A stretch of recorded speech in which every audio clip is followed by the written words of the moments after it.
Lord of Mysteries, From the Heavenly Lord's Spare Tire to the Red Priest by Ba Ji Shou de Tu Zhu Lei.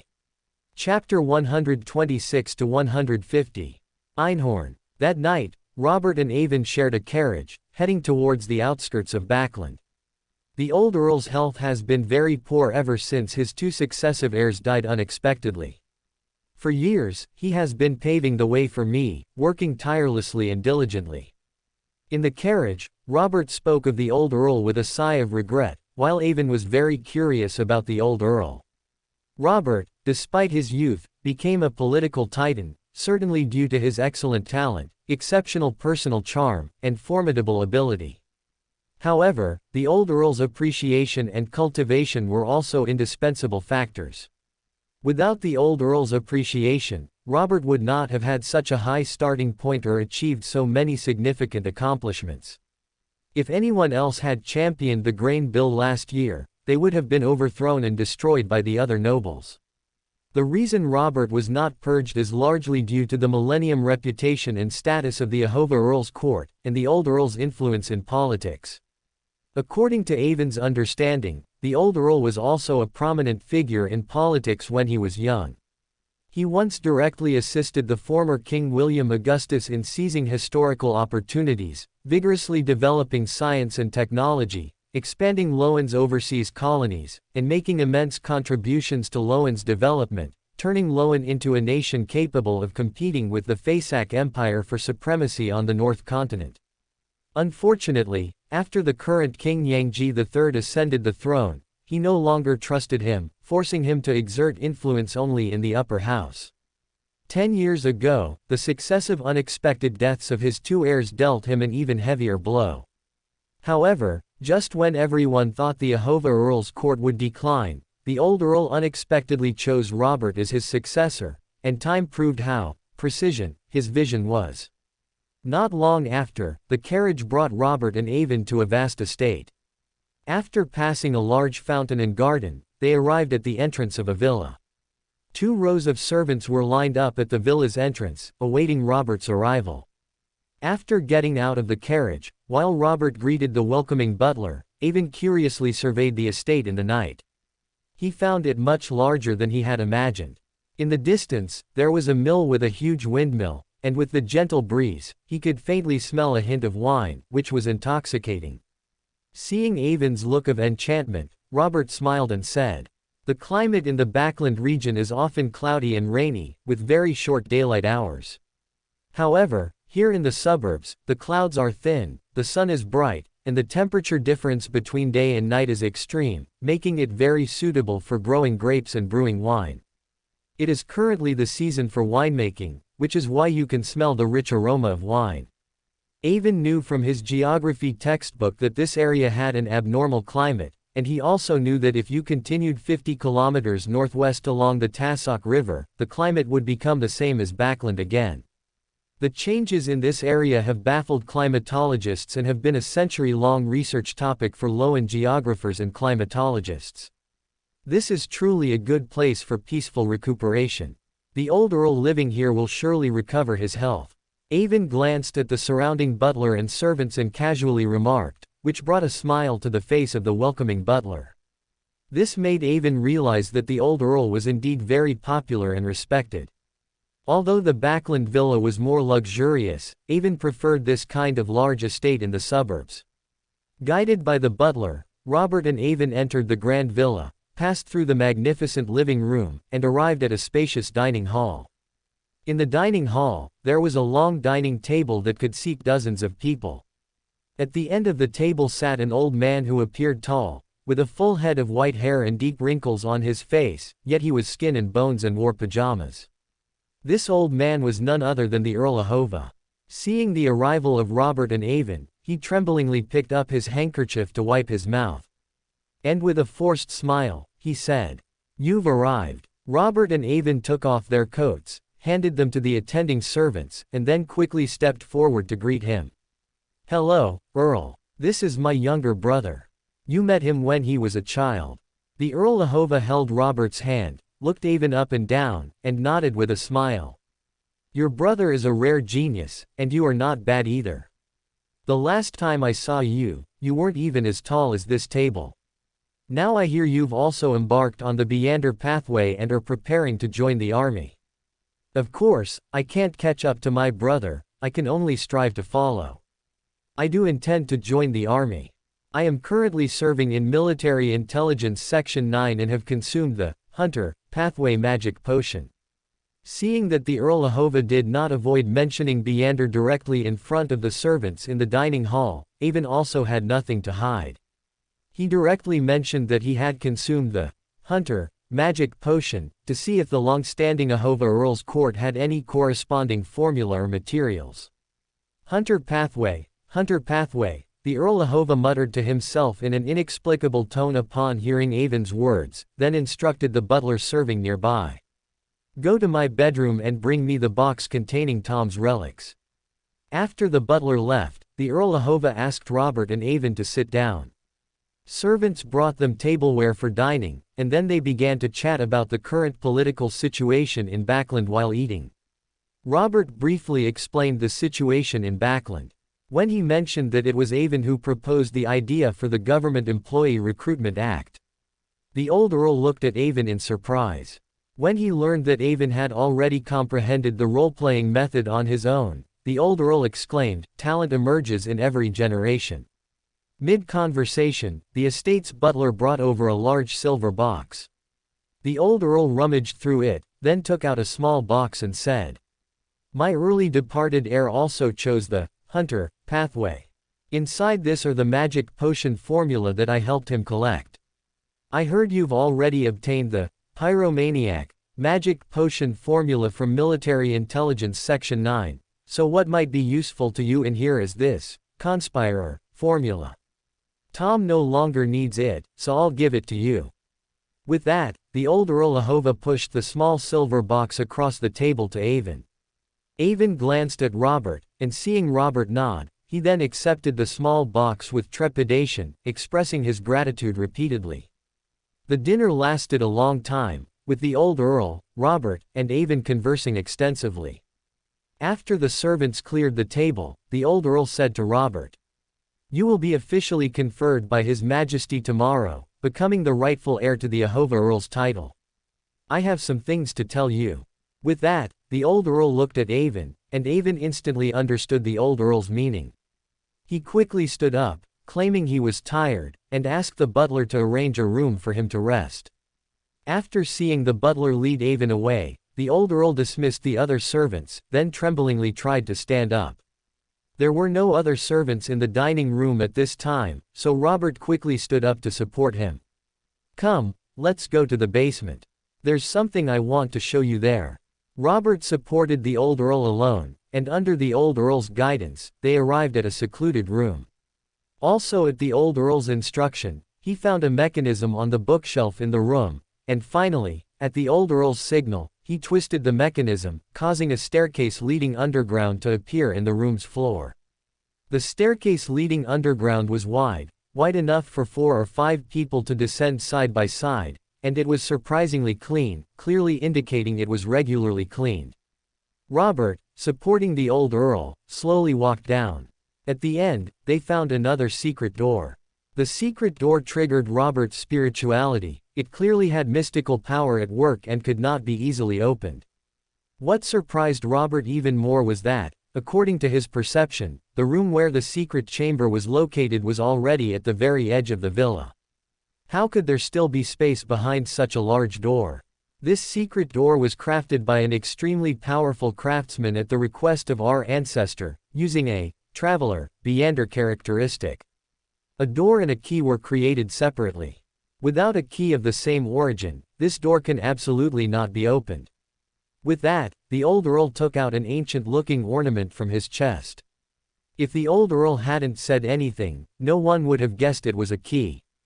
The old Earl stepped forward and pressed the key into the recess on the door, making the key and the grand door one. A white light flashed across the grand door, and then the embedded key was ejected, caught midair by the old Earl. At the same time, with a sound of "I," the grand door fully opened, revealing the scene inside the secret chamber to Robert's eyes. Behind the secret chamber door was the interior of a tall palace, where statues of successive earls of Awa stood. Their statues were arranged in a circle, all surrounding a huge symbol floating in midair. Robert possessed extensive mystical knowledge and recognized various mystical symbols, emblems, and sigils, so he immediately knew the origin of the symbol displayed in this heavily protected secret chamber. In fact, one didn't need deep mystical knowledge. Even commoners with some basic understanding could recognize the relevant symbol, as this symbol was too common and conspicuous. The symbol was a heavy sword diagonally inserted into a blazing flame, with symbols like ice and lightning beside it. This was the emblem of the Fasak Empire royal family, the Einhorn family. Yet, it now appeared in the secret chamber of the Loan Kingdom's Earl Ahova, the Horn family. All the nameplates beneath the statues of the Earls of Awa within Robert's sight were inscribed with the name, Einhorn. Robert was momentarily overwhelmed with shock. The pull of his bloodline unconsciously drew him inside, but he immediately snapped back to reality and suddenly turned to look at the old Earl behind him. The old Earl looked up at the constantly rotating, Einhorn, royal family symbol floating in midair with complex emotions, and said in a complex tone, "Have you not asked me before, why the Horn family, granted the Arbiter, Pathway magic potion formula by the Augustus royal family, has always had Arbiter Beander, yet my two heirs were both, Hunter. My two heirs both died mysteriously, but why have I never delved deeper? This is the reason. Our family's biggest secret is that we are the Fasak Empire royal family." And at the very moment Robert and the old Earl opened the secret chamber, Avon, who had been led into a room by the butler, suddenly felt a bloodline pull and tremor. This tremor even caused an anomaly in the mysterious city connected to Avon, leaving Avon feeling uncertain and surprised. "Horn family. What's wrong, young Master Avon? Are you feeling unwell?" The butler, seeing Avon's sudden change in expression, asked with concern. "Ah, it's nothing. I might just be a little tired, so I feel a bit unwell." Mr. Butler scrutinized Avon, perhaps discerning something, and seemed on the verge of speaking but ultimately remained silent. He simply said, "Get some good rest," and then left. Avon naturally noticed the butler's gaze but found it somewhat perplexing, unsure what he had perceived. It wasn't until he instinctively touched the mirror in his room, as was his habit, and saw his own pale face reflected that he understood the butler might have thought he was overindulging and wanted to advise him. Avon found it somewhat amusing. He was a Beander, how could he possibly overindulge? But upon closer inspection of himself in the mirror, he did feel somewhat more haggard than before. Connecting this to the experiences of the past few hours, from yesterday to today, he couldn't help but suspect he might have been drained too much by the demoness. "I need to exercise more restraint lately. I can't be so reckless before advancing. After all, it was a sequence 6 feet joyful, demoness, the gap is still quite significant." Avon thought, touching his somewhat haggard face with lingering apprehension. Putting this minor interlude aside, Avon refocused on the stirring he had just felt, which seemed to originate from his bloodline. He had previously assumed that the old Earl had kept Robert behind to discuss some untold secrets of the political arena, perhaps to impart knowledge akin to the officials' biographies, which was why he had been sent away. But the feeling he just experienced and the anomaly of the mysterious city clearly told Avon that he had underestimated the old Earl. That sensation, capable of affecting the mysterious city, had only occurred when Avon first ascended to the gray fog. Even when he had encountered a high-sequence Beander of the demoness pathway yesterday, the mysterious city had shown no reaction. Yet this time, an anomaly occurred in this manner, which Avon could not afford to take lightly.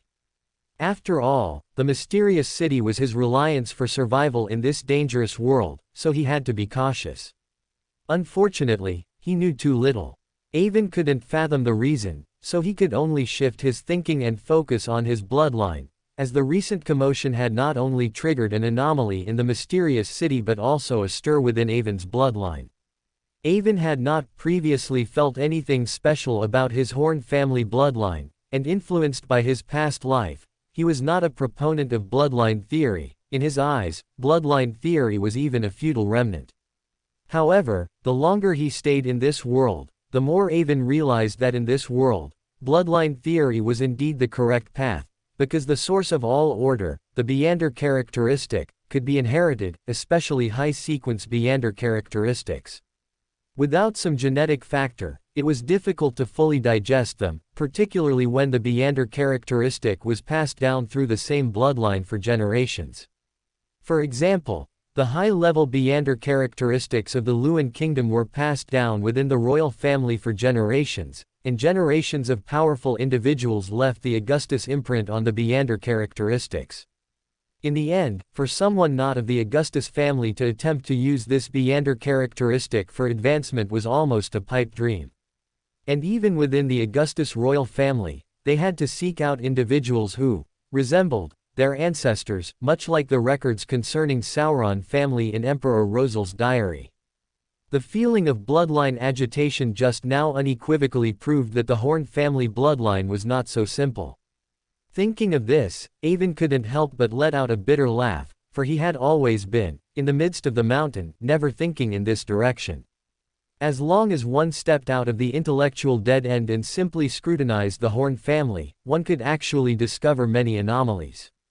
For example, the Augustus family has been passed down from the fourth epoch to the present, serving as the royal family for over 1,000 years, making them one of the most noble families on the North Continent. They rely on possessing angels, making them a true angel family. But on what basis does the Horn family share the nation's destiny, existing continuously and standing firm since the beginning of the fifth epoch? Is it merely because the Horn family produced a few famous ministers over these 1,000 years? Just thinking about it reveals its impossibility. Look at those noble families with longer lineages, and you'll see that even the emergence of a demigod in a family cannot guarantee 1,000 years of an unfallen status. Whether it's Duke Nigan or Earl Hall, these political magnates, their families rose to prominence centuries ago and have reached their peak now, and their families are already considered among the oldest in Loan. Throughout the long course of history, too many noble families have died out or lost their titles for various reasons. Suddenly, the Horn family was shrouded in a veil of mystery in Avon's eyes. Since the secret of the Horn family could not be determined from history, Avon proceeded to deduce it from mysticism. Avon was very certain that the mysterious city had a deep connection with the hunter and assassin pathways, just like Klein's gray fog and its connection to the diviner, marauder, and apprentice pathways. The commotion that just triggered Avon's bloodline agitation simultaneously caused an anomaly in the mysterious city. Therefore, Avon could infer that the origin of his bloodline was related to the hunter and assassin pathways. If the Horn family was truly connected to these two pathways, then why were every generation of R'lyehova Beyonders of the arbiter and lawyer pathways? Moreover, if the Horn family was truly related to the hunter or assassin pathway, then when Mrs. Sharon and Helen targeted me and made me consume the assassin potion, was it truly only because Robert's reputation was rising in the Loan political arena, stirring up trouble? Were there no other motives? Even if Mrs. Sharon and Helen truly targeted me because of Robert, were the powerful figures behind them, those high-sequence demonesses who had lived for countless years, also acting with this same motive? Could it be that their targeting of me was not just because of Robert's political status, but also because he was the heir of the R'lyehova, the heir of the Horn family?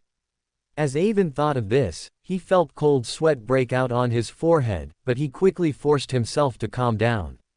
He reviewed all his actions from his arrival in this world to the present and found that he had not made any excessively improper moves.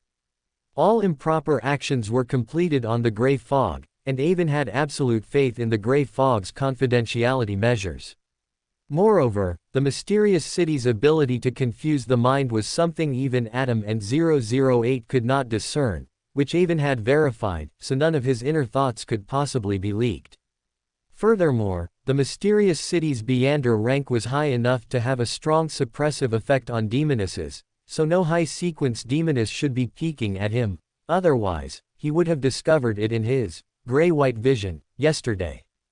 Avon put himself in the perspective of a high-sequence demoness who might be observing him and realized that even if they were secretly watching him, his behavior would at most appear as that of a fickle servant in their eyes. They couldn't know his deeper secrets. This made him secretly breathe a sigh of relief.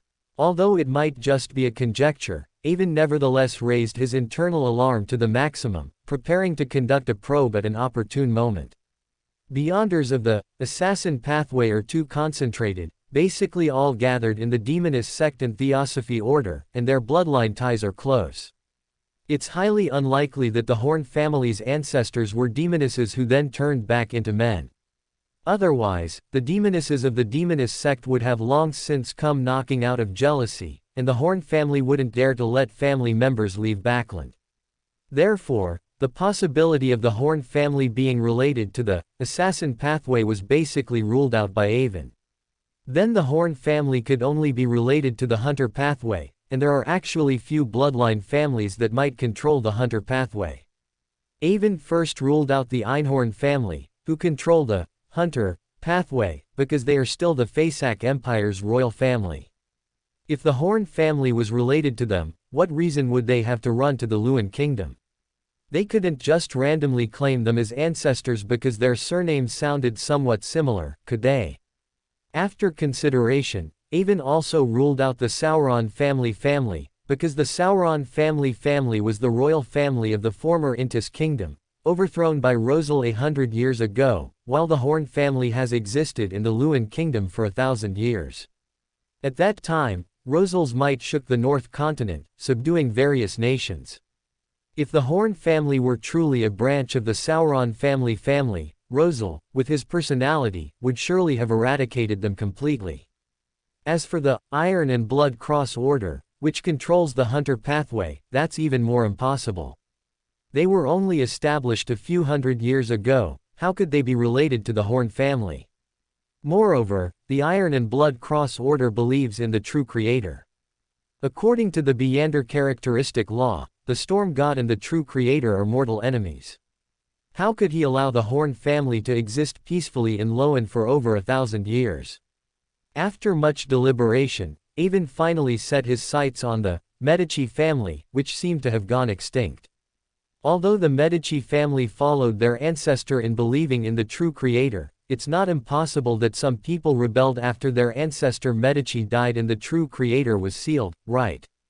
In this way, the secret of the Horn family being able to simultaneously trigger the mysterious city and the bloodlines stirring could all be explained.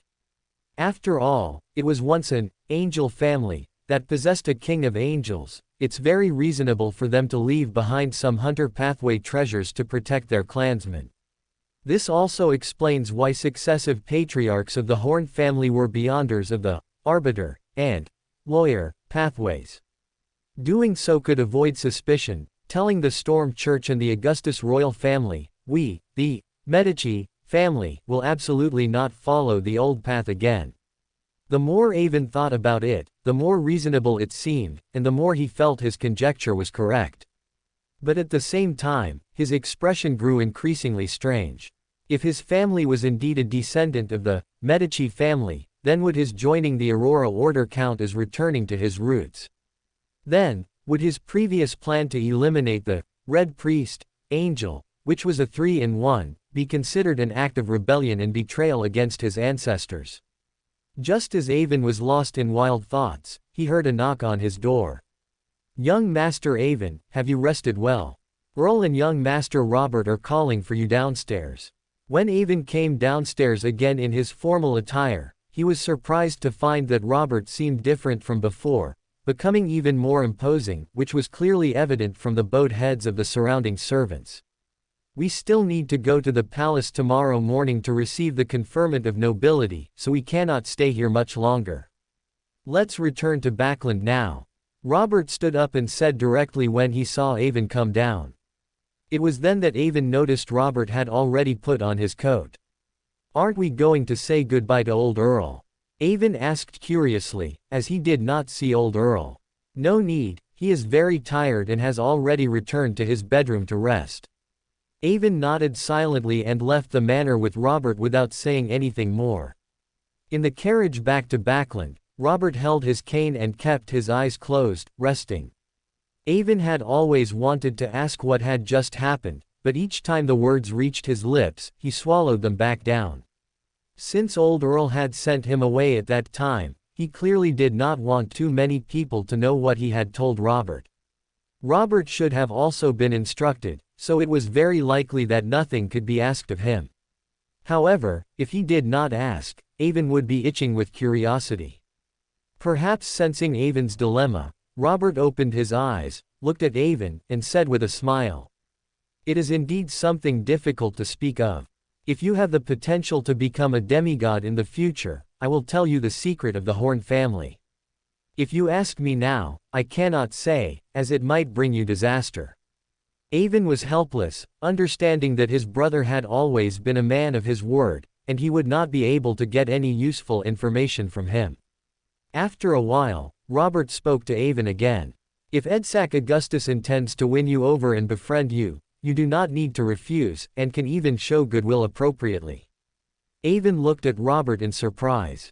This was very different from his previous instructions. Before, Robert had only instructed that if Edsac Augustus showed him goodwill, Avon could interact with him normally, but now Robert was actually telling Avon to actively align himself with him. How could this not surprise Avon? What exactly happened to cause such a significant change in Robert's attitude? Robert's actions could even be considered actively participating in the internal struggles of the royal family. Robert, however, did not mind Avon's strange gaze and offered no further explanation. Instead, he continued to instruct. "Starting tomorrow, you must actively participate in the activities of the Night Church and actively make contact with the archbishops of the church. Becoming Earl Ahova's heir comes at a price, which is the necessity of changing one's faith. This stems from an ancient contract that cannot be violated. This means that after I am officially granted the title of Lord by His Majesty George III tomorrow, I will convert to the Storm God." How can this be? Where is there such a thing as changing faith? Isn't it usually evil gods and demons who tempt people to change their faith? Avon stammered when he heard this. Changing faith is a very serious matter in this world, and it is generally believed that only those tempted by evil gods and demons would change their faith. If it were in his previous life, Avon would not be so surprised, believing in multiple deities would be fine. However, in this world, there are true Beyonder powers and true gods. Can Robert really change his faith like this? Also, what did he mean by the ancient contract?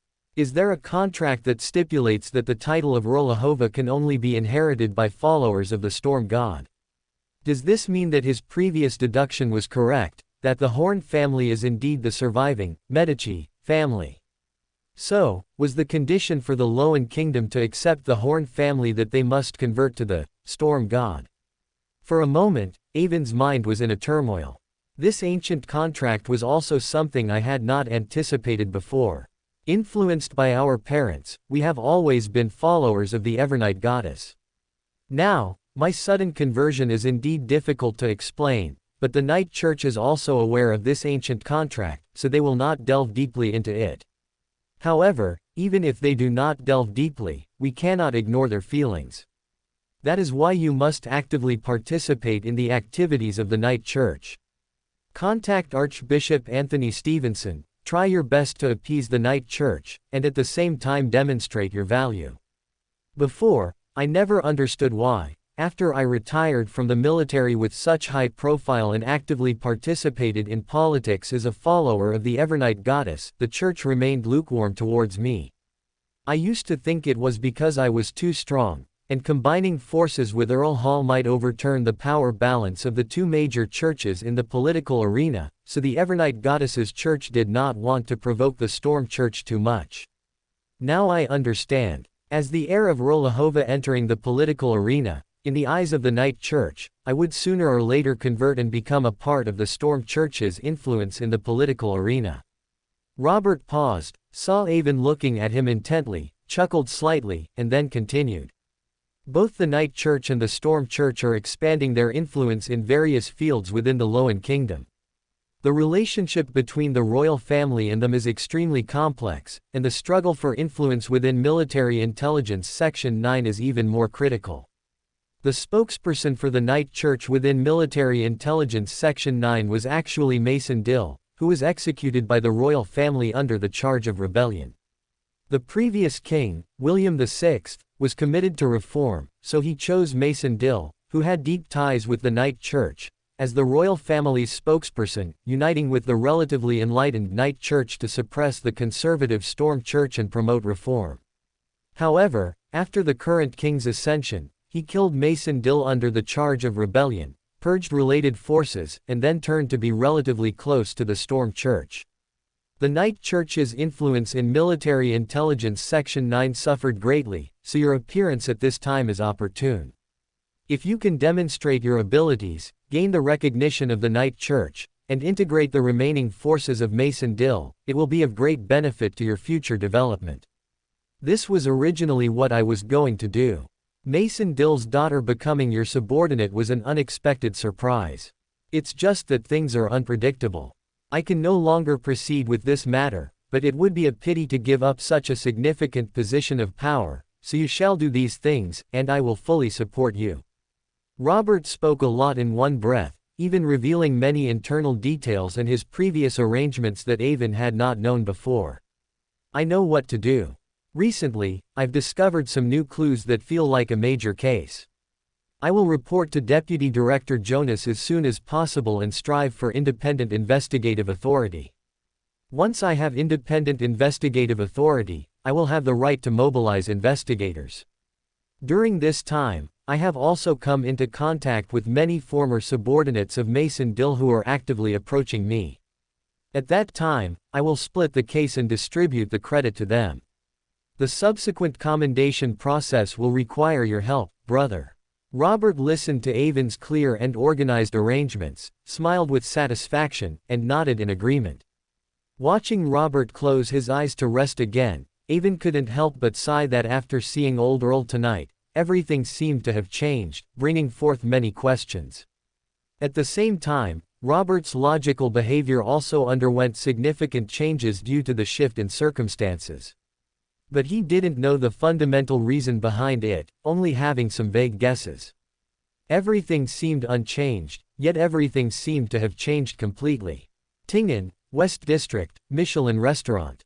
Today was the day Lanrius formally hosted Migos' family. The Michelin Restaurant is the finest restaurant in Tingnan, said to be no worse than the most famous top restaurants in Backland. Its private rooms are limited and often require reservations half a month in advance. However, Lanrius was the most prominent, new noble, in all of Tingnan. Countless people wanted to fawn over him, just to get a tiny share from him, so reserving a last-minute spot at the Michelin Restaurant was a piece of cake. The table they were currently sitting at was one that a nobleman had voluntarily given up. Throughout the dinner, everyone present was in high spirits, clinking glasses and discussing their wonderful future lives and investment prospects. Migos, even more blissfully, covered her stomach, looking affectionately at Lanrius, who was toasting her parents. After several rounds of drinks and dishes, Migos' aunt, Christina, who had introduced the couple, brought up an amusing anecdote. I have a friend, Mr. Grassi, who participated in the first round of investment. He is a divination enthusiast. When I recommended him to invest in Lanrius's iron mine, he happily pulled all his acquaintances to participate in the investment. But unexpectedly, a seer from his divination club divined that this investment was risky, making him hesitate. In the end, it was only after my strong persuasion that he invested half of his money. These past few days, the shares he bought early have skyrocketed. When I met him this morning, he was throwing a tantrum, regretting not having invested all his money, and kept complaining about the seer who advised him to be cautious with his investment. As she spoke, Christina even imitated the regretful expression of Mr. Grassi, the divination enthusiast she had met that morning.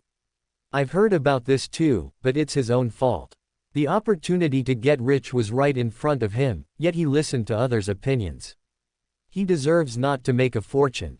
A pot-bellied middle-aged man, with deep marks from his belt, drank the blood-red wine in his glass and said disdainfully.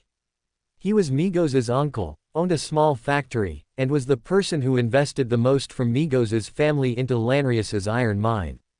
To get more shares, he mortgaged the factory he had worked half his life to build to the bank and invested everything into it. Lanrius, on the other hand, became interested and asked Christina. Did that seer, who said my investment was risky, end up investing in my project? Christina thought for a moment and said, probably not. According to Mr. Grassi, that seer tirelessly tried to dissuade others, but everyone no longer believed him. Although others didn't say it to his face, they all thought he was like a clown, especially after the value of their shares increased these past few days. Mr. ZVS Lanrius. Clown. Humph, you are the clowns. However, that seer might be the true clown. Are they from the secret order? Lanrius outwardly agreed with Christina, mocking the unrepentant seer, but at the same time, he was guessing the seer's identity. Lanrius, who knew how accurate the seer's divination was, looked at Migos' family at the dinner table, making fools of themselves and subtly flattering him, feeling an indescribable disgust. That seer must have seen through my deception, but she didn't expose me. Instead, she only subtly persuaded people. It seems she is playing the clown in everyone's eyes. But why would someone from the secret order come to Tingen?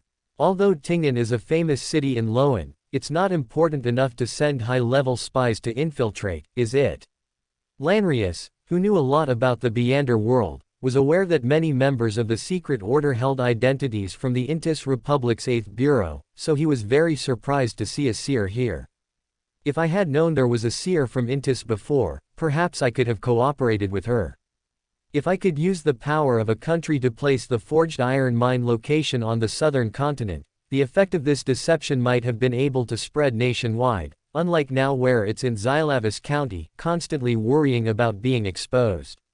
Lanrius understood that the biggest flaw in his deception was the forged iron mine.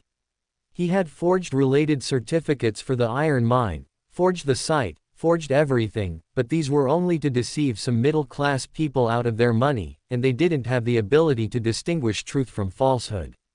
However, this deception had expanded to an amount of hundreds of thousands, involving more and more people, even the Defense Department and the warship shipyard. He might have deceived them for a while, but he couldn't deceive them forever.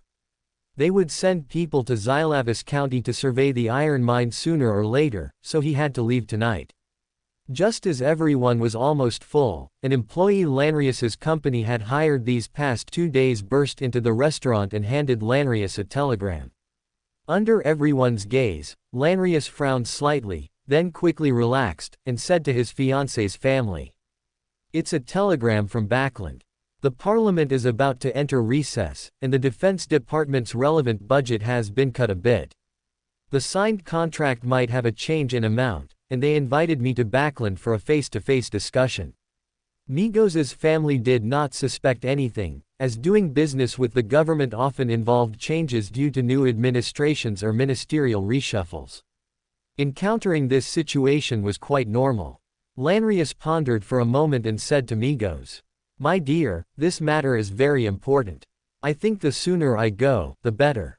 I'm sorry I can't accompany you and the child." Migos caressed the slightly restless child in her belly, a reluctant expression appearing on her face, clearly not wanting Lanrius to leave.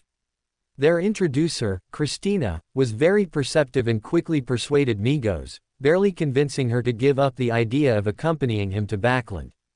Lanrius finally kissed Migos' forehead to bid her farewell, then left the private dining room. After leaving the restaurant's private room, Lanrius did not exit through the main door. Instead, he knocked out a waiter in the restaurant's shadows. With the nimble hands brought by the Marauder potion, Lanrius swapped their clothes in less than a minute, then brazenly left the restaurant through the staff passage. When Lanrius left the restaurant, he quickly changed out of his uniform and put on the ordinary clothes he had prepared there in advance. Although he was confident that no one had exposed his deception yet, the feeling of being secretly spied on these past few days still made him uneasy, so he decided to use the gathering with Migos' family as a shield to cover his departure. Lanrius got into a carriage, negotiated the price to leave Tingen with the coachman, then looked back at Tingen City from the carriage window, revealing a triumphant smile. Tingen was truly his blessed land. Not only did it allow him to fully digest the potion, but it also brought him hundreds of thousands of pounds. Although money is not omnipotent in the Beander world, it is impossible to do anything without money. Lanrius had never heard of any Beander who could advance to Sequence 6 or Sequence 5 while living in poverty. With this money, and with good acting, he was fully confident of advancing to Sequence 5 within 3 years, and then he would have plenty of time to attempt to advance to higher sequences. Caressing the badge in his hand, Lanrius recalled what he had seen and heard at the gathering, firmly believing that he would definitely become a high-sequence powerhouse, and his impoverished first half of life would surely be washed away. Half an hour later, Lanrius suddenly felt that the carriage was heading in the wrong direction, seemingly not towards Backland, and the road the carriage was traveling on was not as smooth, but rather bumpy like a small path. Lanrius's heart suddenly grew alert. He pulled out the dagger hidden on his person, intending to speak while simultaneously taking out the coachman in front. Just as Lanrius was about to make his move, his spiritual intuition, greatly enhanced after his promotion to cryptologist, was frantically warning him. He could no longer care about anything else and used all his strength to crash into the side of the carriage. Just as Lanrius shattered the carriage and flew into the air from the rapidly moving carriage, he caught a glimpse out of the corner of his eye of the coachman, who had been driving the carriage, suddenly exploding as if a bomb had been placed inside him, his flesh and blood blown to smithereens. The rapidly moving carriage disintegrated directly on the small path, and the aftershock of the explosion directly affected Lanrius, blasting him even further away. Lanrius, who had rolled into the woods beside the small path, endured the severe pain, climbed up from the ground, and ran into the woods without the slightest hesitation. At this moment, the shattered flesh and blood of the coachman also condensed, reforming into a man with a feminine appearance on the ground. It was none other than Mr. Z of the Aurora Order. He looked at Lanrius, who was fleeing into the woods, a contemptuous smile on his lips. Then, his figure flickered, and he appeared to Lanrius's side, in the shadow of a large tree illuminated by the moon, before attacking the startled Lanrius. Shadow ascetic, shadow concealment. Mr. Z was an expert in shadow power. Lanrius running towards a place full of shadows was like throwing himself into a trap. However, as Mr. Z threw a punch at Lanrius, he found that Lanrius, who was now close to him, was not flustered. Instead, he revealed a triumphant smile. At some point, Lanrius had produced a small bottle from somewhere and directly splashed its contents onto Mr. Z, who was within inches of him. Mr. Z saw the golden liquid from the small bottle splashing towards him and immediately recognized it as holy water produced by the Sun pseudo-god church, which would cause him great harm. He couldn't help but be greatly alarmed, and his entire body transformed into a bloody curtain, trying his best to avoid the holy water. But the distance between them was too close. Even though Mr. Z had tried his best to avoid it, a considerable amount of holy water still splashed onto him. His crimson flesh sizzled, emitting corrosive white smoke, and pieces of flesh that came into contact with the holy water turned into blood and dripped onto the ground, directly corroding the soil and surrounding trees, leaving dark and deep marks. The flesh and blood in midair disappeared again, then reappeared in a shadow, once again transforming into the pale-faced Mr. Z. Mr. Z, having regained his human form, gathered all the flesh contaminated by the sun holy water into his left arm. Then, without hesitation, he tore off his left arm and threw it aside. He looked at Lanrius, who stood not far away, another small bottle appearing in his hand, and at the mysterious symbols in Lanrius's eyes, muttering with a solemn tone. Cryptologist. A cryptologist can master many mystical knowledge, has extremely strong spiritual intuition, and can also deduce and predict an opponent's abilities and foresee the development of events through subtle clues. Lanrius had previously sensed Mr. Z's assassination in advance through his greatly enhanced spiritual intuition, thus escaping the danger in time. Then, he used the flesh bomb to deduce that the assassin was a Rose Bishop. Based on his understanding of the Marauder pathway, he quickly formulated a counterattack plan, luring Mr. Z close to him, and then using the Sun Holy Water against Mr. Z.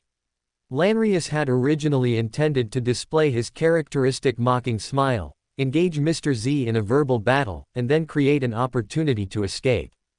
But he didn't expect that the flesh at Mr. Z's severed left shoulder was now wriggling frantically, with flesh buds sprouting like independent life forms, proliferating wildly. In just a few breaths, a complete, skinless, blood-red arm grew out, appearing terrifyingly grotesque under the moonlight. If Mr. Z's face hadn't still been pale, Lanrius might have even thought his previous calculations had been in vain. But even if it wasn't in vain, the damage to Mr. Z was still lower than Lanrius's estimation, making him feel that his situation was very bad. "Are you Mr. Z? My name is Lanrius. I once received the teachings of Cyrus Uruapc and was preparing to join the Aurora Order to serve the Great Creator." The pale-faced Mr. Z looked at Lanrius with interest and smiled, saying, "I know about this. Cyrus Uruapc once wrote to report this matter. At the same time, I thank you for everything you have done for the Lord, which has allowed the Son of God to descend. Since you also believe in the Great Creator, you must have the awareness of dedicating yourself. You also should not wish for the Son of God to be exposed under the eyes of the false god churches, so can you commit suicide to protect the Creator's child?" Lanrius's smile froze, realizing that Mr. Z already knew everything and had come with a resolute determination to deal with him. At the same time, he somewhat understood why there were unfavorable rumors about him in the market and unfavorable reports in the newspapers. It must have been Mr. Z's doing to force him to leave Tingen and ambush him.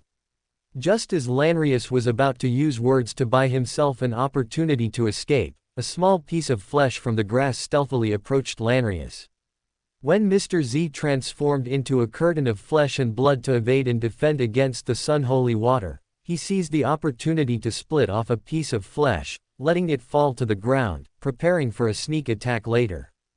And Lanrius, talking to him, wanting to stall for time, actually aligned with his desire to launch a sneak attack. But just as the scattered flesh on the ground, taking advantage of Lanrius talking to Mr. Z, slowly creeped forward, quietly approaching him, preparing to detonate itself to severely injure him. The mysterious symbols in Lanrius's eyes suddenly spun rapidly, causing Lanrius to look at the flesh bomb on the ground that was already very close to him. His heart greatly startled, and he used force in his legs, leveraging the agility brought by the Marauder magic potion to directly fly behind a large tree nearby. The flesh bomb that suddenly sprang from the ground also detonated in midair where Lanrius had just been, and the huge explosion directly leveled everything within a radius of 10 meters.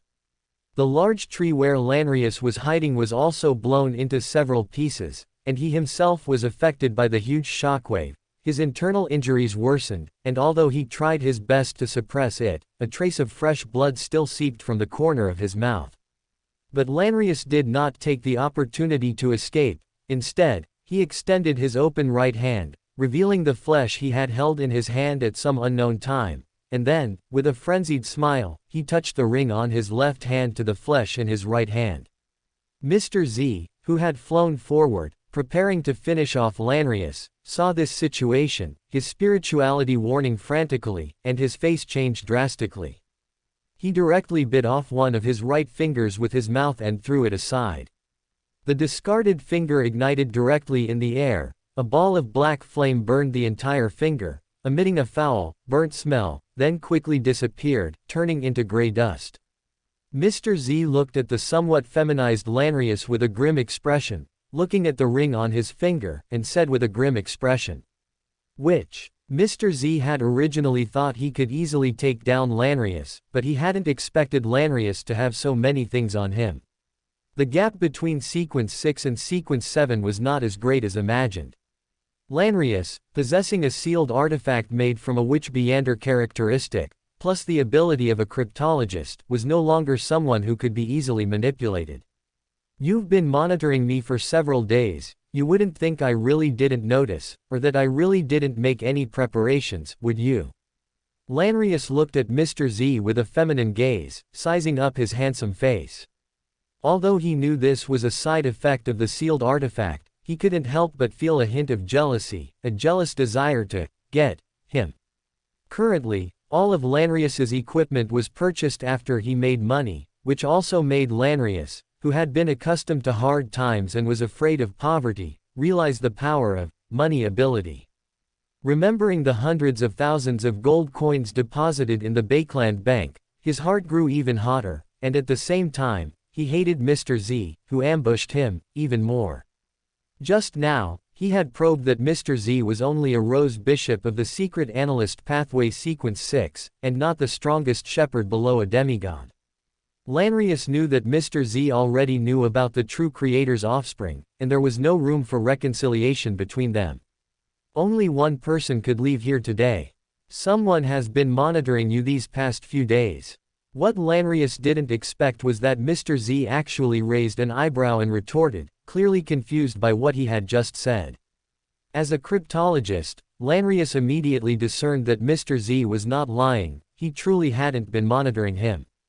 But if Mr. Z wasn't lying, then who was the person who had been monitoring him these past few days, making him feel like he had a thorn in his back? And Mr. Z was also anxious. If someone had really been monitoring Lanrius before, and he hadn't discovered it, then did that mean the person monitoring him was not simple? Then had the divine child in Migos' womb been discovered? Just then, a voice came from not far away. Imprisonment. A man under 30, dressed in knight's attire, declared solemnly. With a single push of his hand, Mr. Z and Lanrius simultaneously felt their surroundings become unusually viscous, as if they had formed a giant amber, and they were tiny insects trapped within it. Unable to move. When the leading young man imprisoned Mr. Z and Lanrius at the same time, the two people behind him tacitly fired at the same time at the two immobilized individuals. When the bullets, covered in strange patterns, were about to hit their targets, Mr. Z's entire body exploded, forcefully breaking the rule power that had imprisoned him, and simultaneously annihilating the two incoming mystical bullets. However, the young man in knight's attire, who was leading them, showed no change in expression. He simply pushed his hand forward and solemnly declared, "Prohibition." Mr. Z, who had been preparing to hide in the surrounding shadows by leveraging the explosion of the flesh bomb, was once again confined to a fixed area by a mysterious force and was forced to reform into a human shape. Whip. The young man in knight's attire showed no hesitation, speaking again directly and waving his right hand. Slap, slap, slap. Mr. Z and Lanrius, confined to a fixed area, seemed to be struck by an invisible whip. Their clothes were torn, their skin was ripped open, and their bones were exposed. Especially Lanrius, he didn't even have time to breathe from beginning to end, and because the strength gap was too large, he was directly whipped half to death. Just as the leading young man leaned forward, clenching his right fist, preparing to deliver the final judgment, Lanrius suddenly faced the three of them head-on, completely tearing off his already torn shirt, exposing his front abdomen which he had been protecting. In an instant, the transparent glass-like confinement around them shattered, and an awe-inspiring, trembling aura permeated the air. This was the aura of a deity. The leading knight, due to his established rules being forcefully broken, suffered a backlash, his face turned pale, and blood overflowed from the corner of his mouth.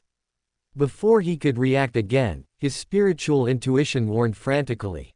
His two subordinates behind him suddenly went berserk and out of control, and simultaneously punched the young man in front, directly hitting his spine on his back. Mr. Z, from a distance, seemed to directly hear the sound of that young man's spine breaking. But he did not seize the opportunity to counterattack immediately. Instead, he looked at Lanrius's abdomen. The muscles of Lanrius's abdomen vaguely formed a hanging figure, emitting a corrupted aura that Mr. Z was unusually familiar with. Mr. Z's eyes welled up with tears, and he involuntarily drew an inverted cross on his chest. He finally understood that the divine child in Tingen was just a cover, the Lord's true backup was on Lanrius, and his accidental intrusion was also the Lord's arrangement, the purpose of which was to cut off the Luan Kingdom or Military Intelligence Section 9's surveillance of Lanrius. He was moved to be able to be driven by the Lord and sacrifice for the Lord. Thinking of this, Mr. Z looked at the three unexpected intruders with a cold gaze. You quickly flee towards Backland, I will deal with this person. Upon hearing this, Lanrius did not hesitate at all. He directly dragged his heavily injured body and fled into the depths of the forest without looking back. Having seen much of the world, he also recognized that the newly appeared three were beyonders of the Arbiter pathway, and he was very worried about the funds he had deposited in the Bakeland Bank, eager to escape and verify. After Mr. Z finished speaking, he rushed recklessly towards the young man who was glowing red, whose injuries had healed instantly, but who was still being attacked by his out-of-control subordinates. He didn't know why this person had secretly monitored Lanrius, but he knew that he absolutely could not let him leave here alive. To spread relevant information, he wanted to take the place of Lanrius for the Lord, using Lanrius's arrival in the world to buy time. After returning to Backland from the suburban manor, Avon did not return to his apartment in Sherwood Borough, but instead followed his brother back to live in the villa in Empress Borough. Because he still had to attend the knighting ceremony held by King George III for Robert tomorrow morning, and he didn't want to bother with traveling back and forth. When Robert and Avon returned to the villa, the butler brought Avon an invitation from Viscount Glint, inviting Avon to attend a literary and art salon held tomorrow afternoon.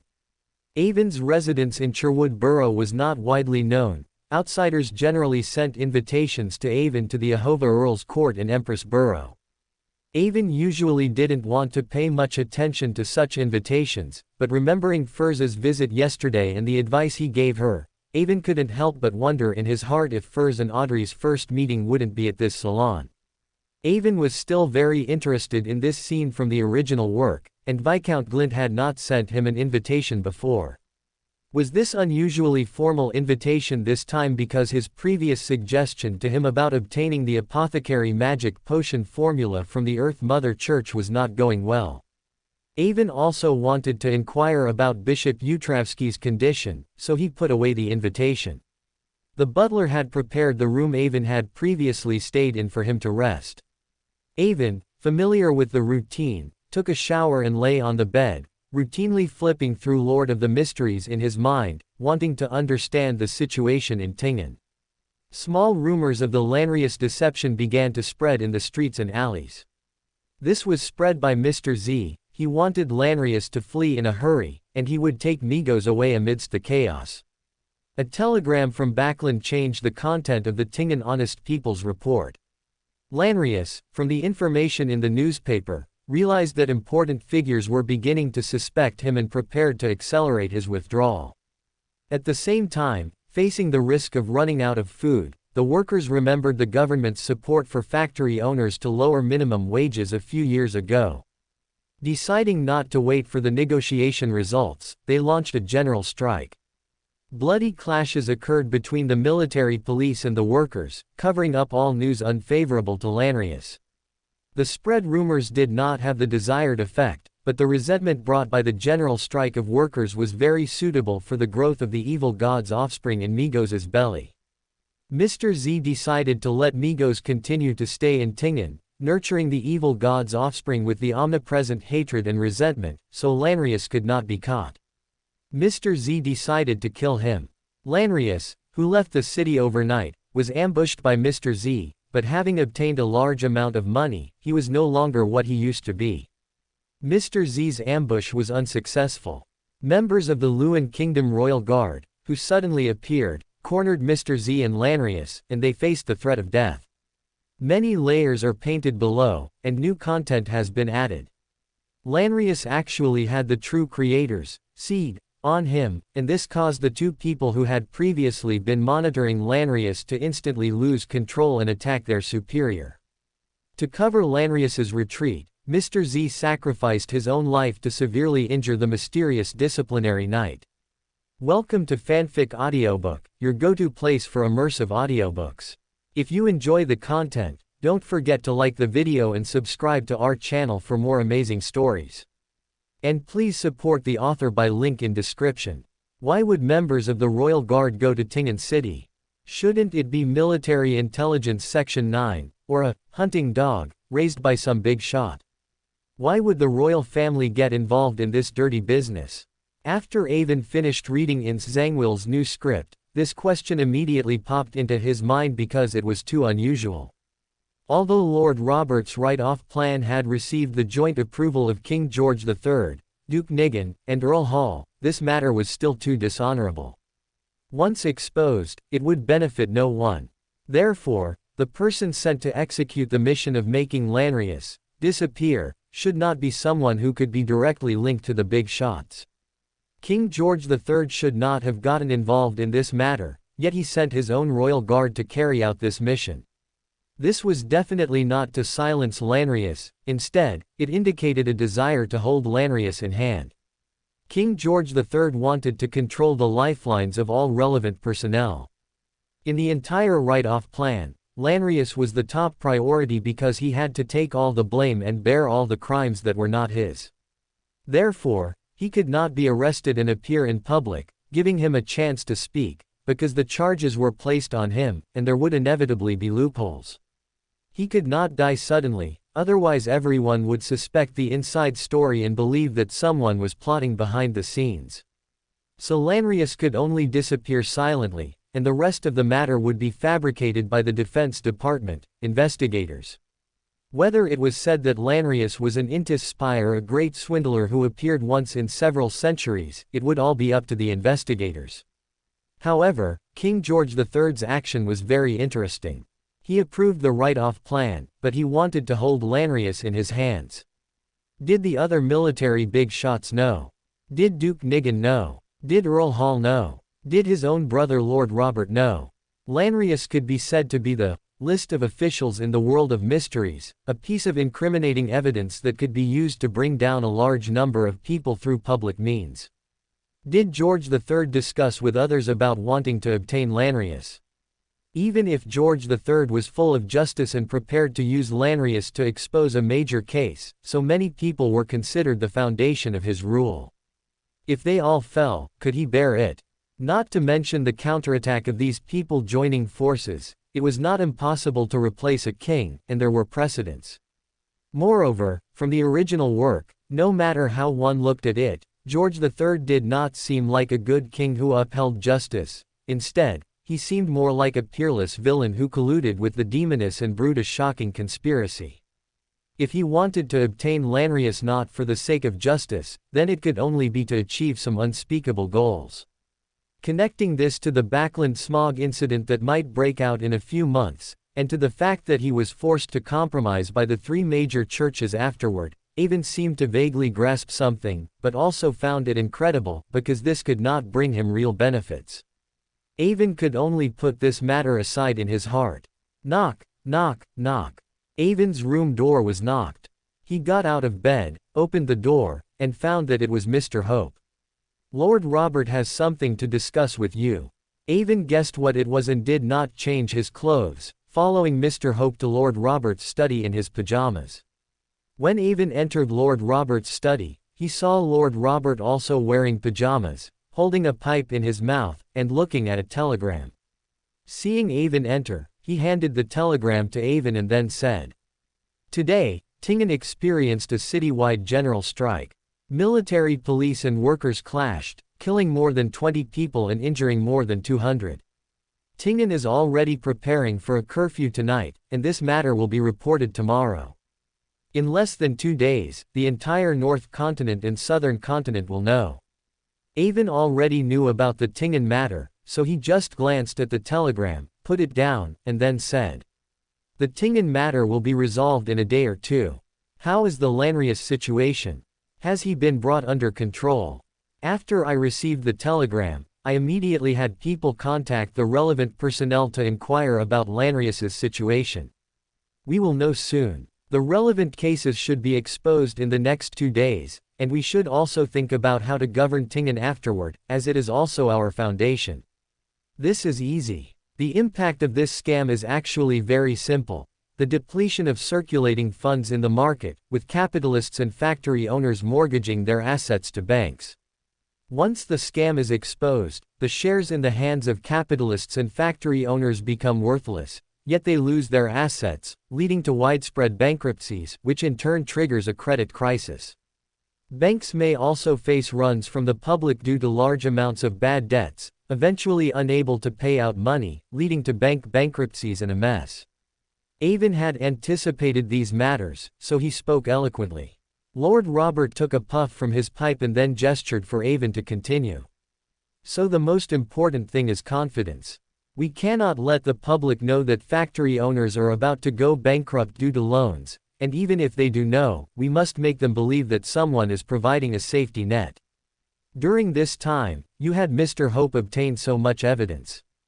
It should be immediately sent to Tingen, and Butler Buck should negotiate with various banks on behalf of the Ahova Earls Court, asking them to agree to sell those high-quality factories and land debts to us at a low price in exchange for the cash we prepared earlier.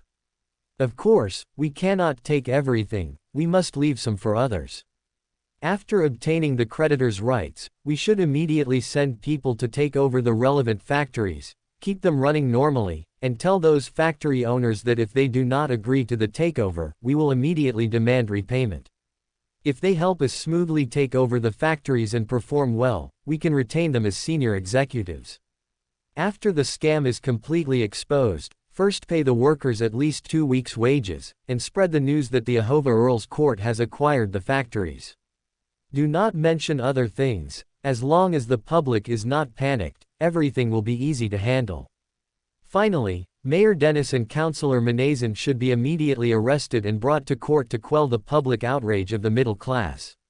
The essence of all measures was actually to use the cash taken from Lanrius to acquire the creditors' rights held by various banks. Creditors' rights would be converted into equity, and then further used to acquire high-quality factories and land. Finally, the Ahova Earls Court would inject liquidity, allowing all factories in Tingen to escape the state of bleeding and return to their previous condition. The only change was that the ownership of the factories shifted from the factory owners to the Ahova Earls Court and some nobles, with some middle-class families losing everything. As long as the factories were still operating, the bankruptcies of some middle-class families would not cause too great consequences. Their attention could even be shifted to Mayor Dennis and Councillor Manazin. This time, the Ahova Earls Court would become the largest factory owner in all of Tingen, but it would not lose its prestige, because this was equivalent to the Earls Court saving all of Tingen. Lord Robert listened to Avon's plan, smiled, nodded, and then said to Mr. Hope, who was standing by, "Do as we discussed before, and at the same time transfer the idle £200,000 in cash to Ahua Bank, to prevent any accidents." Lord Robert turned his head, looked at Avon's stunned expression, and explained with a smile. "I told you before that after my persuasion to the kingdom not to easily start a war in the southern continent was fruitless, I had people buy some Fasak Empire national bonds in Intis and shorted some Loan national bonds, earning a sum of cash, but I never had a good investment. Your plan this time has helped me convert this money into valuable assets." Only then did Avon realize that Lord Robert actually had a plan for handling the aftermath in Tingen long ago, and he was just testing him. Lord Robert earned a sum of cash through the war, but he wanted to convert this money into tangible assets. However, neither Constan Coal and Steel Consortium nor other large industrial entities would allow him to easily acquire shares, even though he was willing to pay a large price and was very influential. But which of those shareholders were without power or influence? Even becoming the 6th largest shareholder in Backland was because the Earl Ahova already had shares before. His promotion of the grain bill caused a group of land nobles to go bankrupt, and banks experienced bad debts and urgently needed cash, which gave him the opportunity to expand his shares. But even so, Lord Robert's cash still had no place to go until Avon mentioned Lanrius's scam, and Lord Robert discovered a good opportunity. In Lord Robert's eyes, money was never important. What he valued were factories that could produce weapons, workers who could bring votes, and increased political influence. This was the real reason why Lord Robert spared no effort to help the military write off accounts, expand Lanrius's scam, and then finally expose it. He had long wanted to turn all the factories in Tingen into his own, but due to the reputation of the Ahova Earl's court, he had never found an opportunity to act. Just as Avon was stunned, the butler rushed in and handed Lord Robert a telegram. Lord Robert took it, glanced at it, and then said to Avon, "Lanrius has disappeared, and the people monitoring Lanrius were severely wounded by members of the Aurora Order." Avon's heart stirred, and he asked, "Who were the people sent to monitor Lanrius? Who instructed them? Why did the Aurora Order get involved? I didn't personally handle this matter, so I don't know who was sent, but I heard it was your direct superior, my old classmate Jonas, who was doing this." Jonas Augustus. Avon's eyes narrowed. He knew that King George III was indeed interfering with Lanrius's matter, and Deputy Director Jonas was just a front. Because Jonas Augustus himself was a distant relative of the Augustus family, and was King George III's spokesperson in Military Intelligence Section 9, but the people sent to monitor were not selected from Military Intelligence Section 9, but from the Royal Guard, which itself was very illogical. "Brother, I heard a rumor that Deputy Director Jonas sent people out on an external mission, but he didn't find people from within Military Intelligence Section 9, instead, he selected personnel from the Royal Guard." "Oh, where did you hear that news? Is it accurate?" Lord Robert instinctively felt that something was wrong. His expression was solemn, and he immediately asked Avon. "Military Intelligence Section 9 is a large information flow center. All kinds of complex information are exchanged every day, making it difficult to distinguish true from false. Some people say that Deputy Director Jonas doesn't trust people from Military Intelligence Section 9 and doesn't select people from within Military Intelligence Section 9 for external missions. Just now you said that Deputy Director Jonas was responsible for handling the monitoring of Lanrius, and that's when I remembered this rumor." Chapter 131. Persecution Mania and Bestowal of Nobility. As a prominent figure who stirred up trouble in the political arena, Robert never lacked persecution mania. Avon's words immediately set off alarm bells in his mind, instinctively suspecting that someone was trying to use Lanrius to harm him, and he vaguely felt that the one trying to cause trouble was King George III. But why? The plan to use Lanrius for accounting purposes had been tacitly approved by George III. What good would doing this do for the king? Did Duke Nigan and Earl Hall know? What Avon could analyze, Robert naturally could too. George III wanted to use Lanrius to force everyone to approve certain policies that would definitely be opposed. Robert couldn't guess George III's thoughts for a moment, but he absolutely refused to be controlled by others.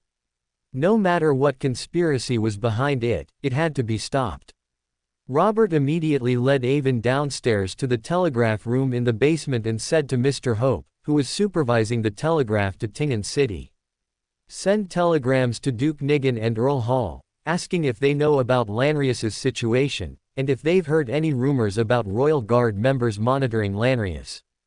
Then send a telegram to our people in Tingen, telling them to search for Lanrius with all their might.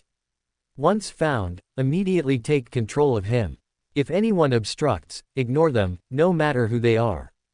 For someone like Lanrius, Robert, by all accounts, shouldn't have gotten involved, but Robert's decisive and forceful command reminded Mr. Hope of his years fighting in the southern continent, so he said no more and immediately stood at attention, replying, "Yes." Following Robert's instructions, the 3 telegraph machines in the basement immediately began to operate, and the drip drip drip sound echoed throughout the basement, making Avon feel as if he had traveled to a war movie from his previous life. Because the telegrams to Duke Nigan and Earl Hall were short, their replies were also very quick. Robert received their replies within half an hour. "Don't know, haven't heard, we will investigate quickly." After reading the replies from Duke Nigan and Earl Hall, Robert visibly breathed a sigh of relief. His worst-case scenario, the king, Duke Nigan, and Earl Hall conspiring behind his back, had not materialized. If that were truly the case, it would mean he was the target. Duke Nigan's nephew is also a member of the Royal Guard, so it's easy to get relevant information.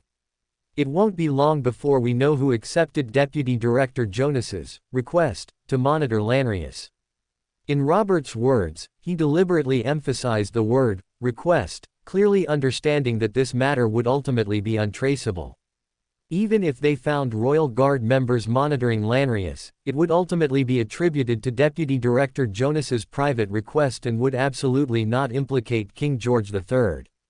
Although George III could not be directly linked, every major figure involved understood that this was absolutely the king's meddling behind the scenes, and their vigilance towards George III would increase. This matter, in fact, only requires informing Duke Nigan and Earl Hall. Both sides will understand what's going on in their hearts. Then His Majesty the King's attempts to cause trouble will be useless. Avon, your information this time was very timely. I didn't expect you to actually have some talent for intelligence work. It was indeed the right decision to let you join Military Intelligence Section 9. Finally, Robert complimented Avon, who merely smiled faintly, having no intention of claiming credit. Because this was all the credit of Ince Zangwill and 008. They revealed the identities of those who ambushed Lanrius and Mr. Z, otherwise he wouldn't have gotten this information from the Lord of the Mysteries, in his mind. Just as Robert said, as long as the relevant people knew George III was interfering, no conspiracy could succeed. With just a single sentence, George III was thwarted, and Avon was also very pleased. The next day, Backland was uncharacteristically sunny. Avon and Robert rode in a carriage together to the Parliament building, first to simply receive George III's bestowal of nobility, and then to attend the parliamentary recess presided over by George III. Originally, a lord did not require a special bestowal ceremony, every second-generation noble would automatically possess it. However, Robert's situation was special. Earl Ahova had a deep influence in the kingdom's aristocratic circles, and coupled with the recent uproar over the succession issue, George III was keen to win Robert over, so he finally decided to hold a simple bestowal ceremony before the parliamentary recess ceremony. Although it was just a simple bestowal ceremony, being granted nobility individually in the presence of all members of Parliament was still a great honor. When Robert's carriage arrived at the Parliament building, many people actively greeted Robert with enthusiasm, and even Avon received many compliments. While Robert was speaking with his colleagues, Duke Nigan, dressed in a naval uniform adorned with medals, and Earl Hall, in a sharp tailcoat, arrived together and congratulated Robert. During the embrace, Earl Hall whispered something to Robert, causing Robert to raise an eyebrow before returning to his usual demeanor and continuing to converse with others. Not long after, a group of Royal Guard members, dressed in red military uniforms, white trousers, adorned with sashes, and carrying rifles, appeared in front of the Parliament building. They marched in neat steps, forming two lines. Because the Parliament building was built on a platform more than 10 meters high, the two lines of guards stood on the various steps, appearing exceptionally firm and tall under the sunlight. Following the guards was the royal carriage. On the carriage was an emblem of a judgment sword, pointing vertically downwards, with a ruby crown on its hilt. This was a symbol of the Augustus royal family, passed down from the fourth epoch. His Majesty King George III, holding the beautiful Queen, descended from the carriage and walked together on the red carpet towards the Parliament building, followed by a considerable number of princes and princesses. Wherever they passed, nobles and Parliament members bowed their heads. Avon had seen George III in newspapers, but this was his first time seeing him in person, so he curiously took a couple more glances. Unexpectedly, this caught the attention of two black armored knights following behind George III, causing Avon to feel a sense of dread and quickly lower his head. Arbiter Pathway Sequence 5 Feet Disciplinary Knight. Avon made a guess in his mind. In a modern society where firearms are mainstream, wearing heavy armor seemed very out of place. After the royal family members entered the Parliament building, everyone else followed suit. Before the parliamentary recess ceremony, George III, in the adjacent hall and in the presence of many Parliament members, bestowed the title of Lord upon Robert, making Robert the royal family's recognized heir to the Earl Ahova. This scene made countless people envious. Robert was simply the protagonist of a power fantasy novel. He was unknown before entering the military academy, then was chosen by the old Earl as his heir, and subsequently began to shine brilliantly. First, he made a name for himself in the military academy, outperforming many noble children who had received military training since childhood, and graduated early as the top student.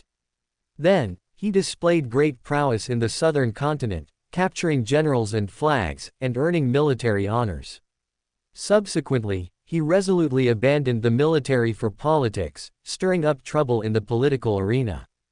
At just 32, he became the chairman of the Military Intelligence Committee in the House of Commons, one of the leading figures of the Conservative Party, and a truly influential figure in politics. Moreover, he had a handsome face and a tall stature, captivating countless young women who had come with their parents to witness the ceremony, wishing they could immediately offer themselves to him. The entire bestowal ceremony was very simple. The most astonishing part was that Archbishop Snake of the Storm Church blessed Robert at the end, which caused many people who were unaware of the inside story to whisper continuously. After the simple bestowal ceremony, George III spoke warmly, encouraging Robert, clearly valuing him greatly, which again drew envy from some nobles.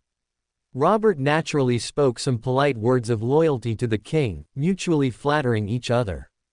Then they moved to the adjacent Parliament Hall for the official recess ceremony, which was much more cumbersome and made Avon feel drowsy. The entire recess ceremony lasted 3 hours. When King George III officially announced the parliamentary recess, Avon noticed that many people were already swaying. Avon felt that attending this ceremony was more tiring than solving a case, and he swore that he would never come here to join the fun again unless absolutely necessary. Fortunately, all the members of Parliament knew that this recess ceremony was very tiring, so no dance was arranged afterward, which greatly relieved Avon. Tingen, in the morning, Mr. Grassy from East Borough got out of bed and exercised in his small garden, bathed in the morning sunlight. As a middle-class individual with an independent garden house, he was among the wealthiest of the middle class. Due to his prosperous life, he had many hobbies, with divination being his favorite, which he often researched. Thinking of the divination he performed for his investment last night, Mr. Grassy couldn't help but inwardly mock the young Mr. Klein Moretti. He had always advised the gentlemen of the divination club to invest cautiously and be wary of risks. At first, Mr. Grassy, due to Klein's accurate divination about his health, cautiously invested only half of his liquid funds. But unexpectedly, in just a few days, both candidates for the next mayor of Tingen City endorsed this investment, and the Defense Department and Pritz Shipyard also signed relevant contracts with Mr. Lanrius. The value of his initial investment in shares instantly multiplied 7 or 8 times. This made him deeply regret his previous cautious investment. Now, anyone could see the prospects of this investment. Mr. Grassy had been looking for Ms. Christina these past 2 days, hoping to use her connections to buy more shares from Lanrius at a high price. For this, he even mortgaged his house. Sitting at the dining table, watching his wife and maid constantly tending to their running children, Mr. Grassy's heart was filled with happiness. When the share value gets a bit higher, I'll sell a portion and buy a bigger house, and let the children attend the schools for noble and wealthy merchant children, where they can learn ancient Hermes and ancient Giant. That way, in the future, they'll be qualified to apply to Backland Political and Business College, the cradle of politicians. The entrance examination for Backland Political and Business College included tests in ancient Hermes and ancient Giant, but these 2 languages could not be learned in public schools, which barred many people who lacked the means to study them from entering the college. Just as Mr. Grassy was lost in thought, planning his children's future, he opened the morning newspaper that the valet had just delivered. Chapter 132, The Charlatan. Defense Department Purchasing Agent Commits Suicide, Pritz Shipyard Denies Corruption. The 2 sensitive terms, Defense Department, and Pritz Shipyard, quickly caught Mr. Grassy's eye, making his heart skip a beat, and he eagerly read the content below. The more Mr. Grassy read, the more his hands trembled, and the more uneasy he felt, because the report severely criticized Pritz Shipyard for various issues of overstating shipbuilding costs over the years, directly pointing out that it was a major case of internal and external collusion. Although Mr. Grassy did not understand other things, he knew that the outbreak of such a corruption case would inevitably trigger a chain reaction. The contract Lanrius signed with the Defense Department would certainly be re-audited, and if the shipyard was indeed implicated, the sky-high contract order signed back then would also be affected. No orders mean no turnover means no profit, and no profit will affect stock value. Thinking about how he had just mortgaged his house yesterday, preparing to acquire relevant shares at a high price, and thinking about the high-interest loans obtained through fast financing channels from the bank, Mr. Grassy felt his vision turn black. At this moment, he could no longer bother with breakfast. He quickly put on his coat, ran outside, hailed a carriage, and rushed towards Lanrius's company headquarters in the West District. On the way to the West District, Mr. Grassy found the roads in chaos, with garbage everywhere. Ragged cleaners and coolies were cleaning the roads to exchange for a piece of dry bread from the police station that wasn't enough to fill their stomachs. Mr. Grassy recalled the workers' general strike over the past 2 days, and the shadow in his heart deepened, as he had actually heard about factory owners and capitalists embezzling workers' wages. On one hand, a major case had erupted in Backland, and on the other hand, an investment boom related to the Defense Department order had just occurred here. The gloom in Mr. Grassy's heart deepened. When Mr. Grassy arrived at Lanrius's company office, he found many people holding today's newspaper, constantly demanding to see Lanrius, wanting to hear his explanation. Lanrius's fiancée's family was continuously explaining to investors that Lanrius had already gone to Backland yesterday after receiving relevant news to understand the situation, and asked everyone to be patient and wait. But they still couldn't stop the surging investors. Some people even began to speculate that Lanrius had run away and demanded the immediate return of their investment. This kind of talk began to influence others. Many people had invested with loans, and thinking of the high interest rates promised when they took out the loans, many people's patience gradually disappeared, and they emotionally demanded refunds. In addition, Mr. Grassy noticed that someone was hawking something to a few people nearby. Mr. Grassy had been here several times in the past few days. Each time he left this office building, someone would stop him, wanting to buy his shares at a high price, even if it was just one share, planning to accumulate them and then sell them to others at a high price. In the past, almost no one would sell the shares they had managed to acquire, no matter how much the price was raised. But this time, many people were gathered around those middlemen, conducting transactions.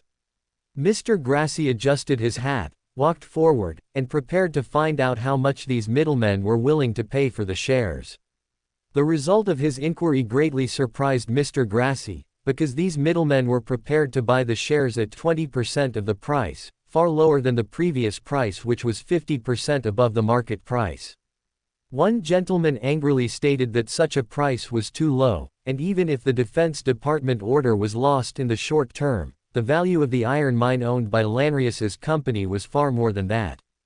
But the middleman simply said, "Can you make the bank wait until his iron mine produces iron and the stock price goes up again before they urge you to repay the loan?" Yes, even if Lanrius's iron mine would eventually produce iron, and the held shares would eventually rise, that would be a matter for the future.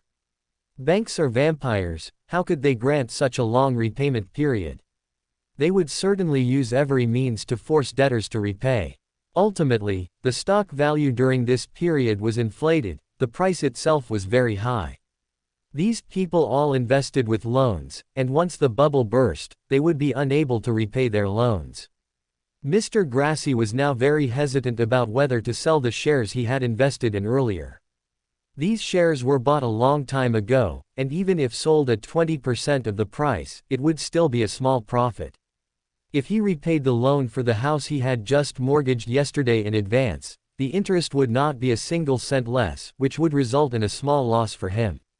Yesterday, he had earned 10 times the pounds, but overnight it turned into a small loss. Mr. Grassy could not get over that hurdle in his heart. Hesitating, he suddenly thought of Klein Moretti, who had continuously advised everyone in the Seer Club to invest cautiously. He decided to first go to the home of Lanrius's fiancée's aunt, his friend Christina, and then to the Seer Club to listen to Klein Moretti's advice. After Klein saw the newspaper this morning, he knew that Avon's brother was preparing to actively burst the bubble of Lanrius's scam. This morning's report was just the prelude. A financial storm was about to sweep Tingen City. According to Avon, in the coming days, Tingen honest people would have corresponding reports, slowly exposing the scam while also providing some reminders and expectation management, allowing some astute middle-class individuals to cut their losses and exit the market as quickly as possible before the scam was completely exposed. Therefore, Klein, who always felt responsible for this financial storm in Tingen, after requesting leave from the captain, went directly to the Seer Club, hoping to once again try his best to persuade these people. Upon arriving at the Seer Club, Klein found that almost all club members had already arrived, arguing fiercely with each other, as if no one could convince anyone else. Some even used astrolabes, tarot cards, and scrying crystals to divine for each other. However, when Klein arrived, the entire club fell silent, everyone looking at Klein, which startled Klein. But soon, everyone's eyes flickered, not daring to look directly at him. Some even lowered their heads without a sound. These were also the people who had mocked Klein the most and invested the most in the past few days. Finally, Mr. Grassi, who was most familiar with Klein, stepped forward and asked, "Mr. Klein, have you seen today's newspaper? The Defense Department corruption case. Yes, this concerns our previous investment. You have always warned that investment has risks. Do you have any inside information?" Klein immediately shook his head. He did know inside information, but he couldn't reveal it. The market was now very sensitive. Once the news that Lanrius's iron mine was fake spread, the entire Tingen City financial market would collapse. Therefore, Klein absolutely could not use inside information to persuade them to cut their losses, but to successfully persuade these people. He could only pretend to be a charlatan and say solemnly, "Everything is guided by fate. The results of divination told me that this investment is risky." Klein's words instantly silenced everyone present. They were discussing finance, stock investments, loans, debt, interest, such modern matters, and suddenly hearing Klein's charlatan-like statement, even though they were all mysticism enthusiasts, they were somewhat at a loss. Finally, Miss Angelica, the barmaid who trusted Klein the most in the Seer Club, suggested, "How about we let Mr. Klein divine for each of us? Good idea. Each person can act as a client seeking a seer from Mr. Klein. How about we set the price according to your usual divination fees for customers?" Mr. Grassi looked around and saw that the others nodded in agreement, then looked at Klein. Klein naturally had no reason to refuse. Persuading them one by one might be more effective, so he also nodded in agreement and walked towards the divination room. Just as the Defense Department corruption case erupted in Backland and a financial crisis brewed in Tingen, the aristocratic banquets did not stop. They continued with dances and music, as if nothing concerned them. Today's biggest gathering in Backland was Viscount Glaint's literary and artistic salon. Viscount Glaint's gatherings were very famous in Backland because his father died young, and he inherited his title and the substantial wealth his father left him early on. This not only gave him the money to host expensive gatherings as he pleased but also allowed him not to consider political leanings, enabling people from different political factions to attend. Sometimes, his place could even be used as an informal setting to discuss sensitive issues, which, over time, made his gatherings even more famous and attracted many people. On the lawn in front of the villa, Viscount Glaint was surprised to see Avon feasting at a table covered by a parasol at the very edge. Although he had sent an invitation to Avon, he truly hadn't expected to be able to invite him. This even made him feel a little flattered, so he left his other guests and approached Avon. "I didn't expect you to actually come. You look quite hungry, don't you?" Avon took a sip of red wine, then wiped his mouth with a napkin and said, "This morning, Parliament was recessed, and my brother was also knighted by His Majesty the King. As a family member, I had to attend the ceremony, followed by 3 hours of tedious recess rituals, which were more tiring than handling a case. I just remembered your invitation, so I came here to beg for a meal. Viscount Glaint's mouth twitched. He glanced at the guests not far away, who were exchanging artistic insights, and looked at Avon, who had specifically come for a free meal. No matter how he looked at it, something felt off. You sent me an invitation not really to invite me to some literary and artistic exchange, right? Is it related to the apothecary magic potion formula? Avon always got straight to the point and asked directly. When it came to the magic potion formula, Viscount Glaint became spirited. He couldn't help but complain to Avon. The channel you told me about was useless. That priest was unyielding. No matter what I said, he wouldn't give me the magic potion formula, and I ended up owing you a favor for nothing. Chapter 133 Audrey's Support. It's strange if he could give it to you. The Earth Mother Church being able to legally establish a missionary church in the Loan Kingdom must have gone through various compromises and faced significant restrictions to achieve it. Furthermore, it's a consensus among the Orthodox churches that magic potion formulas cannot be taught to ordinary people. How could they break the precedent for you? Of course, Avon introducing him to the Harvest Church wasn't truly to have him obtain a magic potion formula from there. Rather, he wanted to see if he could establish contact with Father Utravsky through him, as his public identity was more sensitive and troublesome than Klein's. Did he say why he couldn't give you the magic potion formula?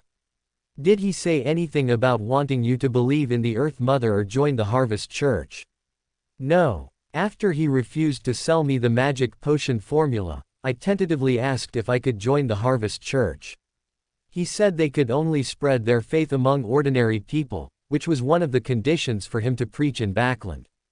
Viscount Glaint was clearly being turned away for the first time because of his noble status, so he spoke with a frustrated expression. It seems I can only find another opportunity to establish contact with Father Utravsky. I wonder if he has schizophrenia now. Avon sighed inwardly. The Storm Church had indeed set very strict regulations for allowing the Earth Mother Church to establish a church in Backland. It would be difficult for him, with his official identity, to contact them in the short term. Avon looked at the frustrated Viscount Glaint and said with a smile, "It's fine if you didn't get the magic potion formula.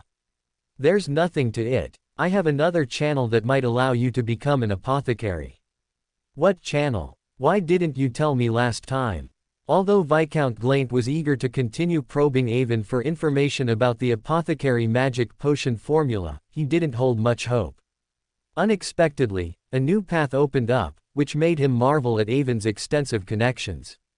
Just as Avon was about to speak, a servant approached Viscount Glaint and informed him that an important guest had arrived. Viscount Glaint was the host of the salon and couldn't stay with Avon for too long. He also saw that Avon wasn't very interested in the salon, so he instructed a servant to lead Avon to a guest room in the villa and said to Avon, "Actually, Miss Audrey, Earl Hall's youngest daughter, and I jointly invited you today. We wanted to ask you for a favor." What favor? Avon knew that Furs would have a historic meeting with Miss Justice, Audrey, today, and somewhat understood what favor they wanted from him, but he still asked. "I've met a Beander and hope to learn about the Beander world and access relevant channels through her. But I'm also a bit worried, so I'd like to ask you, a professional from Military Intelligence Section 9, to help us vet her." "No problem. We'll see each other later then." Avon readily agreed. At the same time, he also guessed that Audrey's invitation wasn't for this purpose. After all, she was a spectator, most skilled at observing others, and certainly didn't need his help in vetting someone. Miss Justice, Audrey, doing this was likely still to establish a formal connection with him, a Tarot Club member, in reality, and strengthen their communication and cooperation, especially since both of them already knew each other's identities. Avon took his plate and selected some more steak and pan-fried dragonbone fish from the dining table, then followed the servant into the small reception room on the second floor of Viscount Glaint's house. After Avon finished the food he had chosen and was drinking black tea to cut the richness, the door to the small reception room opened, and Viscount Glaint appeared with the golden-haired, blue-eyed Miss Audrey. Although Avon had already seen Audrey at the dinner, he was still momentarily stunned by her angelic beauty. However, Avon, having been tempered by the demoness, was more immune to the effects of beauty than others. He quickly recovered, stepped forward, took Audrey's hand, which was gloved in white gauze, lightly kissed it, and then said, "Your beauty is like the most exquisite diamond, sparkling and dazzling." Audrey curtsied slightly and then said with a smile, "Thank you for your compliment." Viscount Glaint gestured for Avon and Audrey to sit on the sofa, then sent a servant to invite the guest they were to meet, while also providing an introduction. "That lady is both a Beander and an author." An author. Audrey used her spectator's insight to observe Glaint and Avon's reactions. "You must have read the book she wrote as well. It's Storm Manor, which has been widely praised in the past 2 months. Her demeanor is just like the protagonist of the book, Detective Cece, languid and intelligent." While Viscount Glaint was introducing Furs, Avon kept a slight smile, listening quietly, without expressing his own opinions. This made Audrey, who had been secretly observing him, a bit deflated. She wondered if Avon's sequence had an ability to restrain a spectator, as she couldn't discern what he was thinking at all. Just then, the servant opened the door to the reception room and ushered in Furs, who had a languid demeanor, brown hair, blue eyes, and was wearing a cream-colored high-collared long dress. Furs, originally casual and nonchalant, because even when facing nobles, she felt a psychological advantage, immediately dropped her previous posture as soon as she entered the small reception room. Because she found that besides the 2 nobles she knew she was going to meet, there was an extra person in the reception room, and this person was her superior. Although her coming to Viscount Glaint was at his instruction, suddenly seeing Avon, she still felt like she was being supervised by her boss standing behind her while at work, and she became very uncomfortable. After Furs entered the reception room, through her spectator abilities, Audrey immediately analyzed a lot of information about Furs, including that she had actively exposed her Beander identity in front of Glaint, and that she had something to ask of both herself and Glaint. At the same time, Audrey also noticed Furs's discomfort after seeing Avon. She shouldn't be flustered just because there's one more person at this meeting. It's more like she recognized the strength's identity and became flustered. "I heard that the strength works in intelligence within Military Intelligence Section 9, not field missions. How would this author know Avon? Nothing can be seen on the strength's face. What pathway of Beander is he from? He feels so restraining to a spectator." Neither Furs's nor Audrey's inner thoughts were noticed by Viscount Glaint, who enthusiastically introduced the parties to each other. After both parties were seated and Audrey had sent her maid Annie out the door, Furs, as if undergoing a leader's inspection, demonstrated her ability, drawing exclamations of admiration from Glaint and Audrey. Then, Furs, according to the conditions she had prepared earlier, proposed a deal to Viscount Glaint and Audrey. In exchange for helping them enter the Beander world, they would help her get Zio out. After clarifying the relevant situation, Viscount Glaint and Audrey both looked at Avon, who hadn't said a word. Avon, being from Military Intelligence Section 9, would certainly be knowledgeable about such matters. The police station and prisons are a mixed bag. If I intervene, it's bound to leak information, which would actually be disadvantageous to Miss Furs's bounty hunter friend. So, getting her out through normal channels is the most suitable approach. Upon hearing this, Furs quickly nodded in agreement, while Audrey and Glaint exchanged glances and decided to help Furs with this matter. Then Furs was escorted out of the reception room by Glaint. "Mr. Avon, did you know Miss Furs before? I saw she seemed quite uncomfortable when she saw you." Watching Furs leave as if fleeing, Audrey covered her mouth and chuckled, simultaneously looking at Avon with eyes like green crystal. "She and Miss Zio are both intelligence agents I developed and have records in Military Intelligence Section 9. It was also my suggestion for her to seek help from Viscount Glaint this time, for the reason I mentioned earlier. If it's known that Miss Zio has deep ties with Military Intelligence Section 9, it would be difficult for her to carry out her work in the future." Audrey hadn't expected to receive such an answer. She had thought Furs was afraid of Avon because of the mouse-fearing cat dynamic. Then you could have directly asked me and Viscount Glaint for help, couldn't you? Why go through such a big roundabout way? Audrey asked, looking at Avon strangely. Of course, there's another reason. I hope you can find an opportunity to guide Miss Furswall and Miss Ziodorecha to join the Tarot Club. Why should I guide them? Can't you do it too? Audrey was very supportive of expanding the Tarot Club, but she didn't understand why Avon, also a Tarot Club member, wouldn't do it himself and instead asked her to. Because I don't want them to know that I am the strength of the Tarot Club, and it's most reasonable for them to inadvertently discover the secret of the Tarot Club by being guided by a spectator. Why bring these two into the Tarot Club? Is there anything special about them? Audrey knew through some friends who had also joined Military Intelligence Section 9 that Avon had recently gained significant prominence within Military Intelligence Section 9. She believed he had deeper considerations for selecting these two Beyonders to join the Tarot Club. Avon sighed and explained about Furs suffering from the full moon curse, stating that he hoped to protect her through Mr. Fool's blessing. As for Ziodorecha, Avon mysteriously hinted that she might be involved in a major case that would attract Mr. Fool's attention. Audrey hadn't expected that the seemingly languid and carefree Furs had such a painful experience, and that Zio would be involved in a major case that could attract Mr. Fool's attention. She agreed to propose expanding the Tarot Club at the next Tarot Club meeting and sighed inwardly. Beneath Mr. Avon's nonchalant and unrestrained exterior, there is actually a big, soft heart. Avon's push for Furs to join the Tarot Club was indeed out of fear of an accident, fearing that if Furs didn't join the Tarot Club due to his interference, she might not survive a certain full moon night. As for pushing Ziodorecha, it was because Avon wanted to accelerate her promotion speed. In the decrypted content in Avon's mind, Ziodorecha's prolonged delay in joining the Tarot Club severely slowed down her advancement, which was not beneficial to Avon's subsequent plans. Chapter 134, Chapter 132, Carl, Woodward. Originally, Avon only intended to encourage Furs to join the Tarot Club to prevent any accidents.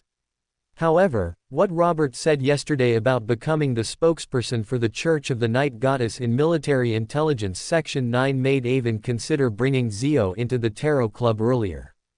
Robert had originally intended to become the political spokesperson for the Church of the Night Goddess, inserting his influence into Military Intelligence Section 9. But circumstances are unpredictable. It turned out that the Horn family had signed an ancient contract, stipulating that the Horn family's heirs could only believe in the storm god. This completely disrupted Robert's plan. Robert currently held the position of chairman of the Military Intelligence Committee. The Storm Church already had its own spokesperson in Military Intelligence Section 9, so he didn't need to intervene. The Church of the Night Goddess, however, had a vacancy, but he had unfortunately converted. Robert was unwilling to let his prior preparations go to waste, so he hoped Avon would fill this vacancy and become the spokesperson for the Church of the Night Goddess, with Robert fully supporting him from the side. This way, the benefits would still remain within their circle. However, Avon's stance was also very clear: he could not be tied down to Military Intelligence Section 9. After all, he was a Hunter Pathway Beyonder, and his ultimate destination was the military. He would have to leave Military Intelligence Section 9 sooner or later. But if he left Military Intelligence Section 9, someone would need to inherit and manage the influence he left behind. Under these circumstances, Avon set his sights on Ziodorecha. Ziodorecha's father was the previous spokesperson for the Church of the Night Goddess in Military Intelligence Section 9. It would be easy for his daughter to gain the Church of the Night Goddess's recognition. At the same time, due to her father's legacy, a group of people in Military Intelligence Section 9 highly regarded her. If Avon focused on cultivating Ziodorecha, he could more easily gain the loyalty of these individuals. Finally, Ziodorecha had historical issues. She could not receive direct support from the Church of the Night Goddess. Otherwise, the church would be in direct conflict with the royal family. Therefore, the only powerful figures she could rely on were Robert and Avon. This was beneficial for Avon to control her. It is better to use someone who has made a mistake than someone who has not, as people with something to hide are always more reassuring to use. After discussing Furs and Zio with Audrey, Avon proactively asked, "As a spectator, you possess the ability to discern people. In fact, I don't need to help you. Did Viscount Glint invite me here today because you need my help with something?" Audrey subconsciously glanced at the closed parlor door, then softly asked, "Mr. Avon, you are an intelligence officer from Military Intelligence Section 9. I heard you recently solved several major cases and are quite well informed. Do you have any leads on the psychology alchemists? I've recently felt that the spectator magic potion is digesting quite smoothly. It might not take much time to fully digest it. I need to start preparing to look for the telepathous magic potion formula now.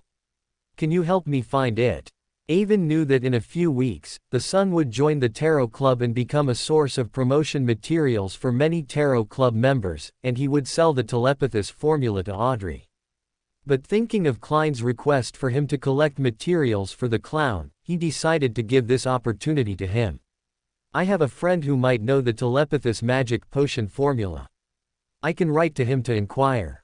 At the same time, he is looking for the horned crystal of the Honekes Mountain Range's gray goat. If you can find it, I can arrange an exchange with him." Avon was not worried at all that Klein wouldn't be able to produce the telepathous magic potion formula, because Klein had already begun to contact Duster Gudrian, a doctor at Tingen Asylum and an peripheral member of the Psychology Alchemists. "The horned crystal of the Honekes Mountain Range's gray goat. My family's warehouse has 2 or 3 of them. I saw them last time when I was collecting spectator magic potion materials. I'll have someone send them to your home when I get back, and please make sure your friend sells me the telepathous magic potion formula." Avon hadn't expected the main material for Klein's magic potion to come so easily, and he was momentarily stunned before saying, "I've moved out of the Ahova Earl's court. You can have someone send the materials to this apartment in Sherwood Borough." Saying this, Avon took out a business card from his person and handed it to Miss Audrey. Audrey usually interacted with upper-class nobles, and remembering the names, preferences, family relations, and rivalries of various nobles was basic homework. She had never encountered anyone giving her a business card before, so she found it quite novel. After taking it, she flipped it back and forth and read aloud according to the information on the front. "Carl Woodward, probationary reporter for the Daily Observer." Audrey held the business card in one hand, looking at Avon with her beautiful green eyes in confusion. Avon looked at Viscount Glint, who had opened the door from outside and returned to the parlor, and explained with a light chuckle, "Intelligence agents operating outside usually have a public identity. This is my public identity. When you have someone send me things, don't be too high profile. My apartment's neighbors are all middle class, being too high profile would attract their attention." This identity was something Avon had acquired the week before he planned to move out, and it wasn't through Military Intelligence Section 9. Instead, it was a legitimate job obtained through a newspaper's recruitment interview. Audrey thought that if she sent something to Avon without specific instructions, the butler would certainly follow the usual procedure of having servants in beautiful uniforms deliver the items to Avon's door, which would be too high profile and draw the neighbors' attention to Avon's identity. So, she nodded, indicating that she understood. From this single incident, Audrey sensed Avon's meticulousness, his carefulness in actions, always planning 3 steps ahead. She couldn't help but sigh that Avon had only been in Backland for a few weeks, yet he had already quickly established himself in Military Intelligence Section 9 and gained renown. He was definitely not famous for nothing.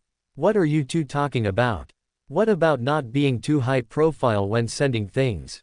Viscount Glint, who had only heard half of the conversation upon entering, asked curiously. At the same time, he was surprised by how quickly Avon and Audrey had become familiar, because as far as he knew, this was only their second meeting and their first formal conversation. It had progressed so quickly to the point of sending things, making Viscount Glint even suspect if Avon was a Beander capable of charming people's minds. If Audrey, Backland's most beautiful jewel, were to be taken by Avon, then the other noble second generations who secretly admired Audrey might collectively beat him, the matchmaker, to death. We were discussing some Beander materials, and it just so happens that my family's warehouse has some that Mr. Avon needs, so we agreed to have someone send them to Mr. Avon later. Audrey was a little confused as to why Viscount Glint's expression had become so strange, so she explained. Viscount Glint felt a subtle sigh of relief upon hearing this explanation, then remembered the unfinished topic and excitedly asked Avon. You mentioned earlier that you have another channel through which I can obtain the apothecary formula. What channel is that? Seeing the eager Viscount Glint, Avon no longer played coy and said directly. In this world, besides the 7 Orthodox churches as official organizations, there are also some secretive organizations that are not officially recognized. Most of these organizations worship evil gods and are enemies of the Orthodox churches. However, there are also a small number of secretive organizations that are not so harmful. I know a member of a secretive organization, and the organization he belongs to does not really oppose the Orthodox churches, and they happen to have the apothecary magic potion formula in their possession. Audrey and Viscount Glint had both heard about these things Avon mentioned before, and they also knew that unofficial Beyonders generally opposed the Orthodox churches, but that didn't stop their longing for the Beander world, so they continued to signal Avon with their eyes to continue. The organization this person belongs to is called the Life School of Thought. They control the pathway of fate and part of the pathway of the moon, which is also the apothecary pathway's magic potion formula. They advocate for the absolute rational world, the spiritual world, and the triple division of the material world. I am confident I can persuade him to teach you the apothecary magic potion formula, but there are also conditions. What conditions? Viscount Glint quickly asked. He felt that the Life School of Thought, this secretive organization, seemed very cool. They pass down their knowledge in a master-disciple model, only teaching their students the corresponding magic potion formulas. If you want to obtain the formula, you must join the Life School of Thought and acknowledge him as your teacher. Ah! Audrey and Viscount Glint exclaimed in unison. They hadn't expected that after more than 1,400 years since the Fifth Epoch, and over 100 years since the Industrial Revolution brought about great specialization, there would still be such an ancient organizational method of master-disciple transmission. For a moment, Viscount Glint hesitated. After all, he wanted the apothecary magic potion formula simply to have a good body and enjoy himself better. He didn't want to be constrained by an organization, let alone a secretive one. If he were willing to join an organization and accept its leadership to become a Beander, he could have joined Military Intelligence Section 9 long ago, and Military Intelligence Section 9 would have welcomed him with open arms. Viscount Glint hesitated, asking Avon some questions about the Life School of Thought, but he couldn't make up his mind and decided to wait until Furs took him to a secretive gathering before making a decision. Avon wasn't too concerned about this. He was interested in finding a student for Dayquil, mainly because of the snake of fate behind him. As a Sequence 1 Archangel of the Pathway of Fate, the addition of a new member to his subordinate organization could not be concealed. Not to mention that he might have already arrived in Backland. As long as he investigated the origin of the new member and found Avon's involvement, perhaps he would also be willing to invest in Avon. Anyway, from the original work, it can be seen that this snake of fate also likes to play the long game. If he invested in Klein, why couldn't he invest in me, Avon? Even the goddess favors me and blesses me, so an investment wouldn't be a loss. Seeing that Viscount Glint was unable to make a decision, and having achieved all the objectives for attending this salon today, while also filling his stomach. Remembering Robert's previous instructions, Avon bid farewell and left. Chapter 135 Archbishop Anthony. The headquarters of the Church of the Night Goddess in Backland, St. Samuel Cathedral, is located on Pacesfield Street in the western part of Backland's North Borough, very close to Empress Borough where Viscount Glint resides. So, it took Avon less than half an hour to reach his destination. This was a pure black cathedral, built in a typical Gothic architectural style, with a bell tower on each side, presenting a symmetrical beauty from afar. Because Avon had attended Robert's enfeoffment ceremony today, then the Parliament's recess ceremony, and subsequently went to Viscount Glint's home, without any rest in between, he was still in his military uniform and dress, which made him quite conspicuous on the large square in front of the cathedral. However, this was exactly the effect Avon and Robert wanted. Avon was showing that although Robert had converted to the storm god, Avon, as his younger brother, had not abandoned his faith and remained a loyal believer of the goddess. Although the plan was well conceived, hoping that Avon could become a spokesperson for the Church of the Night Goddess, Robert was not entirely confident if the Church of the Night Goddess would accept Avon. After all, from ancient contracts, the Horn family had deep ties with the Storm Church. Avon understood Robert's worries, but he himself had no reservations, because Avon knew very well that he was a registered believer with the Evernight Goddess, a genuine goddess's favored one. If he couldn't even become a church spokesperson, then would the Night Church still be the goddess's church? Wouldn't that be turning things upside down? It was just that since arriving in Backland, Avon had been very busy. Apart from visiting the church on the second day after his arrival, he had never had time to come again, so Avon was actually a little nervous. Upon entering the church, passing through the quiet corridor into the serene grand prayer hall, Avon's military uniform and dress indeed attracted the attention of many people. However, with the steady preaching of the presiding bishop, the believers quickly refocused their attention on listening to the doctrine. Avon randomly chose a seat, placed his arms on the pew in front of him, clasped his hands into fists against his forehead, and then began to pray devoutly. After the prayer ended, Avon maintained his previous posture and began to report on his recent situation. He particularly emphasized that he had joined the Aurora Order under the goddess's protection and mentioned Triss, especially how Triss had become Triss and was approaching 3rd Prince Edsac Augustus under the Demonist sect's directive, believing that the Demonist sect was planning a major conspiracy in Backland. In addition, Avon also mentioned that he had already lured the Aurora Order's attention to Triss's existence, and he was preparing to instigate a conflict between the Aurora Order and the Demonist sect. After a while, Avon could clearly feel a gaze from an unknown source, but he did not receive any instructions from the goddess. Just as Avon was wondering what the Evernight Goddess meant, a young cleric in a cassock woke Avon up and said with a smile, "Archbishop Anthony wishes to see you." Avon's expression remained normal. After drawing a circle on his chest towards the massive Night Holy emblem at the front of the prayer hall, he followed the cleric along the outermost edge of the prayer hall into the core area at the back. Although it was daytime, the core area at the back of the church was pitch black, with only a faint light provided by oil lamps lit on the walls. On the way to Archbishop Anthony's office, Avon encountered many church members wearing red gloves. They were surprised that Avon, whom they had never seen before, could come to this core area, but seeing the young cleric guiding Avon, they said nothing. Soon, the young cleric led Avon to an office. After receiving permission, he opened the door, let Avon enter by himself, and then actively closed the door, not entering with him but guarding outside. Upon entering the office, Avon found it as dark as the outside.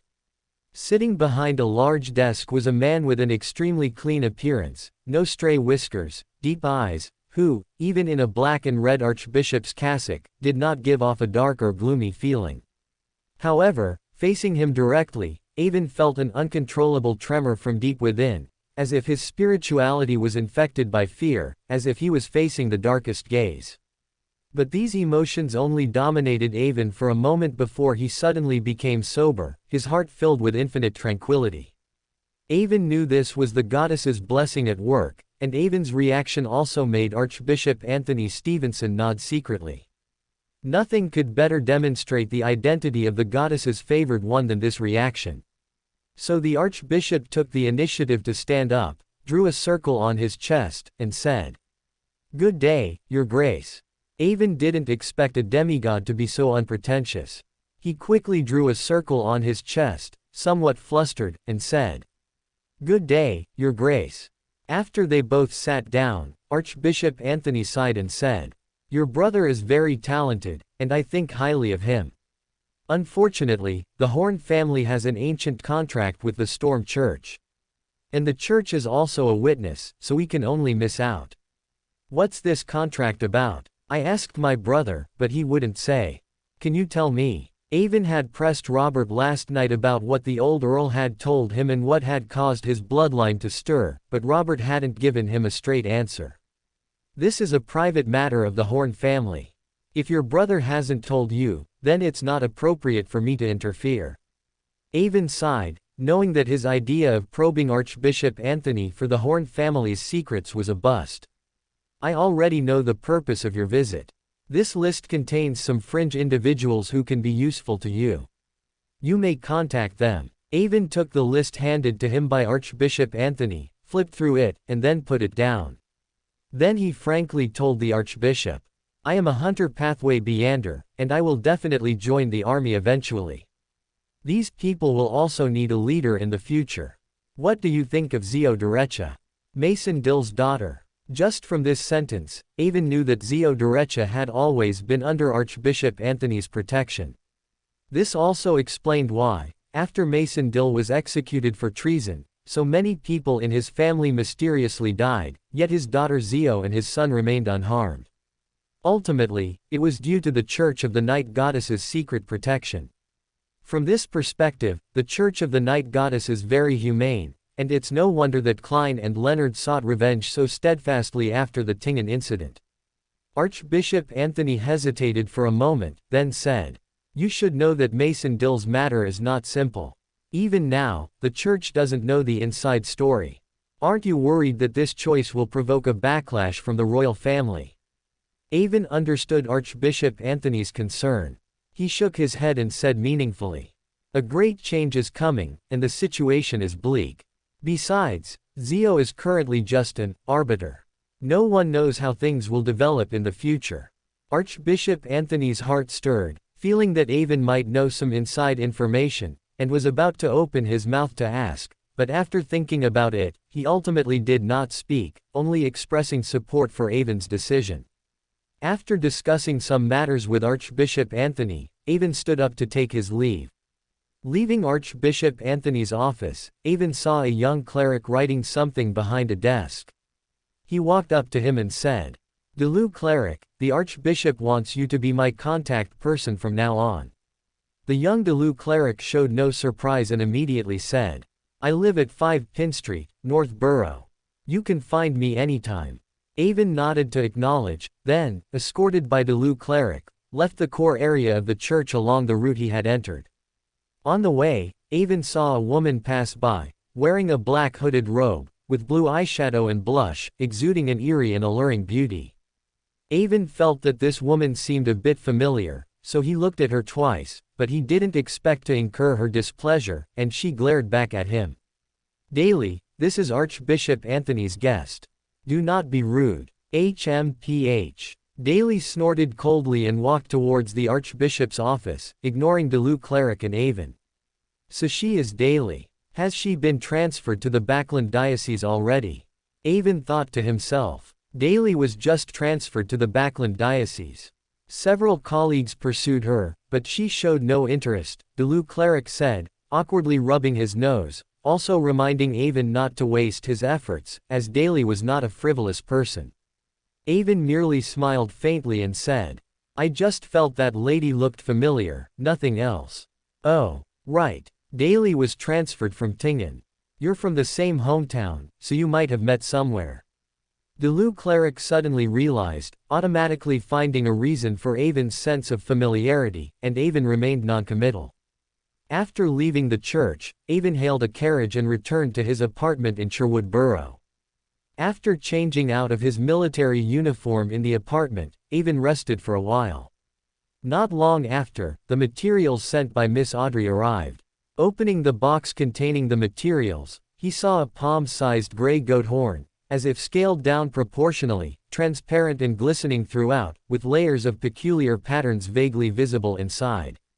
After confirming the materials were correct, Avon immediately prayed to Mr. Fool, asking Mr. Fool to inform Klein that he had obtained the unique horn crystal of the Honekes mountain range gray goat, and would have someone mail it to Svein, the owner of the Evil Dragon bar in Tingen City, asking Klein to pay attention to the receipt, and telling him that the seller's condition was the telepathous magic potion formula. Not long after the prayer ended, Avon saw the scene of Klein agreeing to the transaction, sent by Mr. Fool. Avon then changed into different clothes and took the materials to Braveheart's bar in south of the bridge, preparing to have Kaspar's Kanlinen deliver the materials. Sharon and Marich's plan. It was already dark when Avon arrived at Braveheart's bar. The bar was bustling with men unwinding after a day's work and provocatively dressed women. Kaspar's Kanlinen wasn't playing billiards in a private room today. Instead, he was sitting at the bar, drinking beer, observing the bar's foot traffic, and vigilantly watching everyone to prevent any trouble.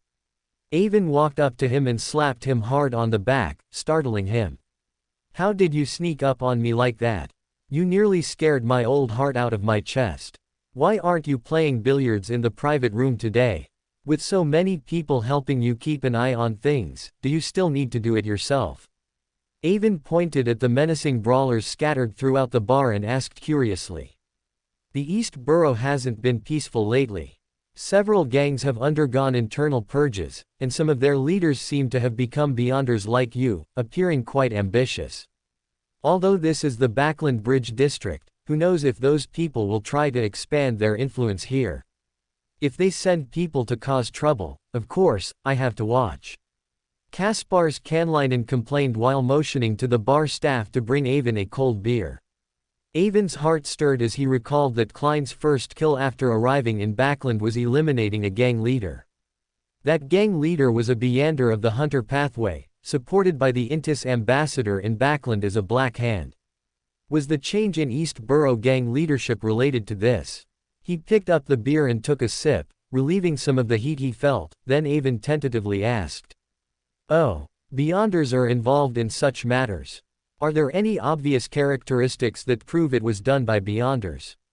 Kaspar's Kanlinen glanced at Avon and casually said, "I secretly went to look at some abandoned bodies of gang members. They had clear signs of animal bites, and some bodies were even torn in half. Is that something a human can do? It can only be a Beyander." Avon nodded upon hearing this, agreeing with his assessment, then looked at the beer in his hand with a hint of regret. It still wasn't cold enough. Once he advanced to Sequence 7, he would be able to control the power of ice, and then he could drink icy beer even in summer. "I have a task for you. Help me deliver this item to Svein, the owner of the Evil Dragon bar in Tingen City." As he spoke, Avon handed a small box to Kaspar's Kanlinen, then grinned slyly and added, "I'm choosing cash on delivery this time too." Kaspar's Kanlinen took the small box, knowing that the materials transported by Beyonders like Avon were not simple and that the spiritual wall on them could not be easily damaged. However, he had someone behind him who could identify what was inside and how much to charge for shipping, so he directly took the small box and walked towards a private room. Avon watched the boxing match in the center ring of the bar, seeing the boxers exchange heavy blows, and listened to the shouts, cheers, and curses of the surrounding crowd. He actually felt a sense of relaxation. After a while, Kaspar's Kanlinen returned from the private room and said, "This shipment will cost at least £20 for shipping. If I don't get it from the recipient, you'll have to cover it. Is that okay?" "No problem," Avon said casually, his eyes still fixed on the boxing ring. "Someone wants to see you. They hope to entrust you with a task." Kaspar's Kanlinen looked at Avon, hesitated for a moment, then spoke. Upon hearing this, Avon finally withdrew his gaze from the boxing ring and looked at the somewhat uneasy Kaspar's Kanlinen. He scrutinized him for a moment before saying ominously, "I don't think I ever said I would accept tasks. So why would someone specifically ask for me?" Hearing Avon's question, the hairs on Kaspar's Kanlinen's body stood on end, and he quickly explained. "It was when you greeted the mirror in my private room last time. That Beyander learned about you then, so he specifically asked to see you." Avon appraised Kaspar's Kanlinen for a moment, then suddenly smiled and patted Kaspar's Kanlinen's shoulder, saying, "You should have said so earlier. You made me think you betrayed me and were trying to lure me into a trap." Where should we meet? Kaspar's Kanlinen also breathed a sigh of relief. Avon's sudden change in expression had given him a cold sweat. The way Avon looked at him just now made him feel that if he said one wrong word, he would die without a burial place. Dealing with these people is really too difficult. Kaspar's Kanlinen wiped the cold sweat from his forehead. This person usually seems kind, but at critical moments, he really turns his face instantly. Right here in the private room. Then what are you waiting for? Lead the way. Kaspar's Kanlinen quickly led Avon to a private room near the kitchen, stopped, lightly knocked on the door, and after receiving permission, led Avon inside. Upon entering, Avon found it was a card room, with untouched, brand new poker cards stacked on the table. Beside it stood a man in a white shirt and black waistcoat, but with somewhat excessive body hair and a burly physique, looking at Avon. Avon frowned slightly. He had expected Miss Sharon to meet him personally, but it was a man. Could he be Marich? But he didn't feel like the Marich described in the original novel. He lacked the lifeless feeling of a zombie, instead feeling more like facing a werewolf. Avon's heart stirred. Could it be that Marich hadn't yet advanced to zombie and was still just a werewolf at this time? After leading Avon into the card room, Kaspar's Kanlinen automatically exited the private room. At this moment, a beautiful figure appeared out of thin air in the private room, floating in the air. The woman was dressed in a Gothic court dress, wearing a soft hat, with light golden hair and eyes as blue as the sky on a sunny day. Her features were exquisite, and her complexion was exceptionally pale, making her appear delicate and frail, evoking pity. After the beautiful woman appeared, she lifted the hem of her long skirt and curtsied to Avon, while Avon, without the slightest surprise, smiled and bowed to both of them. "May I ask what business you two have with me, inviting me here?" Avon always believed in taking the initiative when speaking and acting, so after exchanging greetings, he directly asked. The two clearly hadn't expected Avon to be so direct. After a pause, the beautiful lady spoke. "My name is Sharon, and this is Marich. Avon. We invited Mr. Avon here because we would like to ask for your help," Miss Sharon said in her faint, seemingly unvarying voice. What kind of help? Avon had actually guessed what Sharon and Marich wanted his help with, but he still asked. "Mr. Avon, can you use your authority in Military Intelligence Section 9 to impose a 2-hour lockdown on the East Borough on a certain day?" Sharon directly revealed Avon's Military Intelligence Section 9 identity, causing Avon to raise an eyebrow, but he remained unfazed and directly retorted. "Is it to help you ambush a zombie from the Rose School of Thought and cut off his reinforcements? To give you time to act?" As soon as Avon said this, Miss Sharon showed no expression, merely looking at Avon, while Marich clearly overreacted, his muscles bursting the buttons of his black waistcoat, as if ready to act against Avon at any moment. Avon, however, simply smiled, watching the two at his leisure, as if he wasn't worried about a confrontation at all. "Yes, we want to ambush a zombie. We wonder if Mr. Avon can provide assistance." After a long moment, Sharon, who had been intently staring at Avon, spoke again. "Yes." Avon readily agreed, but before his words finished, he counter-questioned, "But what reward can you offer me? As far as I know, the Rose School of Thought has undergone turmoil, with the Temperance faction being purged and hunted. I estimate you don't have many valuable things on hand. I can help you, but what remuneration can you give me?" Hearing Avon's words, Marich clearly grew agitated, but Sharon was the one in charge, so although he was annoyed, he didn't speak, only his breathing growing heavier. "If possible, we will tell you the locations of other Rose School of Thought members. These people are all lunatics and werewolves, ticking time bombs in Backland. Capturing them can also provide you with merit. And also help you temporarily relieve danger, right? How can that be considered a reward? That's mutual benefit. What I want is a reward for my willingness to help you with this." Avon directly interrupted Miss Sharon, showing no intention of being gentle or considerate.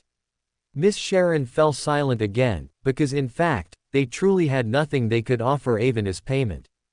However, the Rose School of Thought's relentless pursuit forced them to take the risk of approaching Avon, who had already perceived Sharon's presence last time. They urgently wanted to eliminate the Rose School of Thought members who were hunting them down here, and at the same time, allow Marich to obtain the Beander characteristic of a zombie, thereby advancing. Initially, they had hoped to quickly conclude negotiations by revealing Avon's military intelligence Section 9 identity, making him make a mistake in his haste. But they didn't expect Avon to be unhurried, instead revealing their identities and exposing their predicament, putting them at an absolute disadvantage in the negotiations. However, it also confirmed their previous conjecture. Avon's identity was definitely not simple, and the resources he could mobilize must be considerable, as evidenced by his easy agreement to cordon off the East Borough. What do you want? Avon knew they couldn't afford a reward, yet he was still willing to haggle with them, clearly not because he was idle. So Miss Sharon also asked directly. Don't look so serious. The hedonist faction within the Rose School of Thought is indeed a major concern for Military Intelligence Section 9. Our scope for cooperation is still very broad. How about this? I won't be greedy. As long as you unconditionally help me with 3 favors within your capabilities in the future, I'll agree to help you this time. How does that sound? Sharon and Marich exchanged glances, feeling they had no other choice, and nodded in agreement. Huge bounty. After settling the terms with Avon, Marich explained their plan. We will intentionally expose some flaws to lure the chosen target out of the East Borough. Then, we'll need you to seal off the East Borough, or you can directly lead people to deal with other Rose School of Thought members besides the target. The point is to separate them so they can't support each other, and we can't be exposed to Military Intelligence Section 9. We only cooperate with you, we don't trust anyone else. It seems you've had painful lessons from cooperating with official Beander organizations, haven't you? So why do you trust me and are willing to cooperate with me? Avon heard Marich's distrust of official Beander organizations, especially Military Intelligence Section 9, and asked casually. Because last time you discovered my existence, but Braveheart's bar has never been investigated by any official Beander, nor have you blackmailed us or anything like that. We knew then that you were relatively tolerant of Beyonders who don't cause harm, Miss Sharon suddenly said. Avon chuckled. As long as it didn't threaten him and couldn't bring him merits, he generally couldn't be bothered. The reason he was willing to establish contact with Sharon and the others was because she could connect him to an angel. Although the angel's state was not right, an angel is an angel. The current investment would surely yield high returns in the future. Moreover, the Rose School of Thought was an enemy Avon had identified long ago, always listed as a key target for suppression. Besides this, there was also consideration for the future. Since Avon came to Backland, he had been able to access many materials that outsiders couldn't see, thanks to Robert's convenience as a Conservative Party bigwig. He always felt that although the countries of the North Continent were full of contradictions, the entire world's development was still in a period of growth. Everyone was exploiting the Southern Continent to develop themselves, so they shouldn't have the time to fight their neighbors. The era's dividends brought by Rosal had not yet disappeared. The past 100 years could be said to be the most peaceful period in the North Continent. And this situation was actually unfavorable for Avon, a Beander with both the hunter and assassin pathways. Without turmoil and war, how could he digest the potion? Therefore, Avon's future plans were mainly focused on the Southern Continent. Sharon and Marich were clearly very familiar with the Southern Continent, and they could become good helpers for him when he conquered the Southern Continent in the future. It was just that Avon's power level was still very low, so he couldn't take them as subordinates. Thus, he could only use help in exchange for promises to strengthen their connection. Since Avon needed time to coordinate the forces of Military Intelligence Section 9, they finally agreed that Sharon and Marich would make the preliminary preparations, and Avon would inform them of the specific time of action. By the way, you are very familiar with this area. Pay attention to the whereabouts of this person.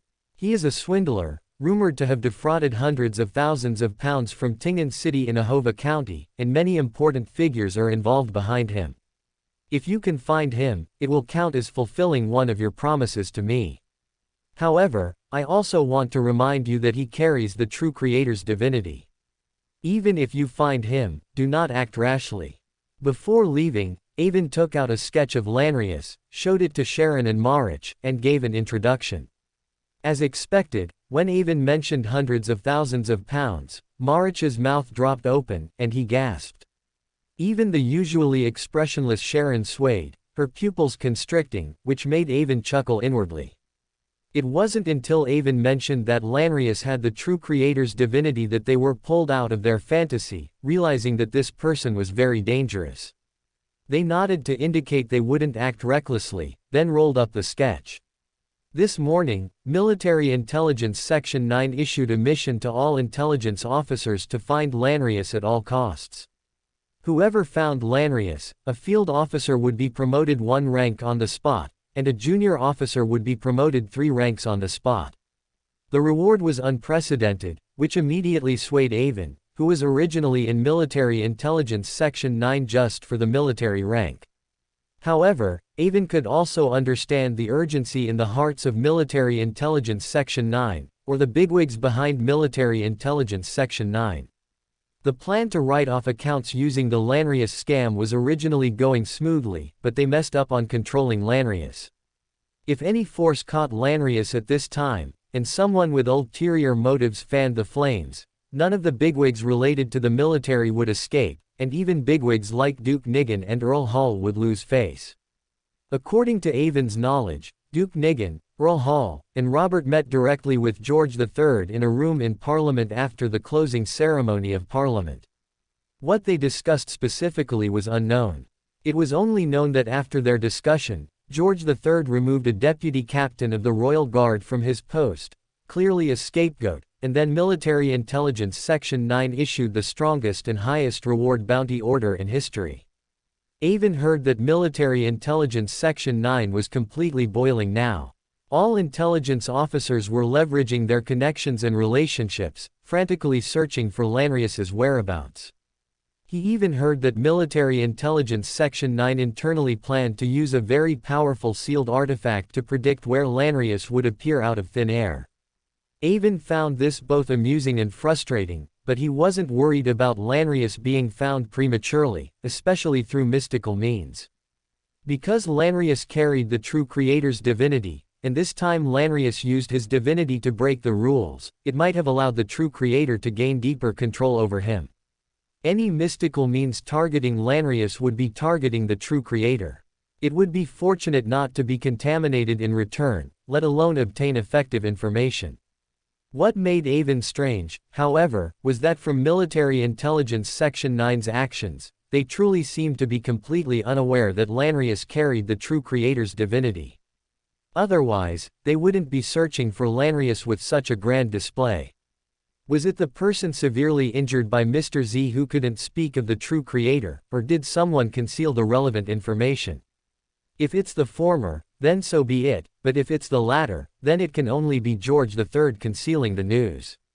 Avon felt that George III intended to use Lanrius for a rehearsal of the Backland smog, or rather, if the true creator truly succeeded in descending upon Backland using Lanrius's body, then the Backland smog might not even need to happen. But why is George III so certain that Lanrius will definitely come to Backland? Although only half of the content of Lord of the Mysteries in Avon's mind was unlocked, Avon was basically certain that Adam stood on George III's side. Whether it was Duke Nigan being assassinated twice, or the spectator demigod of the psychology alchemists stirring up trouble, all proved this point. Therefore, Avon had reason to believe that George III was a member of the Twilight Hermit Order, and his conspiracy had Adam's support.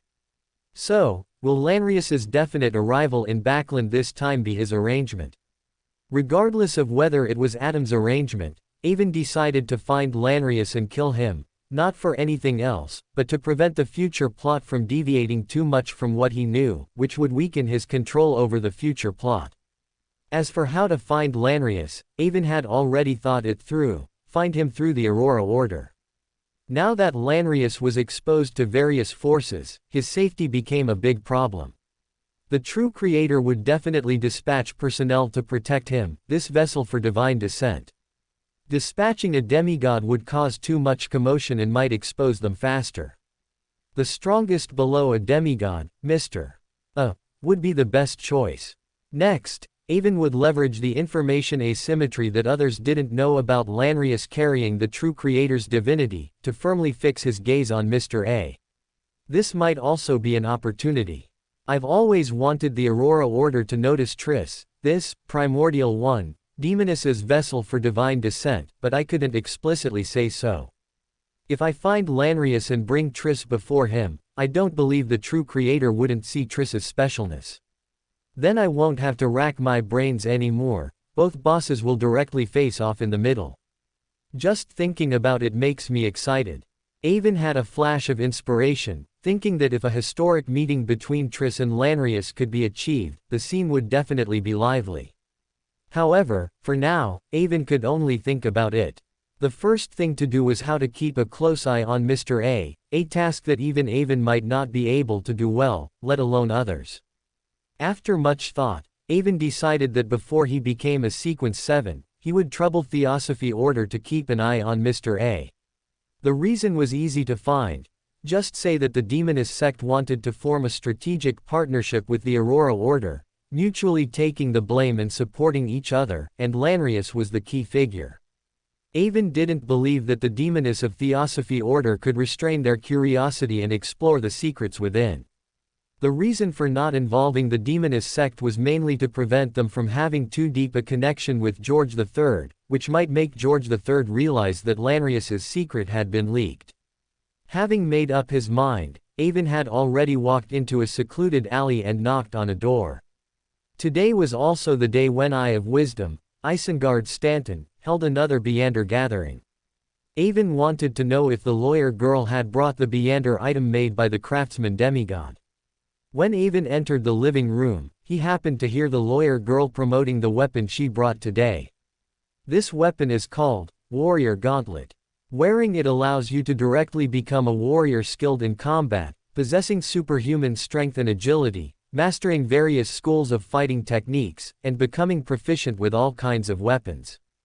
As for the side effect, it's very minor. It will make you very combative and fond of solving problems with your fists, which often leads to unnecessary trouble. I hope to exchange this weapon for a solid rhinoceros horn crystal, or at least 500 pounds. Materials are prioritized for exchange.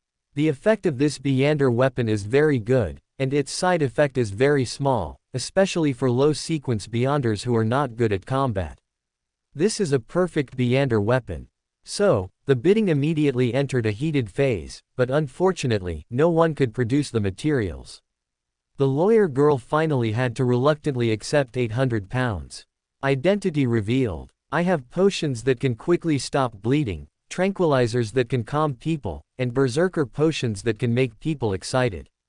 Each of these 3 potions costs 1 pound.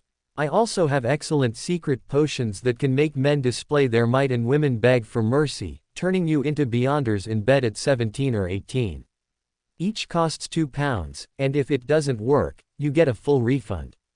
After lawyer Miss Catherine Grice sold out the weapons she brought, a slightly lewd voice rang out, attracting everyone's attention. Avon immediately recognized it as the voice of Dayquil, the apothecary he had developed as a subordinate. Oh, he shouldn't be called an apothecary anymore. After Avon gave him the marrow crystal of the Spring of Elves, last time, he gathered all the materials and successfully advanced to a Sequence 8 feet beast tamer. Dayquil's asking price had doubled since his first meeting, which displeased some people who had purchased his medicine last time and were planning to buy more this time. Your price increase is too fast, isn't it? It directly doubled compared to last time. If you lower the price, we can buy more. Dayquil, whose chubby face was completely uncovered by the iron mask, shook his head repeatedly and said, I always do business honestly. I won't raise prices arbitrarily, nor will I lower them arbitrarily. Cough. My skill in making potions has greatly improved recently. The efficacy of all potions has increased by at least 200%. The price only doubling means I'm already losing money. I can't go any lower. Dayquil spoke vaguely, but everyone present understood that he had advanced. So, They all accepted Dayquel's price increase, and even the person who had just complained said nothing more. Instead, they all bought potions. Apparently, those who had purchased and used Dayquel's potions last time were very satisfied with their effects. Upon hearing that the potions were even more effective, they didn't hesitate to open their wallets. No one could guarantee they wouldn't get injured, and having such a potion could save their life at a critical moment. Moreover, the potion that significantly boosted male virility was very popular and sold out quickly, which only goes to show that men are not stingy with money when pursuing greater strength. Soon, Dayquel had a large wad of cash in his hand, and his excitement was impossible to hide. Seeing this, Avon couldn't help but sigh that the apothecary profession, no matter in which world, is a highly profitable one, and more importantly, it offers a steady stream of income, never lacking buyers. Of course, Avon didn't spend money to buy anything. As Dayquel's subordinate, it was only natural for him to take responsibility for his superior. "Hey, are you interested in a long-term collaboration? I can purchase a large quantity from you, acquiring £200 worth of potions every month. This way, you'll have a fixed large income. Of course, the unit price of the potions would also need to be lower." A man sitting on a sofa at the edge, who rarely spoke, suddenly asked, "My friends and I can even help you advance to the next sequence." Just then, Eye of Wisdom Isengard Stanton, who had been sitting in the center of the sofa and hadn't spoken, suddenly said sharply, "Black Snake, don't play your little tricks. Old Gentleman Wisdom Eyes, I respect your meeting rules, but you can't stop members from making friends, can you? How about it? Cooperating with me will make your future path much smoother." Black Snake. Avon looked at the man completely covered by a black robe. Is he the Aurora Order member who later sold Klein the ear contaminated by the true creator, helping Klein counter-kill Master Luo? If Dayquel, who hadn't advanced for several years before, might have been tempted by such a large fixed income. However, he had just advanced and hadn't yet begun to digest the potion, so he didn't have a high demand for advancing to the next sequence. Furthermore, he had already accepted Avon's invitation and become an outer member of the official organization, Military Intelligence Section 9. Naturally, he had a strong resistance to the temptation of Black Snake, who clearly came from a secret organization, and so he flatly refused. "I'm sorry, these potions require a large number of specially cultivated herbs. Without the raw materials, I cannot mass-produce the potions, and I personally don't have that much energy to mass-produce them. Alright, if you change your mind, feel free to find me anytime." Black Snake also knew that such matters could not be rushed, so this time he merely mentioned it, planting a seed. The other members also breathed a sigh of relief that the apothecary did not accept the invitation, because if the apothecary accepted such a large order, with limited energy, the number of potions he had on hand would not be as large as it was now. At that point, they might even have to bid for them, which would clearly be disadvantageous to them.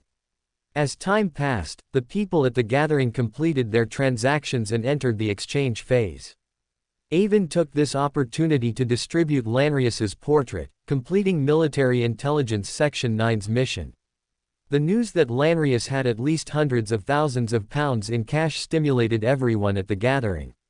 Even though they knew they absolutely couldn't swallow such a huge sum, it still stimulated their nerves, because Avon publicly promised a bounty of 5,000 gold pounds, which was also the bounty Military Intelligence Section 9 offered to those who provided clues.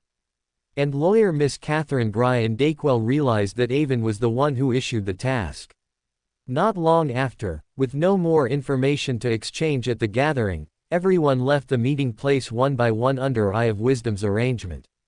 Finally, with only Avon, Dayquel, and Catherine Gray remaining, Avon spoke. "Alright, now that we are all on the same side, there's no need to be formal. Let's introduce ourselves." At these words, Catherine Gray looked at Dayquel in shock, Dayquel looked at Catherine Gray, and Isengard Stanton looked at Avon. No one present had expected Avon to suddenly pull such a move. Isengard Stanton knew that a method to quickly master potions could not be obtained so easily, such a method was a closely guarded secret even in the Orthodox churches. Isengard Stanton knew that Avon was making him fully express his attitude, whether he was willing to formally pledge allegiance. He was somewhat conflicted about this. Catherine Gry and Dacquell were also surprised that the other was also a subordinate developed by Avon, and both secretly rejoiced. From now on, they would have a fixed channel for ordering Deander weapons or purchasing potions. As for the organizer of the gathering, Old Gentleman Wisdom Eyes, also being Avon's subordinate, this did not surprise them. Catherine Gry already knew that Eye of Wisdom and Avon were on the same side, and Dacquell was brought in by Avon. Moreover, when Black Snake tried to win over Dacquell earlier, Eye of Wisdom showed his displeasure with others recruiting people at his gathering, so they generally had a good idea of his relationship with Avon. Seeing that Detective Eye of Wisdom Isengard Stanton was slow to make a decision, Avon chuckled and said, "Let me introduce myself first, then the apothecary, the lawyer, and finally the detective. I am Avon Horn, Captain Intelligence Officer of Military Intelligence Section 9. Dacquell, Apothecary Pathway Sequence 8, Beast Tamer.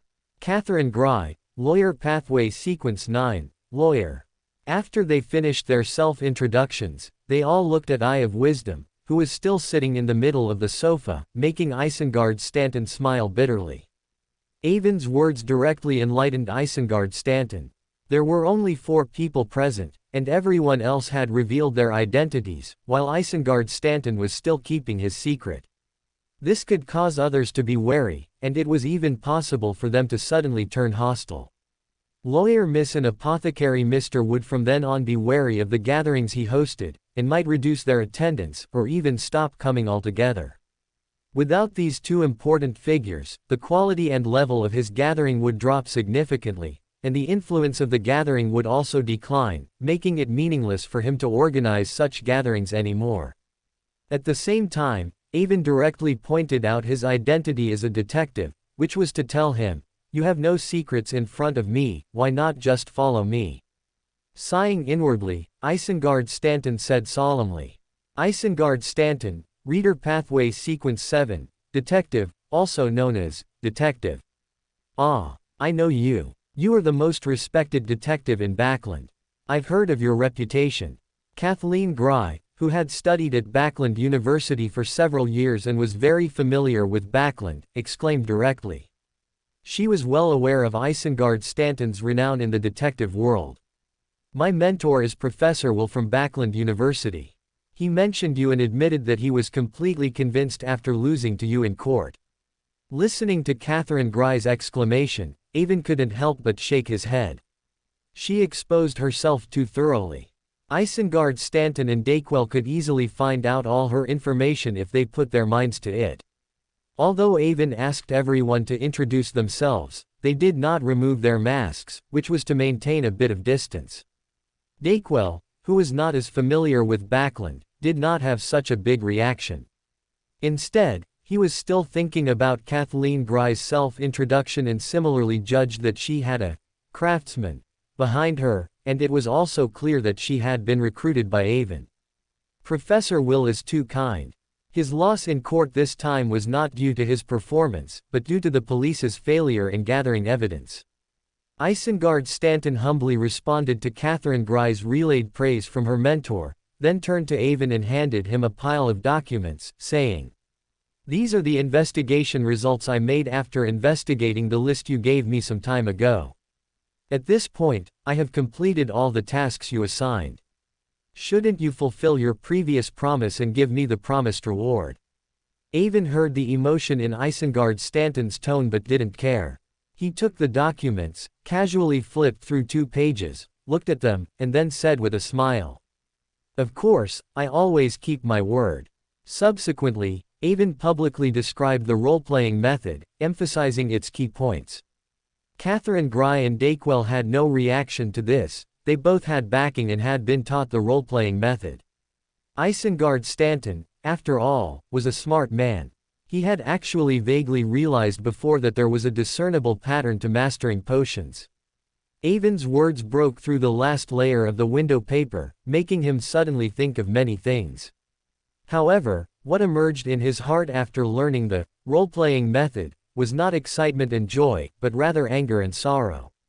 He was angry at himself for being so blind, unable to figure out something so simple, and at the same time, he was sad that he had wasted so many years and so much time. If he hadn't realized that he still had a glimmer of hope, he might have lost control on the spot.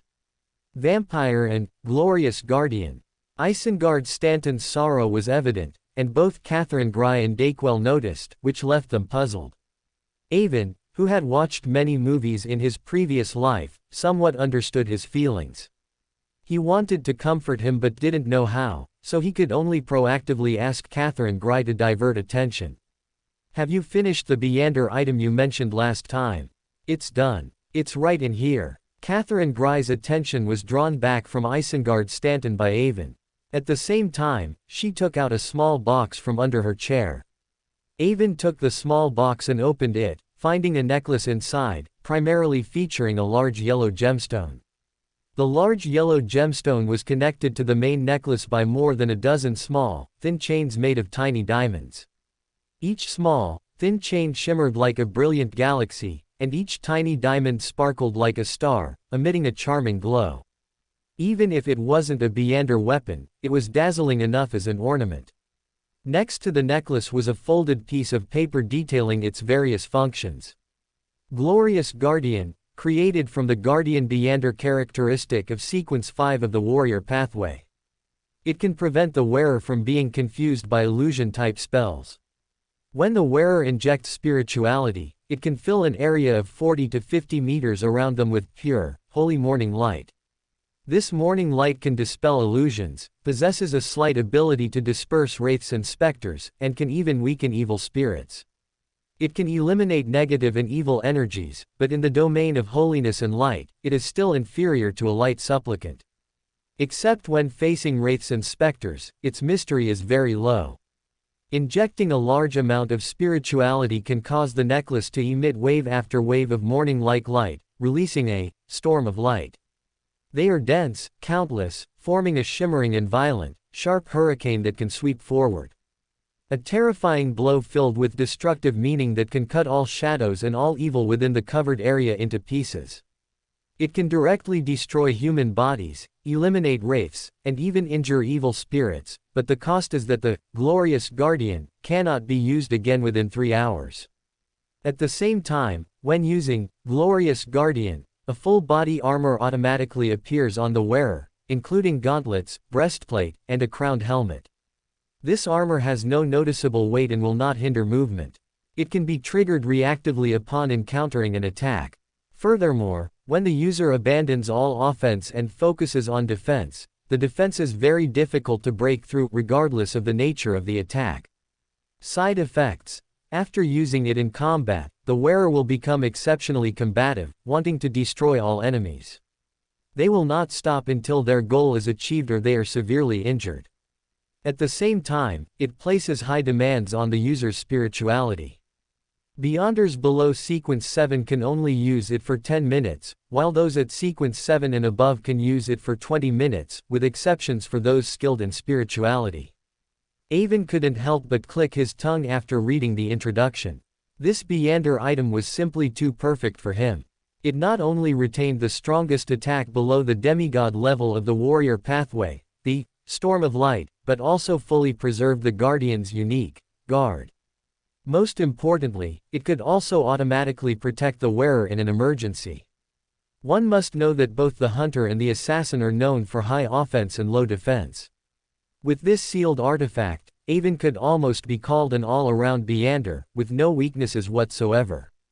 As for the side effects of this Beander item, they were even less worth mentioning. Having a high desire for battle during combat is a good thing. If he couldn't defeat his opponent, Avon could use the side effect of the Golden Gaze to strengthen his fear of death emotion, thereby avoiding and negating the side effect of the Glorious Guardian and making an early escape. As expected of a demigod-level craftsman, not only did he retain so many functions of the Beander characteristic, but he also made the side effect so minimal. It even has a neutralizing effect with the side effect of the Golden Gaze. It's truly a huge gain to be able to obtain this item this time. Avon closed the box, a flame appearing in his hand to burn the instruction manual to ashes. He excitedly said to Catherine Gry, "Thank Mr. Craftsman on my behalf. Also, your subsequent magic potion formula for Sequence 6 and Sequence 5, and the materials before Sequence 5, will all be provided by me." The demigod craftsman had done so much, and his meaning was clear. He wanted Avon to take care of Catherine Gry. Of course, Avon would be tactful and take on the responsibility. As he spoke, Avon took out a black crystal from his body and threw it to Catherine Gry. This was something Avon had just exchanged from within Military Intelligence Section 9 a few days ago, using the merits he had accumulated during this period. Catherine Gry caught it, and after just one glance, she breathed a sigh of relief. Relying solely on the completely digested lawyer magic potion within her body, she confirmed that it was real. She had visited all the Beyander gatherings she could find during this time and indeed discovered that the materials for a barbarian were too difficult to collect. She could only place her hopes on Avon, an insider of Military Intelligence Section 9. Although Isengard Stanton and Dacquell didn't know what Catherine Gry had given Avon, they guessed it must be extremely valuable, otherwise Avon wouldn't have made such an expensive promise. They both, by coincidence, raised their estimation of the craftsman behind Catherine Gry in their hearts. Dacquell withdrew his envious gaze, looked around at everyone present, and asked, "Does anyone here know what Sequence 7 of the apothecary pathway is? And do you have the corresponding formula? Didn't your teacher tell you?" It was Isengard Stanton who spoke. He had just composed himself and asked tentatively. "No, after he finished teaching me about herbs, he just handed me a magic potion formula for Sequence 8 Beast Tamer, kicked me out the door, and then went off to travel the continent and experience life. Since then, I haven't seen him again. If I don't know the name of the next sequence, I'll have to go out to sea to find him." As he spoke, Dacquell looked eagerly at Avon.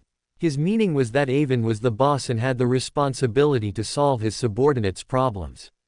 Avon's mouth twitched. He had good potions but didn't think of offering them to himself, but when he had a problem, he thought of himself as the boss.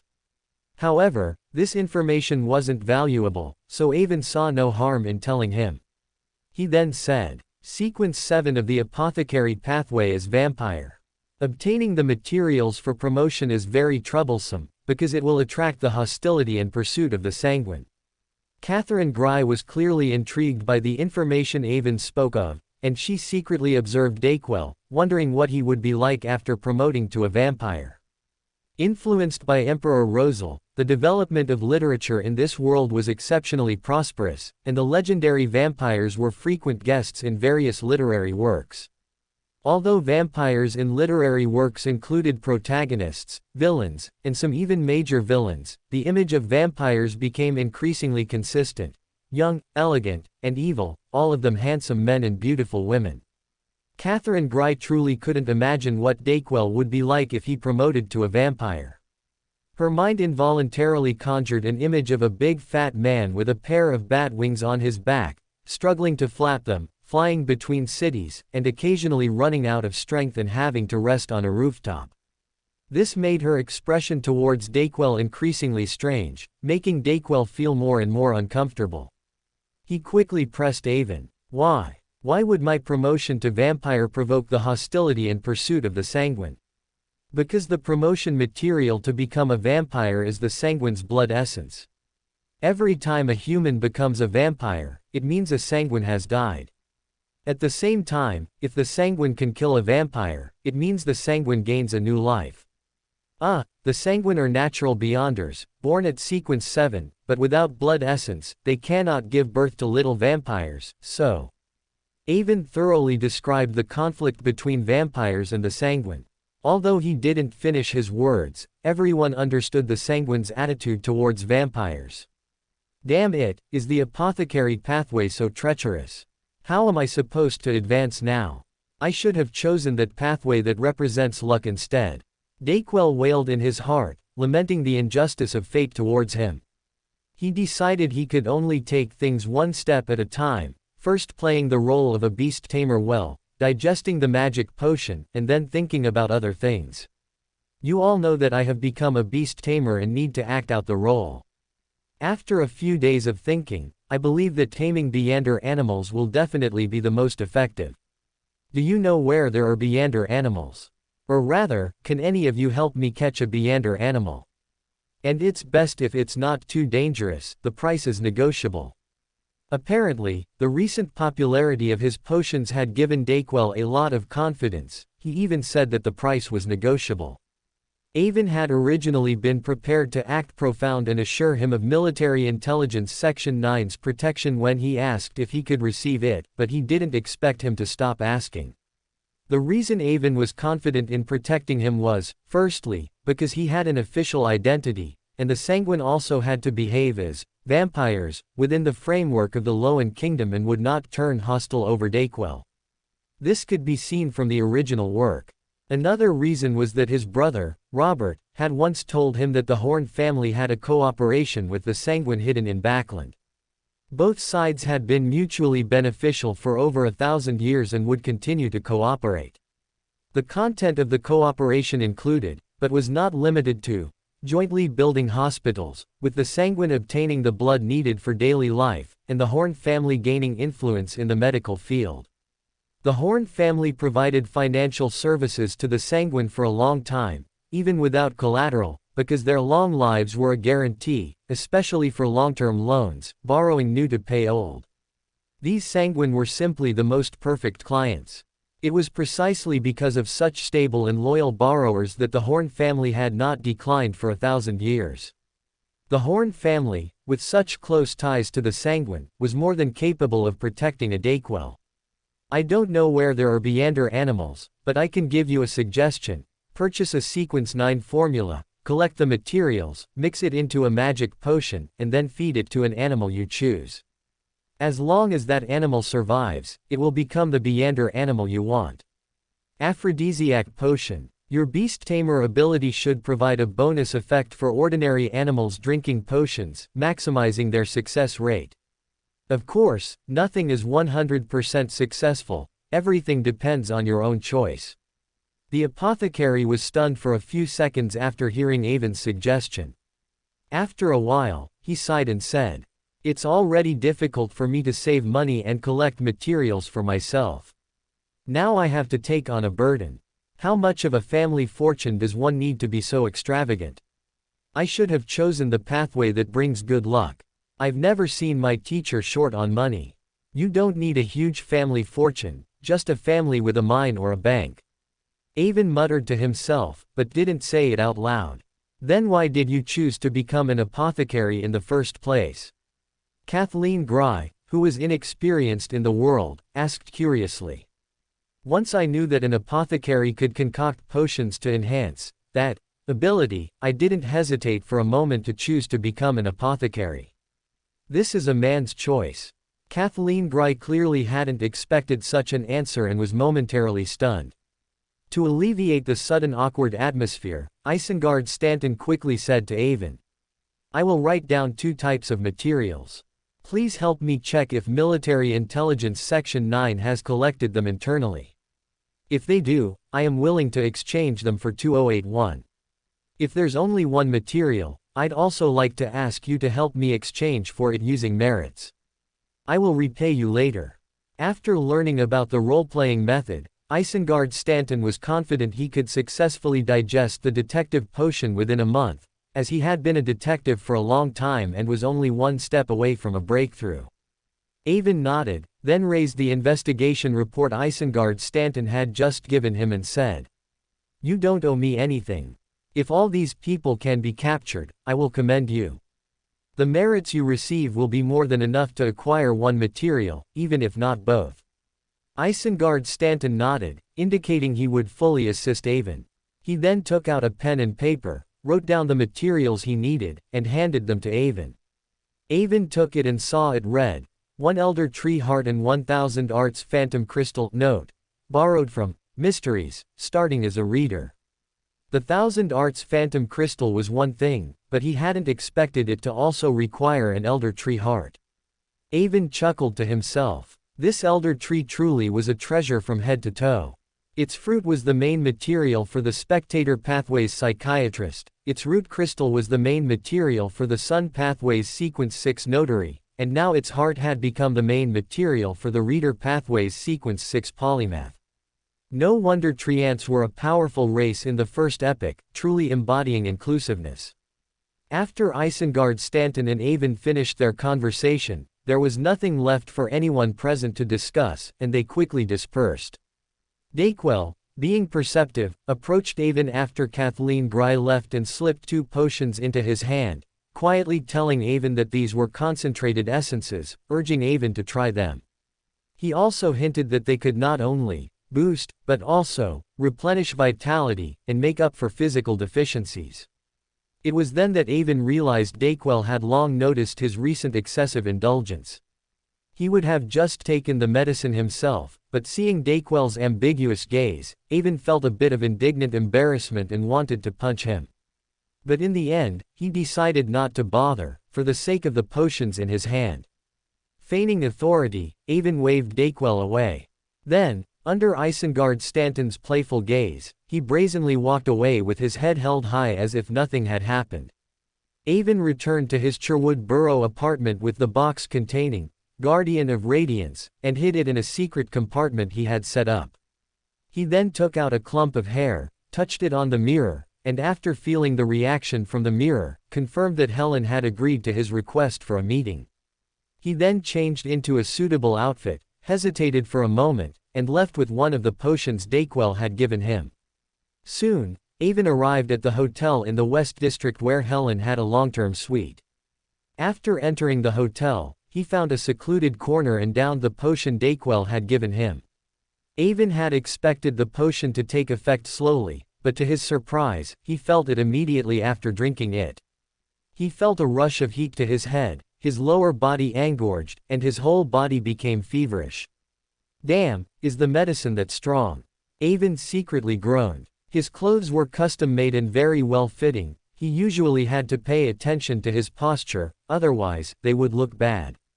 Now, with the medicine so potent, his physical reactions were very obvious, forcing Avon to walk hunched over to hide his embarrassment.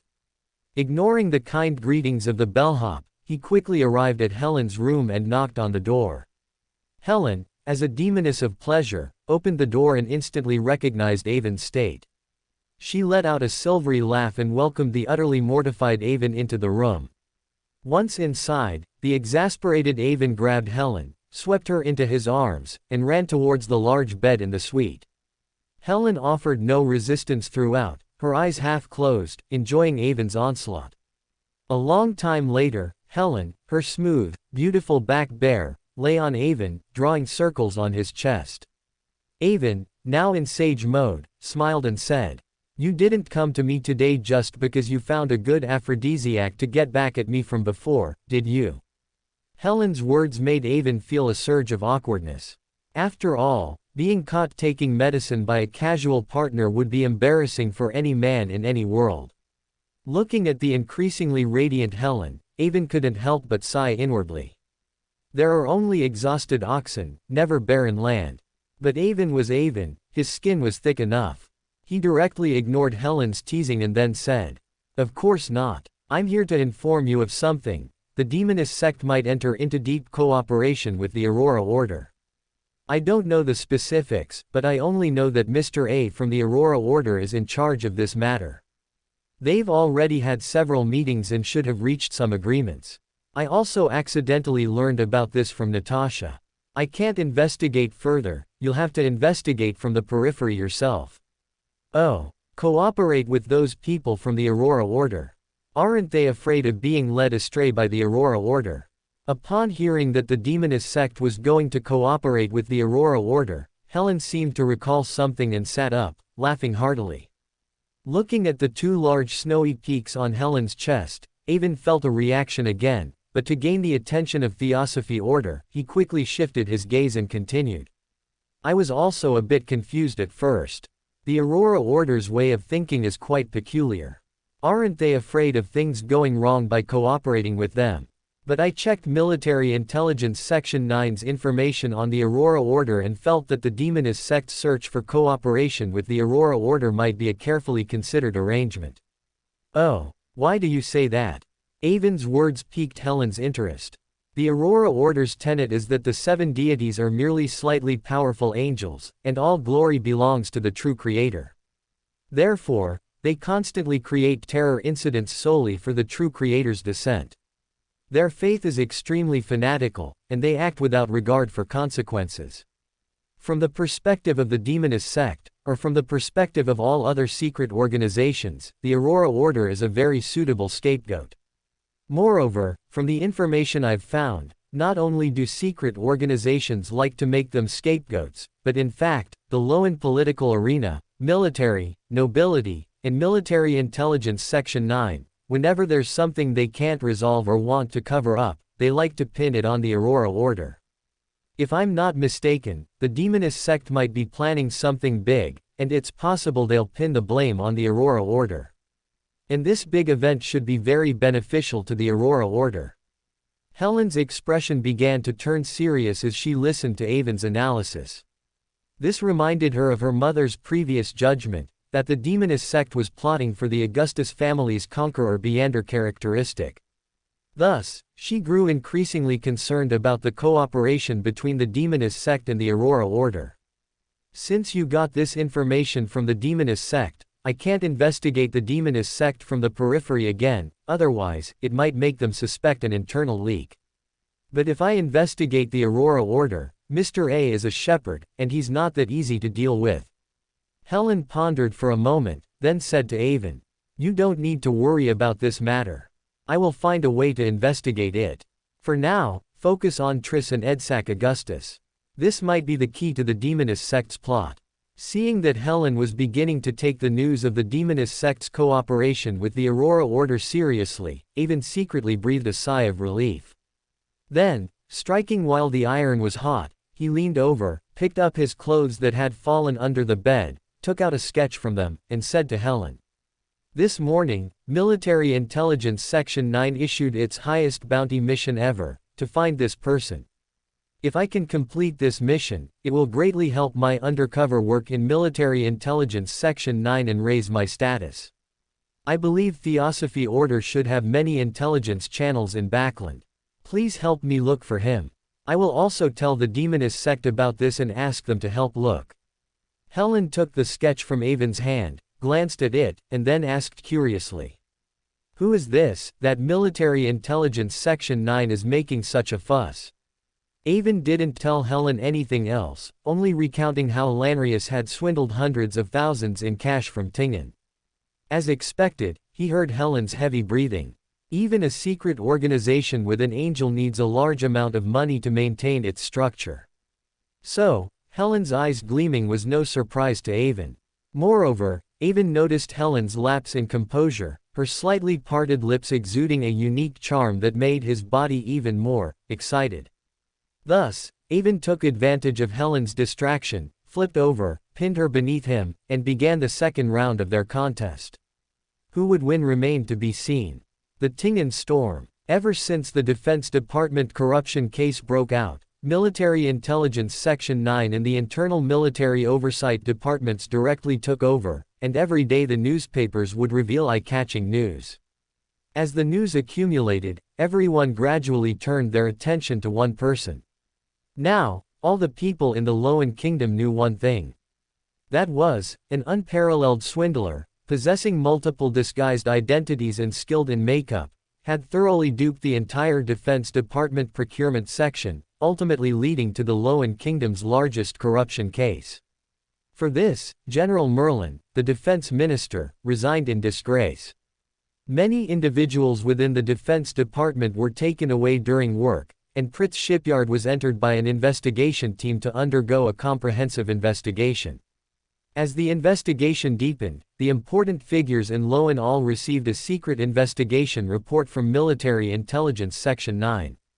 The report stated that the great swindler who played a crucial role in this Defense Department corruption case actually came from the 8th Bureau under the Intis Republic's National Security Committee, and was a sequence 6 feet faceless, from the seer pathway.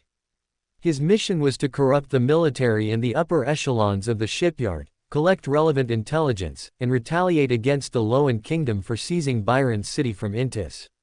For this, King George III was furious, revoking Lieutenant General Grant's position as the head of Military Intelligence Section 9, and strictly ordered Military Intelligence Section 9 to find this great swindler, whose true name was unknown, and provide an explanation to the kingdom. These matters, being far from Backland, originally had nothing to do with Tingen. However, the final identity of this great swindler, as disclosed in the newspapers, was an entrepreneur who had recently caused quite a stir in Tingen, Lanrius.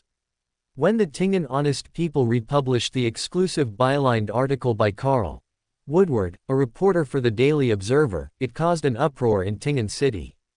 At the end of the cited report, Carl Woodward specifically wrote, "This reporter inquired with the Defense Department spokesperson regarding whether Lanrius was the final identity of that unparalleled swindler.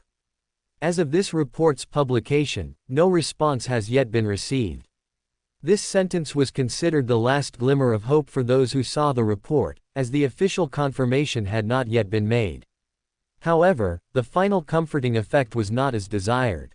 Everyone who saw the report, everyone who still held shares in Lanrius's company, or related company shares, flooded into Lanrius's company's premises in Tingen City's West District. They all hoped to get their money back, or still held a sliver of hope to sell their shares to the resellers who had been acquiring them before. But the reality left them in despair, because when they arrived, everything at Lanrius's company's premises had been moved out. The resellers, who had gathered there, joined them in besieging the building's manager, demanding he explain clearly where Lanrius had gone. The building's manager kept explaining patiently that he was the one who rented out office space, not an employee of Lanrius's company, and he also did not know where Lanrius had gone. After a morning of commotion, the deceived people then learned that Mayor Dennis and Councillor Maynard had gone missing. The official explanation was that people from Backland had come to understand the relevant situation and assist with the investigation. But those who understood knew that this was simply another way of saying they had fallen from grace. This news also instantly shattered the hopes of all those who clung to the last sentence of the cited report, who stubbornly refused to believe the facts, and who insisted that the official confirmation had not yet been made. For a time, Tingen was filled with stock certificates scattered by the wind. People who couldn't accept reality lined up to jump from buildings. Even more desperate individuals frantically besieged the city government. After being repelled by the police, they proceeded to loot nearby shops and set them ablaze. Everyone was venting their despair and desires. Tingen City spent the day amidst visible fires and chaos everywhere. In the evening, the army stationed not far from Tingen City finally received orders to enter and take over the order of the entire city. Tingen City officially entered a curfew. Although the army's entry prevented Tingen's public order from deteriorating further, the three Beander teams of the church could not rest at all. Too many people had committed suicide, and all had to be dealt with, otherwise the soaring resentment throughout the city could potentially give birth to terrifying, evil spirits. Therefore, they had to, with the assistance of the army, gather all the deceased bodies in Tingen City and then process them centrally. Klein led a team of soldiers into a house in the West District. Although this house was not a villa, it was indeed a detached house with its own small garden. This family could be considered wealthy no matter what. But in Klein's divination, there were bodies of people who had died today. Breaking into the house, Klein, who had successfully advanced to clown, directly relied on his spiritual perception, leading the accompanying soldiers through the living room to the dining room next to the kitchen, and then saw a scene that he would never forget. On the dining table, there were many exquisite foods, even a lit candelabra symbolizing romance.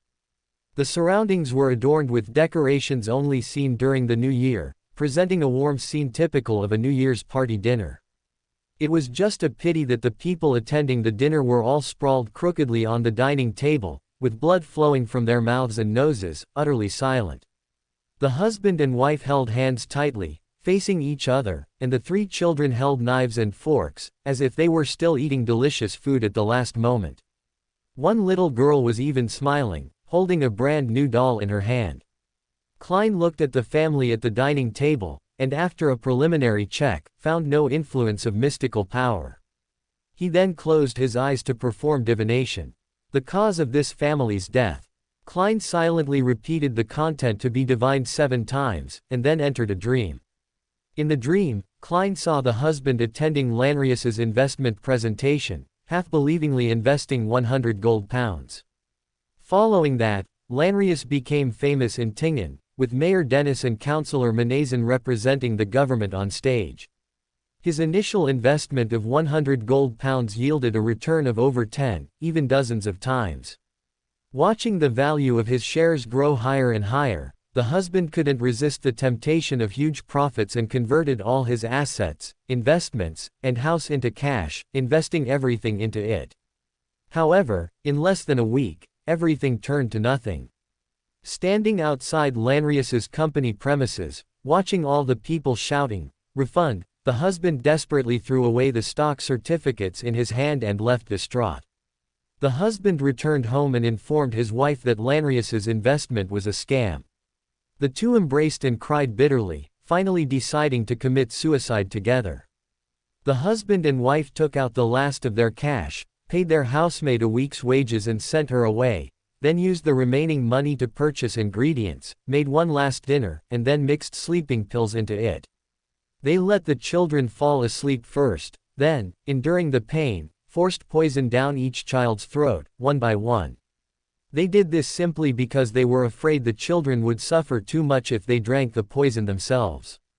After feeding the children the poison, the husband and wife confessed their innermost feelings to each other, then jointly drank the poison, holding hands as they walked their final journey. After exiting the dream, Klein looked at the family at the dining table, silent for a long time, until a military officer who looked like a squad leader called out to him, and he finally woke up. "Mr. Klein, is there any problem? Do you need to perform some rituals?" Today, this military officer had witnessed too many things he would never have expected to see in his life, so he held this police officer, dressed in a probationary inspector's uniform, in extreme awe, not daring to speak loudly. "No problem, collect the bodies." Klein's voice was hoarse, as if he had exhausted all his strength to say that sentence, or as if he was enduring something. After saying that, he quickly left the house. The military officer leading the team, however, breathed a sigh of relief. As long as they didn't encounter ghosts like just now, everything was fine. He then ordered his subordinates to carry the bodies and throw them onto the carriage that followed them, just like throwing garbage. After they threw the bodies of this family of 5 onto the carriage, the coachman of the carriage that followed them to collect bodies saw that the carriage could not hold any more, so he cracked his whip and turned the carriage back, to send all the bodies to the cemetery in the suburbs, where professional priests were responsible for purifying the bodies to prevent abnormalities. The departing coachman prayed, hoping that this family were followers of the goddess, otherwise he would have to transport them again to the cemeteries of the followers of the storm god or the god of steam and machinery, not knowing how many kilometers he would have to travel back and forth. After a night of work, Klein's eyes were as red as a rabbit's. He originally wanted to continue working, but he received a mandatory rest order from Dunsmith.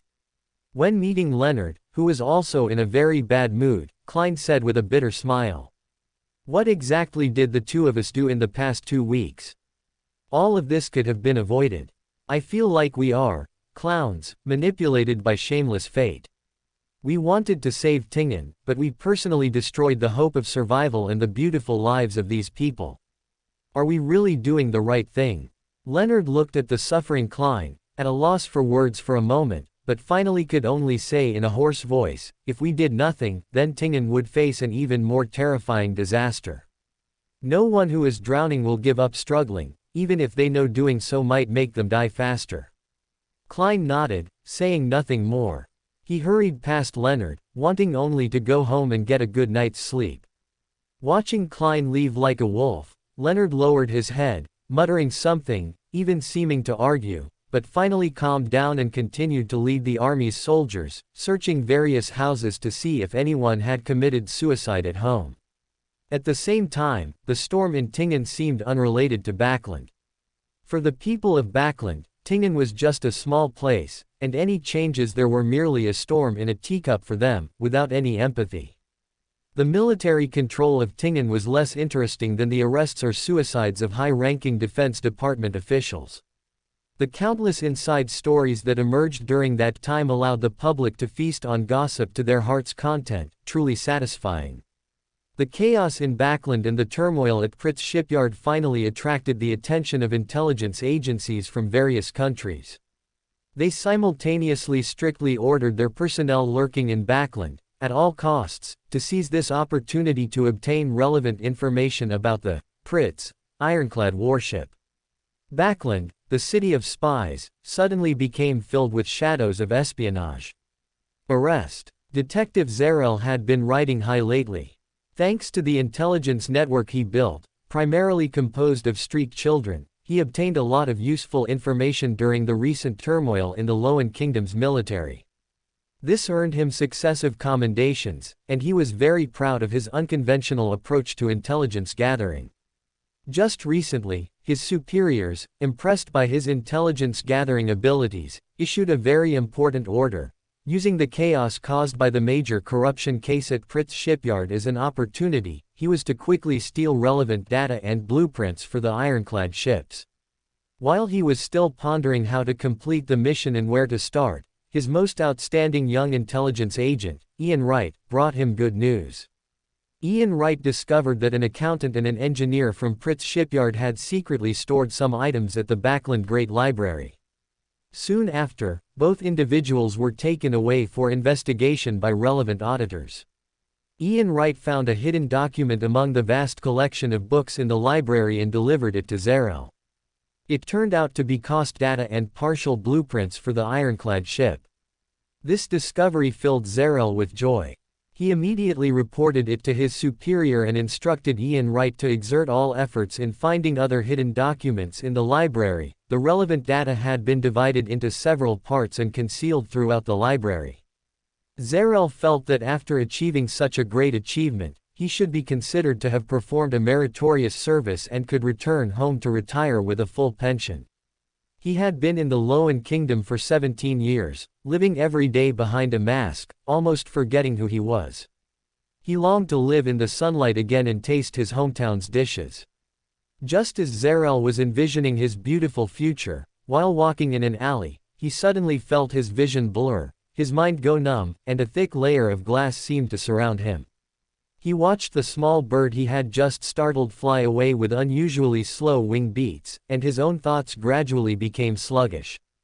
Marionettist has received professional training from the Fasak Empire, and with so many years of collecting information and understanding many Beyonders from various countries' intelligence agencies, Zarel immediately realized what he had encountered, but he had no way to respond because he was not a Beyonder, not even a Sequence 9. Within a few seconds, Zarel's thoughts completely ceased, and he was about to turn into a marionette when a solemn declaration suddenly rang out. Exile. Zarel flew up and crashed heavily onto an open space a dozen meters away. Although it caused him severe pain, his chest felt tight, and he wanted to vomit blood, but it also saved his life, freeing him from the fate of becoming a marionette. Zarel, lying on the ground, ignored his physical condition. He immediately rolled into the nearby alley, preparing to find an opportunity to escape. But as he rolled into the alley, a teasing voice reached his ear. Detective Zarel is no longer young, but his agility is still impressive. He doesn't even thank his savior. Where are you planning to run to?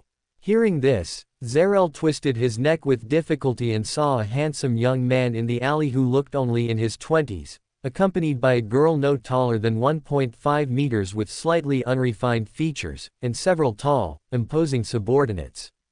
They watched him, covered in dirt and looking exceptionally disheveled, with interest. Zarel had already recognized Zio Derecha as the bounty hunter who had previously monitored him, as her height was truly unforgettable, but he still pretended not to know her. He forced a smile, placed his left hand on his chest, and bowed, saying, "Thank you all for saving me. Zarel is extremely grateful and will certainly repay you in the future." As he spoke, he tried to slip away. Avon watched Detective Zarel, who was still feigning ignorance, with interest, but didn't waste any more words. With a direct gesture, Zio Derecha stepped forward and punched him in the stomach, instantly rendering him unable to resist. The other few large men then directly held him from both sides and apprehended him, stripping him of his clothes.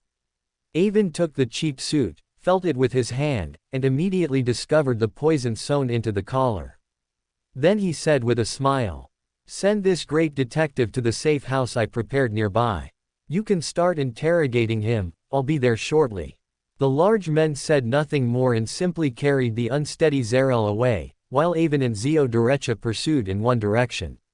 Avon and his group chased all the way to the Tasso River in the East Borough before finally seeing Deputy Director Jonas, who was dressed in a knight's uniform.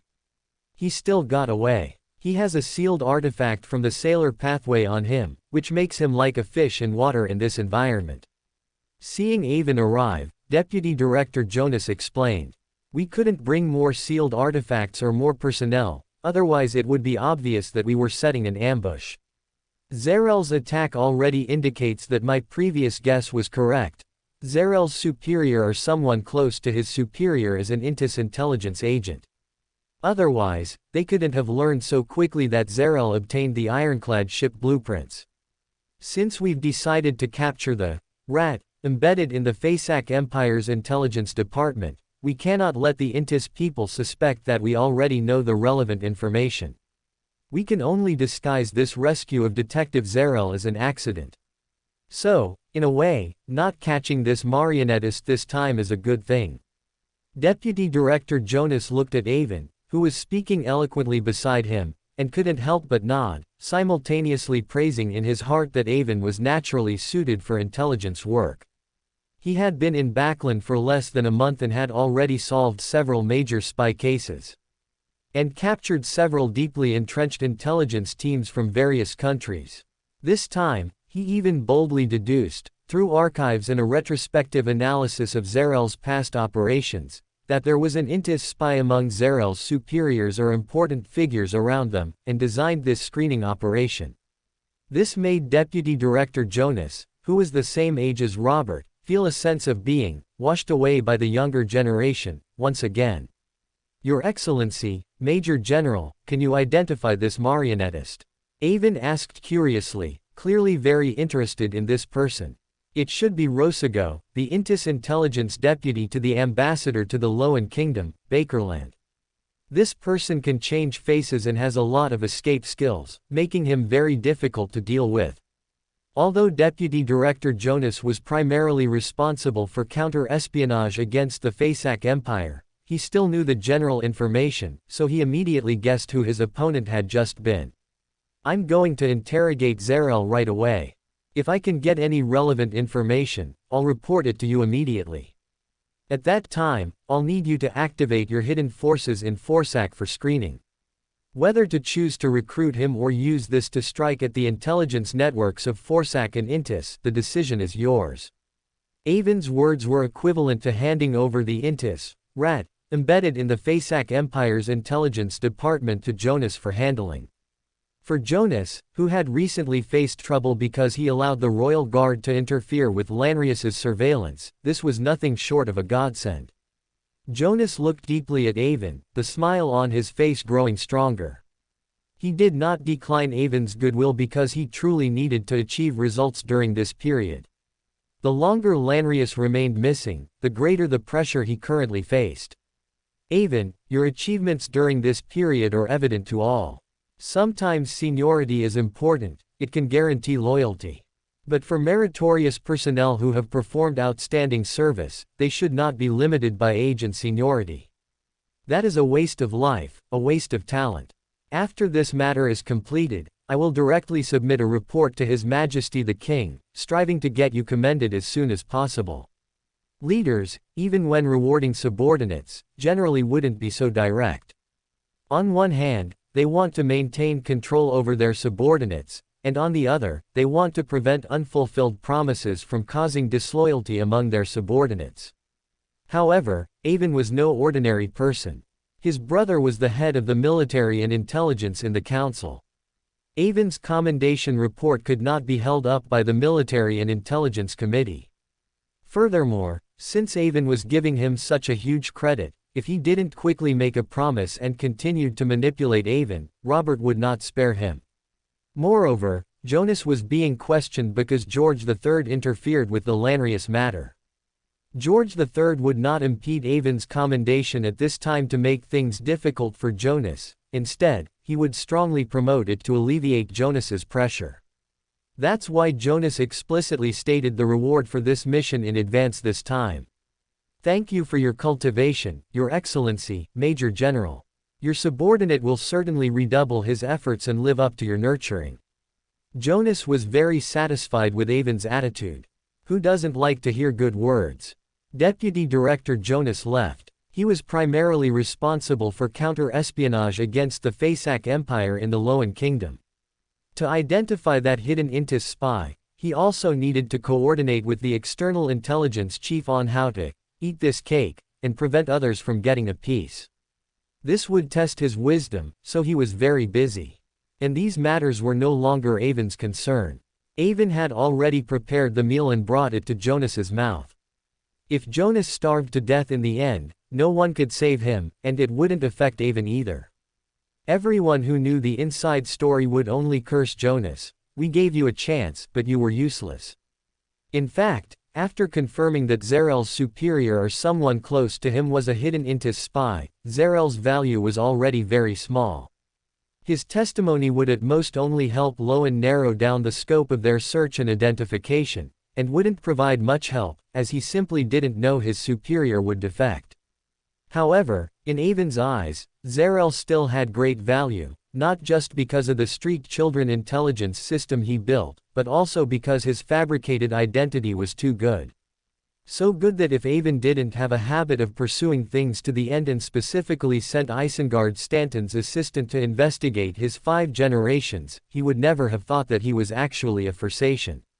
The effort and money the Fasak Empire spent on his identity were completely disproportionate to the intelligence value gained from him. With that money, it would have been better to make Zarel a Beander. This was the most puzzling thing for Avon. Avon believed that the secret on Zarel's person must be astonishing, just waiting for him to uncover. Spy City, Operation Cuckoo. After bringing Zio Derecha to the safe house, Avon found that Zarel had already confessed everything. A man wearing a golden mask handed a copy of the interrogation record to Avon, then respectfully said, "This detective's mouth was still very hard, but he's only an ordinary person after all. He couldn't withstand my interrogation. I only tortured him for 10 minutes, and he spilled everything." Avon looked at the interrogation record in his hand, nodded in satisfaction, and casually praised. "Not bad, the interrogation was quite thorough. Well done." Hearing Avon's praise, the masked interrogator became even more excited, bowing his head even lower. There was nothing he could do. After Zio's father was executed for treason, he had already been marginalized. Even if he had already become a Sequence 7 Beander at such a young age, his future was visibly bleak. Just as he was about to despair, reduced to doing unpromising fieldwork, he suddenly received a notice that he was to participate in a major spy case. This made him ecstatic, as if he had seen the most important turning point in his life. When he joined the case, he learned that he had been activated by Avon. Not only him, but many other previously marginalized colleagues had also been activated by Avon. Most importantly, he discovered that the daughter of his former superior was actually by Avon's side. This was a very clear signal, a signal that Avon was willing to accept them, the disheartened ones. After careful understanding, he found that Avon had a powerful backer worth relying on. This group of disheartened individuals worked desperately during this period, only to demonstrate their abilities and gain Avon's appreciation. Thanks to their hard work during this period, Avon's reputation soared throughout Military Intelligence Section 9, and his voice grew increasingly influential. While Avon was reading the interrogation record, the man with the golden mask said to Zio Derecha. I heard you've already obtained the sheriff potion. When are you planning to advance? I feel my control over the arbiter potion is getting stronger and stronger. I'll probably be ready to advance in about another week. Zio Derecha was very respectful of this man, because she had only recently learned that when she first arrived in Backland and participated in a gathering for the first time, she was able to purchase the arbiter potion thanks to this man's secret help. Otherwise, given Military Intelligence Section 9's control over the materials for the arbiter and lawyer pathways, she would definitely not have been able to obtain the corresponding materials so quickly in Backland. Don't be too confident. Potions are not that easy to control. I also thought I had completely controlled the potion back then, and then I rashly drank the interrogator potion. If your father hadn't used a sealed artifact to stabilize my mind at the time, I might have lost control then. The man wearing the golden mask recalled the situation when he drank the Sequence 7 interrogator potion, and he still felt lingering fear. Uncle Barney, don't worry.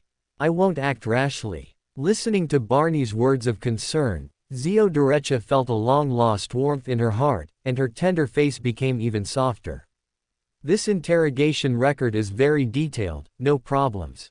Send someone to Deputy Director Jonas as soon as possible.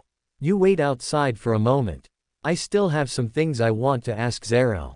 Just as Barney and Zio were talking, Avon had also finished reading the interrogation record, then handed it to Barney and instructed him.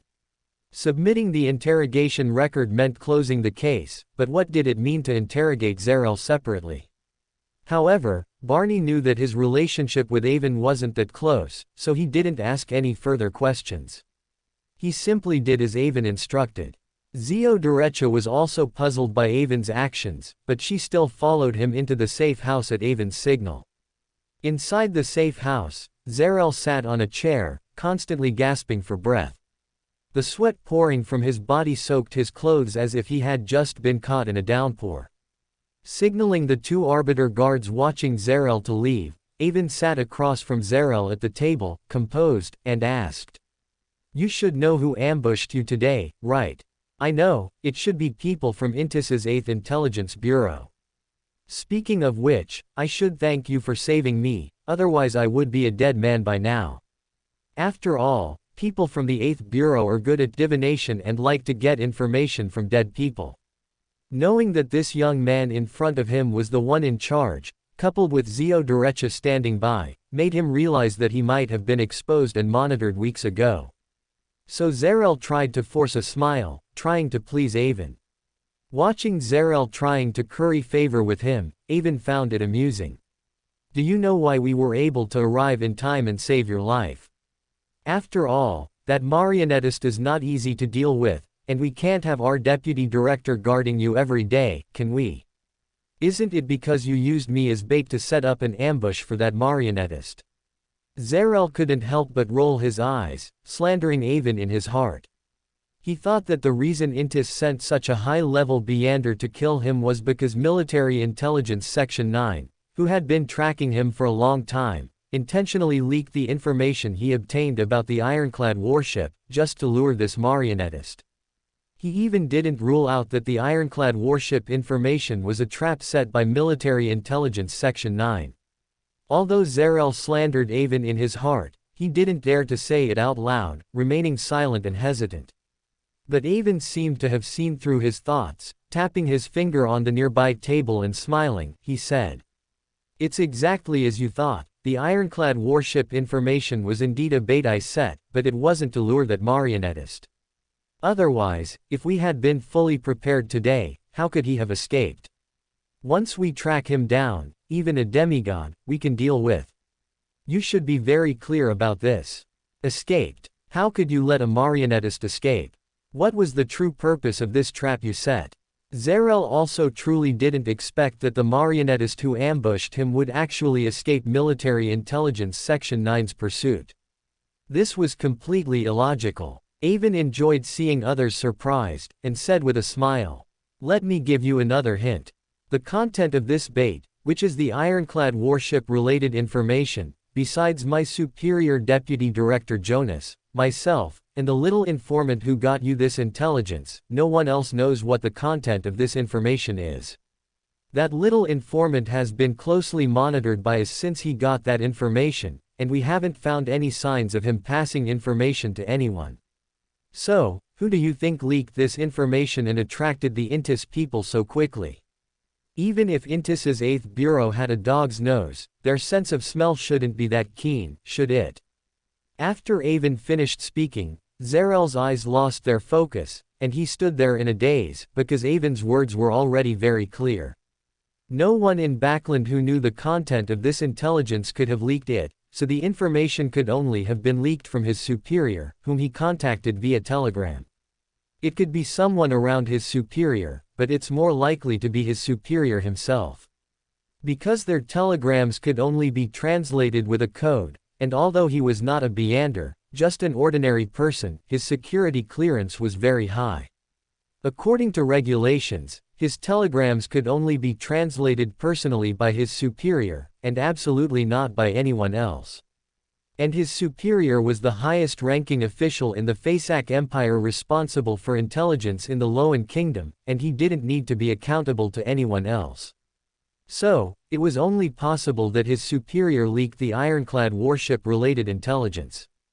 This was a huge irony for him. He had originally thought that he had somehow inadvertently revealed a flaw, but he never expected that such a large window had been opened domestically.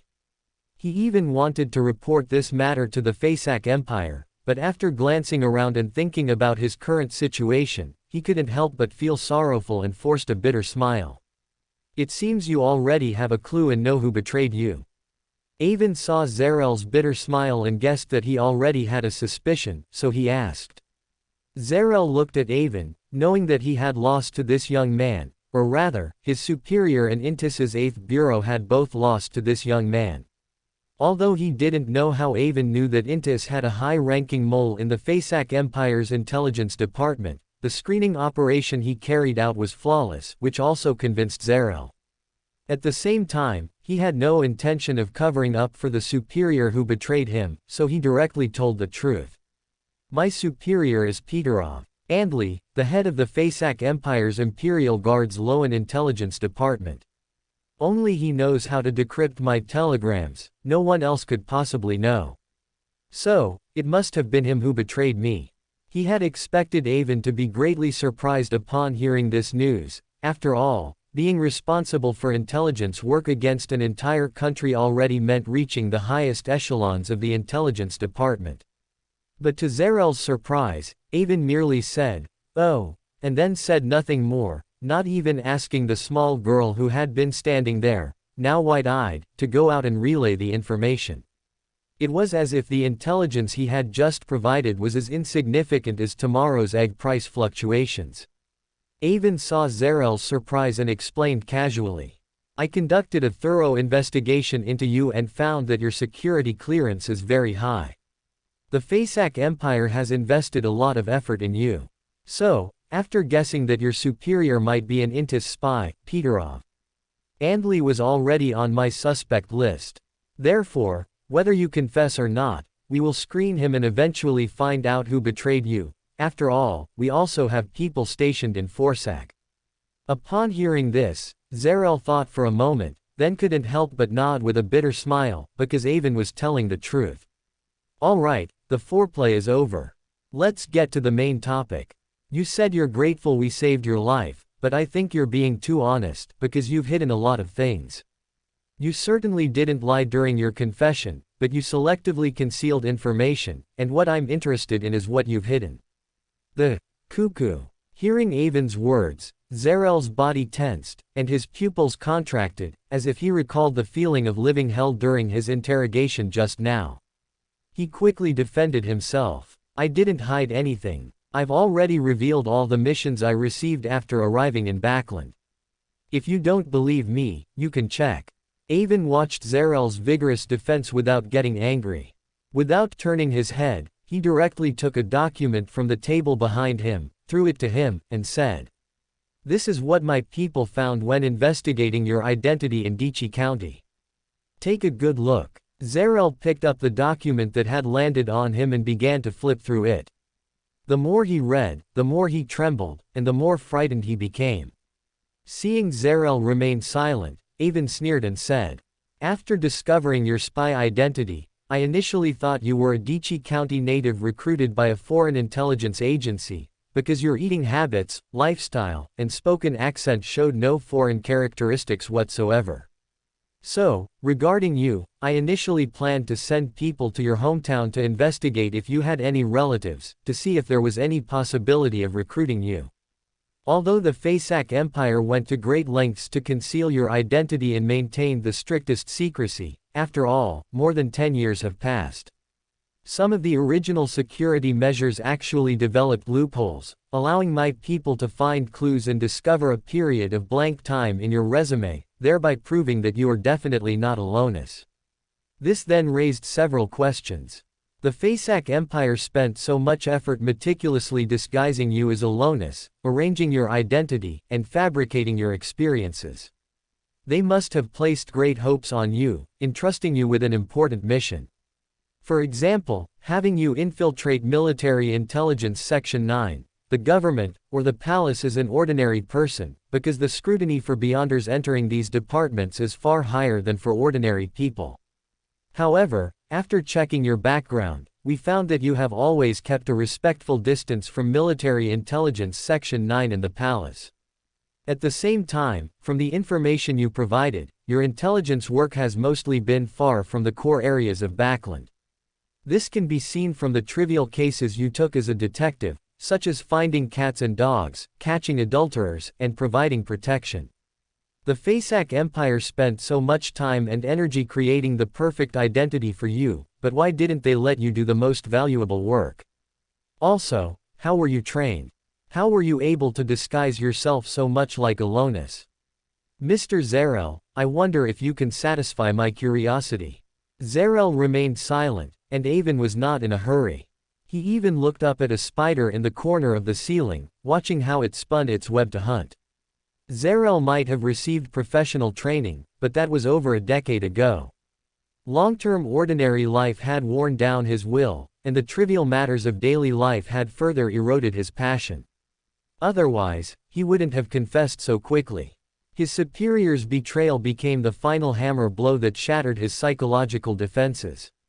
The highest-ranking official in charge of foreign intelligence for the Fasak Empire had been turned. What did a small fry like him have left to hold on to? This was also why Avon made him aware of the fact that he had been betrayed before asking him questions. Avon believed that he would eventually let go of his internal struggle, explain everything clearly, and then negotiate terms with him. As expected, after less than 10 minutes of psychological struggle, Zarel spoke. "I can tell you everything, but I need 20,000 gold pounds, and also complete identification. I want to change my identity, I want to go to Lumberg." Avon was not surprised by his demands, he merely smiled and said, "How do I know how much your intelligence is worth? 20,000 pounds. That could make you one of the wealthiest people in Loan. My intelligence is definitely worth that much money. I can even tell you how I was trained for free, so you can assess the value of the information I know." Zarel had no bottom line left, he had now completely transformed into someone who only thought for himself and coveted money. "Tell me about it." Avon still appeared nonchalant, but inwardly, he was fully alert. Zarel took a deep breath, then said, "Between the Evernight Plain and the Antar Mountains within the Fasak Empire, the Fasak Empire has built several one-to-one replicas of various national capitals. The shops, cafes, and people's clothing inside, as well as the waiters, police, and merchants, all use the respective national languages, and their native language is forbidden. All selected agents must study and live there, adapting to the languages and eating habits of various countries. To make the disguise even more convincing, instructors would even use rituals to make us forget our native language." Although Zarel only spoke a few words, this already greatly shocked Zio Derecha, who had been silently standing by. She had not expected the Fasak Empire to spend such a huge cost on training deep-cover agents. Avon's expression was calm, but his heart was equally turbulent. In his previous life, he was, after all, just a recent university graduate. In the era of information explosion, he had heard many half-true rumors, including one about a Red Empire secretly replicating enemy cities during the Cold War, just so their agents could better adapt to the countries they infiltrated. In his previous life, Avon had only regarded this news as a wild fantasy, but he had not expected that after transmigrating to the world of Beander, there would actually be official intelligence agencies capable of such a feat. Although Avon's heart was turbulent, he showed no trace of it on his face, and spoke with a faint air of profundity. "I have heard of this. It seems you haven't lied after all. How about this? 2,000 gold pounds is too high and difficult to approve. I'll personally give you 5,000 gold pounds as a deposit first, and I'll give you the rest once I get it approved. How does that sound?" Zarel looked at Avon, trying to see if he was lying, but he couldn't discern anything, only Avon's sincerity. He also considered that 20,000 gold pounds was indeed not a small sum, and finally reluctantly nodded in agreement. Seeing Zarel nod, Avon wasted no time. He pulled out a check from his person, filled in the amount, and handed it to Zio Derecha, instructing her to withdraw the money from the nearest bank. Fortunately, the nearest Bakeland bank branch was not far. After Zio Derecha presented her military intelligence Section 9 identification, the matter was handled specially, and she quickly obtained the cash. Seeing Avon so straightforward, and with the crisp banknotes right before his eyes, Zarel also wanted to be decisive. He closed the small box containing the banknotes, placed it at his feet, and then said directly, "My code name is Chameleon. I was formerly directly subordinate to Lieutenant General Gari Ning, the current commander of the Fasak Empire's Imperial Guard Corps, and was executing the Cuckoo plan." "Wait, you said, formerly." Avon quickly seized on the keyword and directly inquired. "Yes, formerly," Zarel said with a bitter smile. "I was selected by Lieutenant General Gari Ning, who was a colonel at the time, to participate in secret training 17 years ago. He believed that intelligence work should not be limited to collecting and transmitting intelligence, it should play a greater role. So, he proposed a cuckoo plan to cultivate excellent agents, infiltrate various countries, disguise themselves as people of those countries, not carry out any missions but only lie dormant. Lieutenant General Gari Ning, the commander of the Fasak Empire's Imperial Guard Corps, is currently the LotM Kingdom's #1 enemy on the intelligence front. He once uncovered more than a dozen deep cover cells that the LotM Kingdom had embedded in St. Milan City. He ranks first on Military Intelligence Section 9's kill list, with a bounty as high as 500,000 gold pounds. Although his bounty was high, he was still alive and well. And just from the bounty, Avon knew that Lieutenant General Gari Ning was at least a demigod. Just lying dormant, not activated, then effective when war starts. What exactly does this cuckoo plan aim to do? From the name, cuckoo, Avon had a bad premonition. At that time, Lieutenant General Gari Ning, after meticulous screening, selected 50 pairs of excellent agents, 50 males and 50 females, and had us cultivate feelings for each other. At first, we didn't know what this meant, until the training was complete, and he spoke with us one-on-one. It turned out that after studying the so-called electoral system, he believed that the so-called blood-boiling system was inherently a money-driven political system. As long as one had money, people could be pushed into important political positions. So he required this group of agents to infiltrate various countries, not to carry out missions, but only to use the resources he provided to build connections, pave the way with money, actively seek class transcendence, and at the same time, fully cultivate the children we bore, passing the baton from generation to generation, ultimately achieving the subversion of the entire nation. When Zarel finished explaining the cuckoo plan, both Avon and Zio Derecha were wide-mouthed, stunned by this grand plan, yet at the same time, they found it quite absurd. "How is that possible?" Zio Derecha exclaimed in disbelief. "Why is it impossible? Do you know why you couldn't tell I was a Forsak? That's because Gari Ning used a mystical item to directly swap our identities with some Lotus people. And he also made other disguises. In his words, unless it's a deity, no one can tell that we've taken over someone else's identity. If you don't believe me, you can also use your military intelligence section 9's mystical item to test it. Seeing that Zio Derecha didn't believe what he said, Zarel directly revealed more information, not at all afraid of Avon and the others verifying it. If what you say is true, you should already be in Dichi County's upper society, actively transitioning into a politician, and should also have a virtuous, like-minded wife. So how did you end up in your current situation? Avon, having seen many movies and heard many half-true rumors in his previous life, had a higher acceptance level than Zio Derecha. He quickly calmed down and began to look for loopholes in Zarel's words, to complete his personal history, and to judge whether there were any inaccuracies in what he said. He even secretly used golden gaze to psychologically mislead him. Originally, everything should have proceeded as you said. I would have a beautiful wife, enough money to climb into Lowen's upper society, and would become very influential, but an accident changed everything. Hearing Avon's question, Zarel's mood suddenly became extremely low. Chapter 145, Reclaiming Identity. My partner and I arrived in Dichi County. We had just settled in and hadn't even begun our work when a Beander battle broke out in Dichi County, affecting us as we were taking a stroll together. My partner died on the spot, and because I witnessed the Beander battle, I was placed on the observation list of Dichi County's official Beanders. The property we brought to Lowen was also destroyed in the Beander battle. Under these circumstances, Captain Gari Ning judged that this pawn, was useless. If the previous plan were forcibly executed, there would be a risk of exposure. Therefore, I could only be repurposed as an ordinary agent.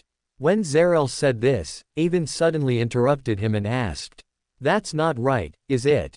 You were involved in such a top-secret mission. Since you were no longer useful, to prevent leakage, you should have either been transferred back to Forsac or simply silenced. How did you end up staying in Lowen?" Zarel had clearly anticipated Avon's question and replied directly. The situation at the time was very complex. On one hand, I had already learned about the existence of Beanders from the Nighthawks in Dichi County, and I was always on their corresponding observation list. If I were to disappear directly, it might arouse the suspicion of the Nighthawks, prompting them to conduct a deeper investigation into me. And once an investigation begins, clues might be discovered, which would be too risky. On the other hand, Colonel Gari Ning at the time was just a promising intelligence officer in the Fasak Empire's intelligence organization, not yet in the high echelons. The plan had just begun, and he had already lost a pair of agents who had been cultivated and placed at great cost and effort, which would easily invite attacks from others. So, after comprehensive consideration, Colonel Gari Ning revised my identity at the time, converting me into an ordinary agent, and sent me to Backland to lie low and work. Avon had some understanding of Lowen's intelligence agency's top rival. Gari Ning had shown great intelligence talent when he was young, cracking several major spy cases, and thus was promoted very quickly. However, being without any foundation, he also attracted the hostility of many people. After he became a middle-level figure in the intelligence agency, he was subjected to much ostracism and hostility, which left him with the habit of being very cautious in everything he did and cherishing his reputation, for fear of leaving any handle for others to criticize. So, Avon felt it was plausible that Gari Ning did not deal with Zarel because he was worried about being attacked.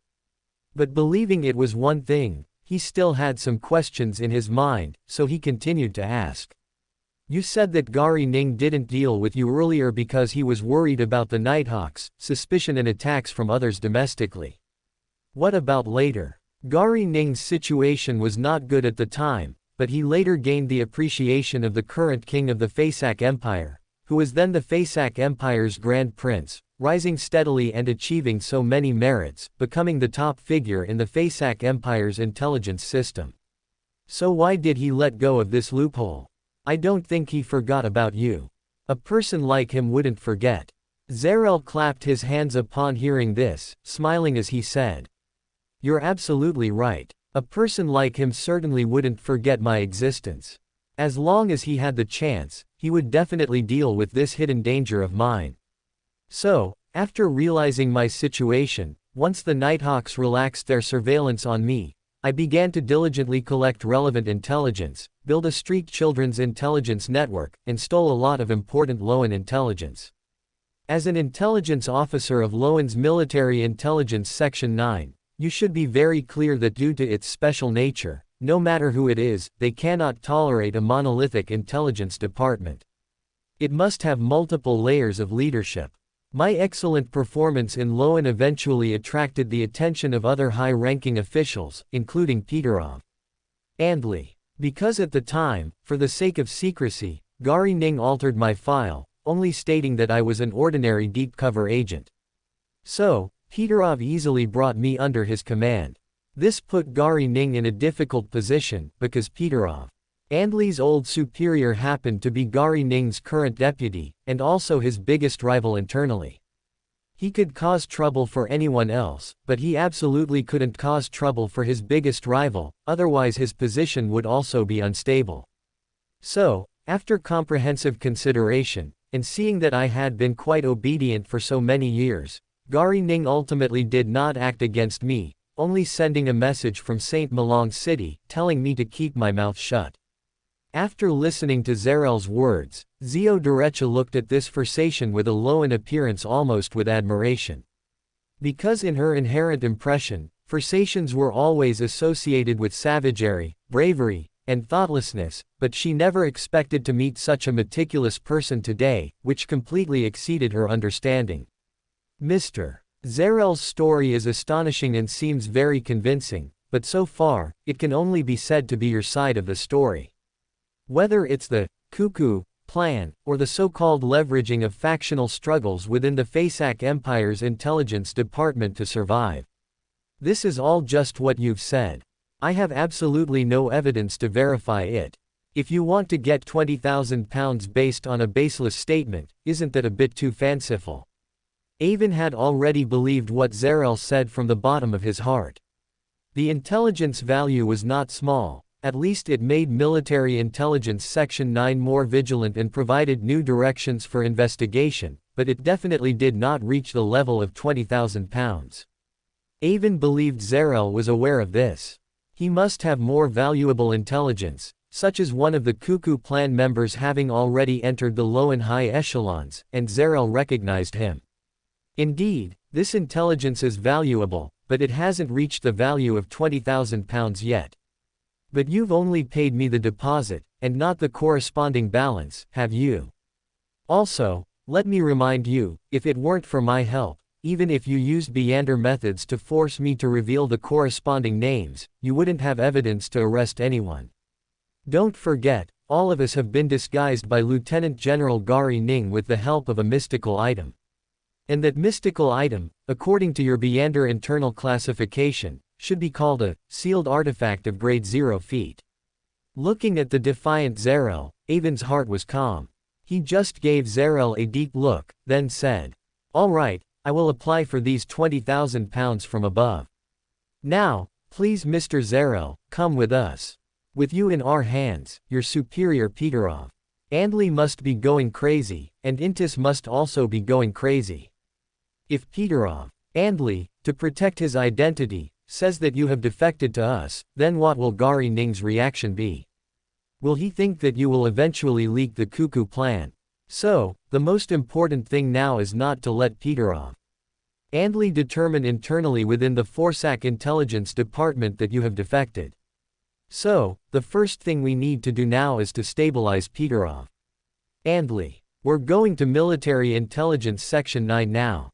Zarel looked at Avon, who had a clear mind and could unravel things to find the crucial points, and couldn't help but exclaim. "It's truly not unjust to lose to you. I feel as if I'm seeing Lieutenant General Gary Ning in his youth in you." Avon brought Zarel to Military Intelligence Section 9, settled him in a secret room within Military Intelligence Section 9, and then reported to Deputy Director Jonas with Zio. Deputy Director Jonas, after hearing about it, smiled bitterly and shook his head, saying, "You're one step too late. According to the news from our Forsac intelligence channels, the Forsac side has already determined that Zarel defected and sold stolen ironclad warship data to the Intis intelligence department, and was ultimately captured by us. Zio Derecha was greatly astonished. She didn't expect Peterov, Andley's actions to be so swift, and he even explained and covered up the presence of Intis intelligence personnel at Zarel's capture scene, completely clearing himself of suspicion of leaking and betraying Zarel. Moreover, no one within Forsac would now think that Peterov betrayed Zarel, because the highest person in charge of the Forsac intelligence department is probably more concerned with how to silence Zarel and how to ensure that the lurking cuckoos are not discovered as much as possible. Just then, Deputy Director Jonas's female secretary, Miss Tracy, knocked and entered, saying anxiously, "The person guarding the secret room just reported that the prisoner Captain Avon brought in died mysteriously in the secret room. And they found that the person's body had turned into someone else's appearance." As soon as this was said, Zio Derecha immediately looked at Deputy Director Jonas and Avon, but found that they didn't even blink, as if they were not surprised at all by this matter. Deputy Director Jonas just sighed, took a coat from the nearby hanger, put it on, and said, "Let's go, we'll go take a look too." With that, he led the way out, with Avon and Zio following closely behind.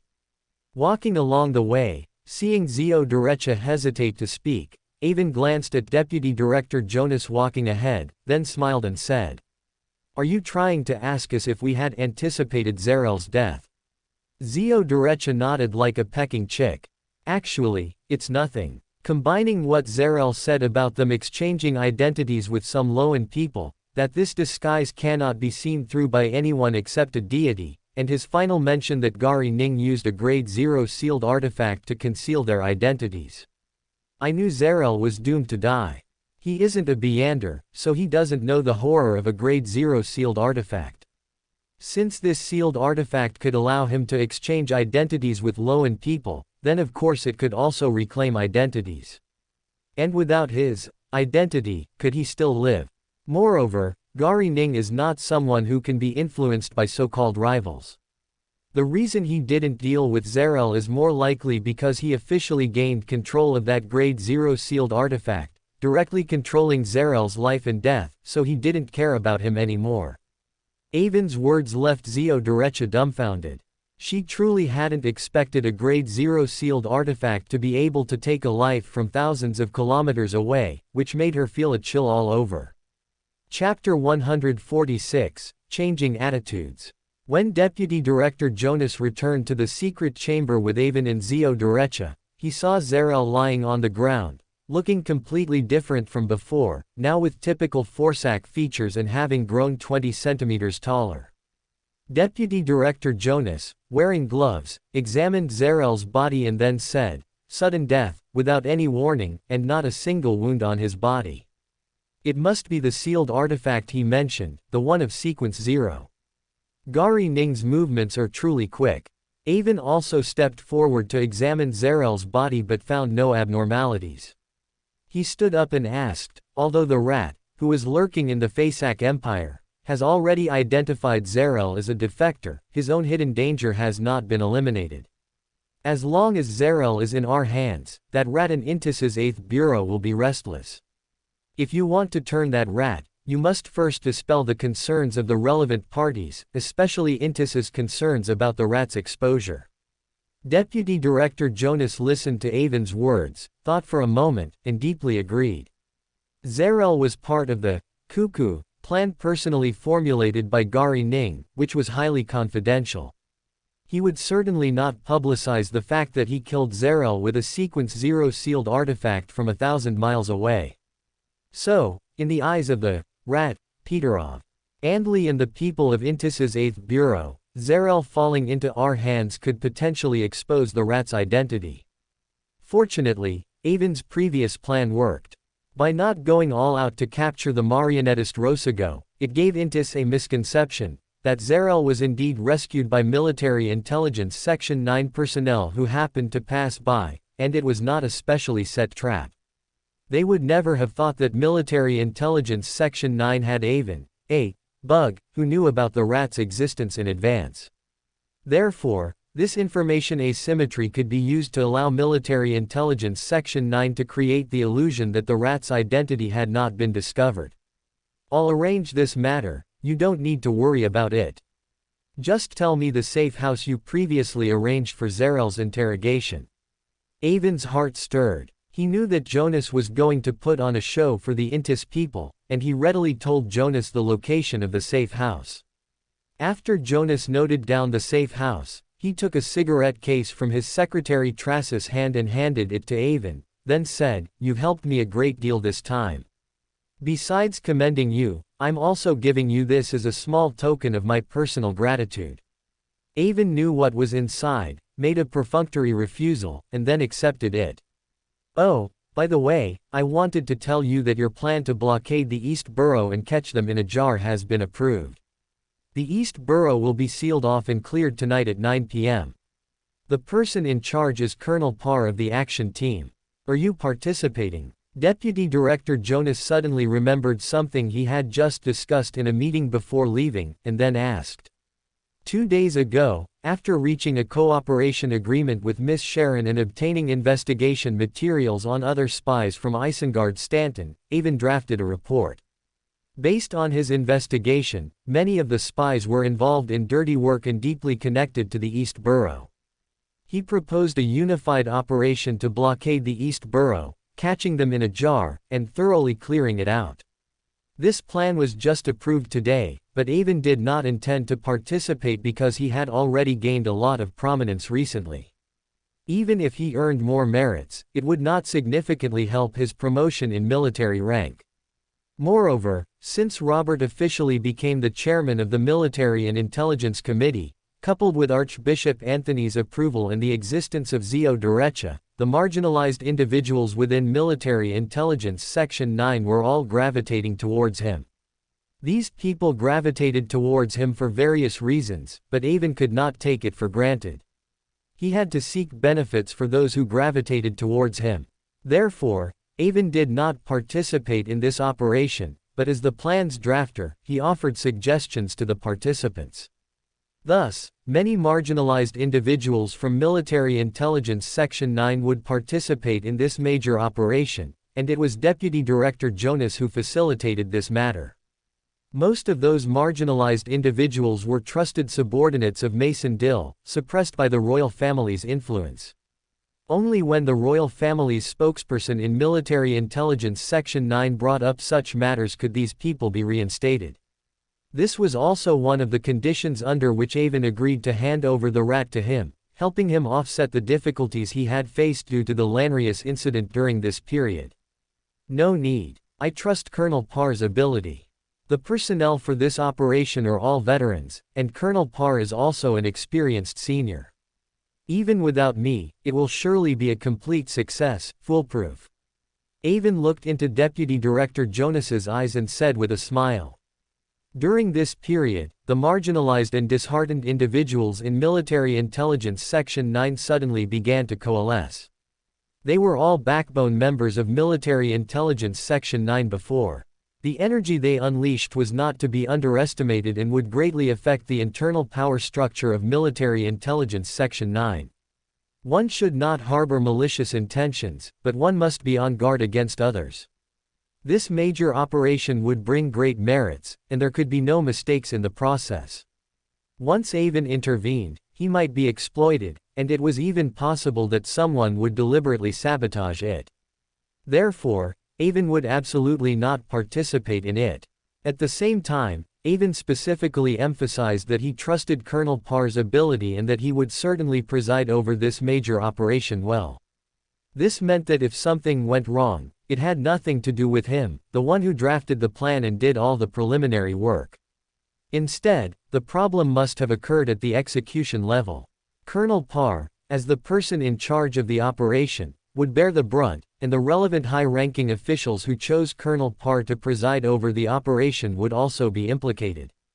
One should know that Avon's older brother, Robert, had just taken over as the chairman of the Military and Intelligence Committee and was sharpening his knife, looking for chickens to slaughter. Looking at Avon with a smile on his lips, Deputy Director Jonas knew that he had seen through the potential schemes, and he also smiled and said, "Colonel Parr is indeed experienced, vigorous, and certainly doesn't need your participation. You've also been tired recently, so rest for 2 days. After this operation ends, I will immediately submit a report for your commendation." After speaking, Deputy Director Jonas left with the beautiful secretary Miss Tracy. However, the smile on his face disappeared as he turned to leave. Avon also knew that his good relationship with Deputy Director Jonas ended at this moment, but it was not due to personal animosity. When Avon first entered Military Intelligence Section 9, to Jonas Augustus, he was just the younger brother of a good friend from military school. Taking care of him was both taking care of a friend's younger brother and taking care of a superior's younger brother. However, as time passed, it was unexpected that Avon would accidentally take Mason Dill's daughter as his subordinate, attracting Mason Dill's former subordinates to gravitate towards him. And a few days ago, when Avon attended the high society mass held by the Night Church, he surprisingly received public praise from Archbishop Anthony of the Night Church. This further caused the Night Church members within Military Intelligence Section 9 to gravitate towards him, and Avon's potential influence was already considerable. Just as Jonas Augustus began to change his attitude towards Avon, the exposure of the Lanrius incident caught him off guard, putting him in the spotlight. The longer it dragged on, the greater the pressure he faced. Especially since Lanrius had not been found, King George III's pressure also grew. Jonas Augustus was very worried that one day he would become a scapegoat. It was at this time that Avon found him, reported the relevant intelligence on Zarel, and put forward a bold conjecture: Zarel's superior was a high-ranking rat turned by Intis. If this were true, it would be too valuable. If this rat could be turned, it would be equivalent to opening a skylight simultaneously in the Fasak Empire's Imperial Guard and Intis's 8th Bureau. This merit was too great, so great that if Jonas Augustus could successfully be promoted to a Beander of Sequence 4 one day, he could even become the Director of Military Intelligence Section 9 based on this merit. If someone else had discovered this secret, Jonas might have pocketed the credit, or even killed to silence them. But Avon was no ordinary person, so he could only subtly try to negotiate terms with Avon. And Avon was waiting for him to negotiate. With his identity and strength, he would absolutely be unable to take down this high-level rat. Since he couldn't take him down, Avon wanted to leverage this to seek greater benefits. His personal merits were already very high. During this period, he had brought great honor to Military Intelligence Section 9. Coupled with his young age and unpromoted Beander sequence, he had no personal demands for the time being. So, he directly proposed a condition that gave Jonas Augustus a headache. As the royal family that suppressed Mason Dill's remaining forces, they had to lift the suppression and arrange for these people to participate in the large-scale operation drafted by Avon. Finally, Jonas Augustus agreed. Avon didn't believe this was his own decision and thought he must have discussed it with King George III. George III absolutely could not just watch his subordinate, who was doing his dirty work and taking the blame, truly be taken down. Everyone knew that in the matter of Lanrius, Jonas and the already punished Royal Guard members were scapegoats. If George III couldn't protect Jonas, then he wouldn't be able to command his subordinates, and no one would work for him in the future. So, finally, with George III's nod, the suppression of Mason Dill's remaining subordinates ended. Just now, Jonas's suggestion for Avon to participate in this large-scale operation was a scheme against Avon. At that time, something would definitely go wrong with the operation, and Avon, who participated in it, would also be implicated. A fabricated charge is easily found when one wants to condemn someone. This would greatly dim Avon's previous meritorious aura, and Mason Dill's subordinates who participated would have no merits to speak of. It was a pity that Avon was more seasoned than Jonas imagined.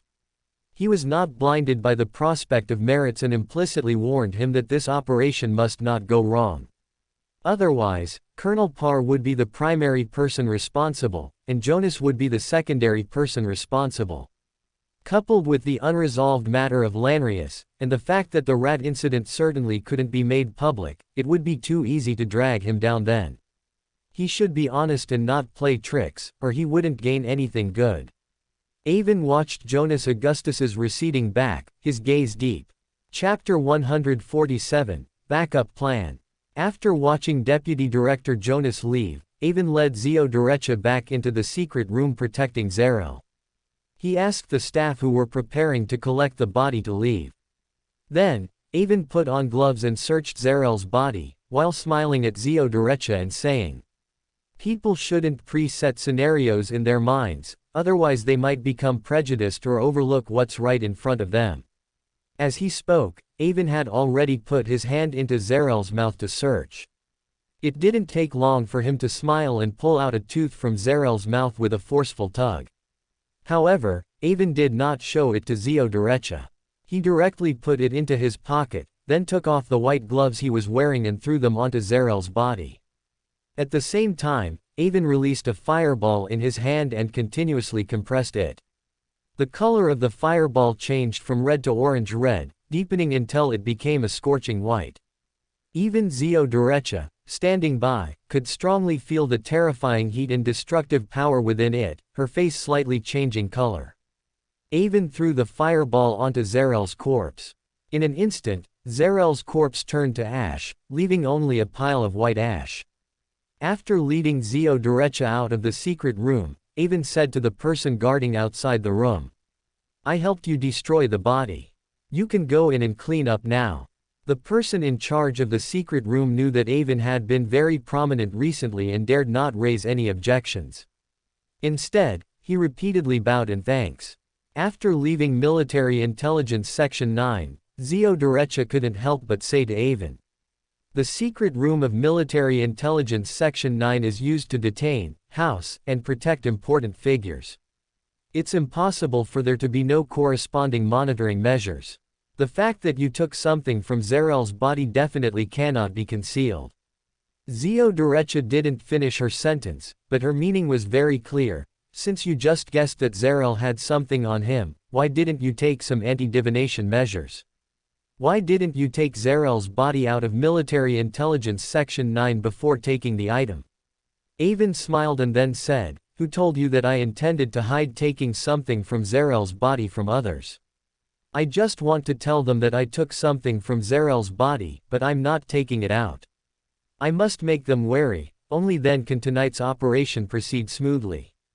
When Jonas hoped for his participation in tonight's operation and intended to scheme against him, Avon understood that his vigorous efforts to gather the disgruntled individuals from Military Intelligence Section 9 had, to some extent, incurred widespread resentment. After all, the cake was only so big. If you took a slice, others would have less. Therefore, Avon had just subtly warned Deputy Director Jonas with his words. The royal family's faction, which he represented, stopping their suppression was not enough, he had to escort tonight's operation. After all, Military Intelligence Section 9 was a mixed bag, with various factions, such as those with deep ties to the Storm Church, or those with deep ties to the New Party, and so on. Avon taking a tooth from Zarel's body was to tell Deputy Director Jonas, "Don't think that just because I've handed the rat over to you, I have no other options. I can destroy that rat at any time. The conditions we discussed back then were not just for you to stop suppressing these people, but also for you to escort this operation.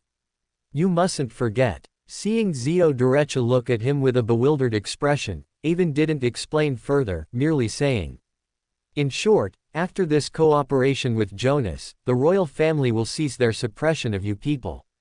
You can live openly in the sunlight from now on, but of course, you still have to give the royal family face. You cannot widely publicize that you are Mason Dill's daughter." Zio Derecha was speechless for a long time after hearing Avon's words. Although Avon wasn't looking at her, he understood that she must be feeling a mix of emotions right now. After a long while, Avon heard Zio Derecha say to him with a choked voice, "Thank you." Avon, however, didn't care and nodded indifferently. Back in his office, Jonas, who had just sat down and hadn't even had a sip of water, received an urgent report from his secretary. Just now, Captain Avon went to inspect Zarel's body again after we left. Then, he obtained something unknown and directly incinerated Zarel's body. Jonas's hand, holding the water cup, paused in midair. After a long while, he expressionlessly brought the scalding water to his mouth. Then he instructed, "Inform Colonel Parr to be extra vigilant, careful, and go all out during tonight's operation to ensure its smooth progress. Then, help me contact the other few. I need to hold an impromptu meeting to emphasize the confidentiality of tonight's operation." The beautiful secretary, Miss Tracy, recorded Deputy Director Jonas's words in a small notebook and then prepared to leave to carry out the tasks. As she was about to leave, Jonas called her back and asked, "Incinerated?" "Yes, incinerated." The person monitoring the secret room said that after Captain Jonas inspected Zarel's body, he condensed a fireball in his hand and then instantly incinerated Zarel's body, leaving only a pile of white ash. Miss Tracy repeated the complete information she had received and then waited for Jonas's next instructions. Fireball, white ash, pyromaniac. Inform the royal family and tell them about Captain Avon's situation. Also, give them a copy of Captain Avon's file. They'll know what to do. Yes, I understand. After Miss Tracy left, Jonas frowned tightly, his expression somewhat incredulous, and at the same time, he muttered to himself. Robert signed a relevant contract. It's impossible for him to reveal the content of the role-playing method. Could it really be that he comprehended the role-playing method himself? Is there anyone in the world who can advance so quickly? After leaving Military Intelligence Section 9, Avon and Zio Derecha went together to the Backland Grand Library, which was more than a dozen streets away. The Backland Grand Library is the national library, specially funded and built by the former king. After its completion, it surpassed the Grand Library established by Rosal in Intis, becoming the largest library on the North Continent, with millions of books. It is also a symbol of the Loan Kingdom becoming the strongest kingdom on the North Continent, and at the same time, a sign of Intis's decline. To promote widespread knowledge, the Backland Grand Library did not set too high a threshold. As long as one had a library card, they could enter and exit freely, and the price of a library card was £5 per year. So, when Avon and Zio Derecha arrived at the library, there were many borrowers coming and going. Avon, familiar with the place, led Zio Derecha around the library and quickly found Ian Wright, who wore a worn-out hat and had rare red eyes, and watched him from a distance. Has the operation to capture Detective Zarel concluded? At some point, Furs, dressed in a dress, appeared beside them and casually asked, looking at Avon and her best friend. Seeing that Avon had no intention of speaking, Zio Derecha informed Furs about Zarel's capture. And because Avon hadn't specifically instructed her otherwise, Zio Derecha also briefly mentioned what Zarel had confessed, which left Furs utterly astonished. What Zarel confessed went beyond what outsiders could imagine, whether it was replicating a city to let agents live and study in it, solely to help them adapt better to the environment of the country they were infiltrating, or the massive plan to exploit the loopholes in the electoral system for a grand substitution. All of it sent shivers down one's spine. And for the first time, she truly grasped the cruelty of intelligence work. Of course, she was also startled by learning some functions of a Grade 0 sealed artifact. At the same time, this information continuously stimulated Furs's inspiration. She wanted to go back and create immediately, believing it would definitely sell well. However, Avon saw through Furs's thoughts and coldly reminded her, "You can know this information, but do not leak it again. Don't forget that Military Intelligence Section 9 is a military intelligence department, and mistakes will be dealt with by military law." Upon hearing this, Furs felt a cold breeze on her neck and nodded repeatedly, indicating that she understood. After a while, Avon instructed Furs that the task of keeping an eye on Ian Wright was over and told them to leave first. Just as Furs was about to leave with Zio Derecha, she suddenly thought of something and asked. Miss Audrey and Viscount Glaint went to great lengths for Zio's release this time. They want me and Zio to introduce them to relevant Beander gatherings. Should we help them, and will it have any impact? Avon chuckled inwardly and then stated that there would be no impact, and they could help them. Avon had been observing Ian Wright until Ian Wright found another piece of information he had hidden, only then did Avon reveal himself and walk towards him. Ian Wright noticed someone walking towards him, reining in the surprised smile he had just shown. He immediately used the book he was holding to conceal the document he had just obtained, pretending to read intently. However, what Ian Wright didn't expect was that the handsome gentleman walking towards him, as he passed by, casually said, "A general history of the North Continent. That's rare. Most people who come to this library usually borrow professional books like accounting to learn a marketable skill. Or they are students who need to research some hard-to-find information. In short, they are all people living in the present. Very few people care about the past. You actually enjoy reading such a history book, which many find very dull.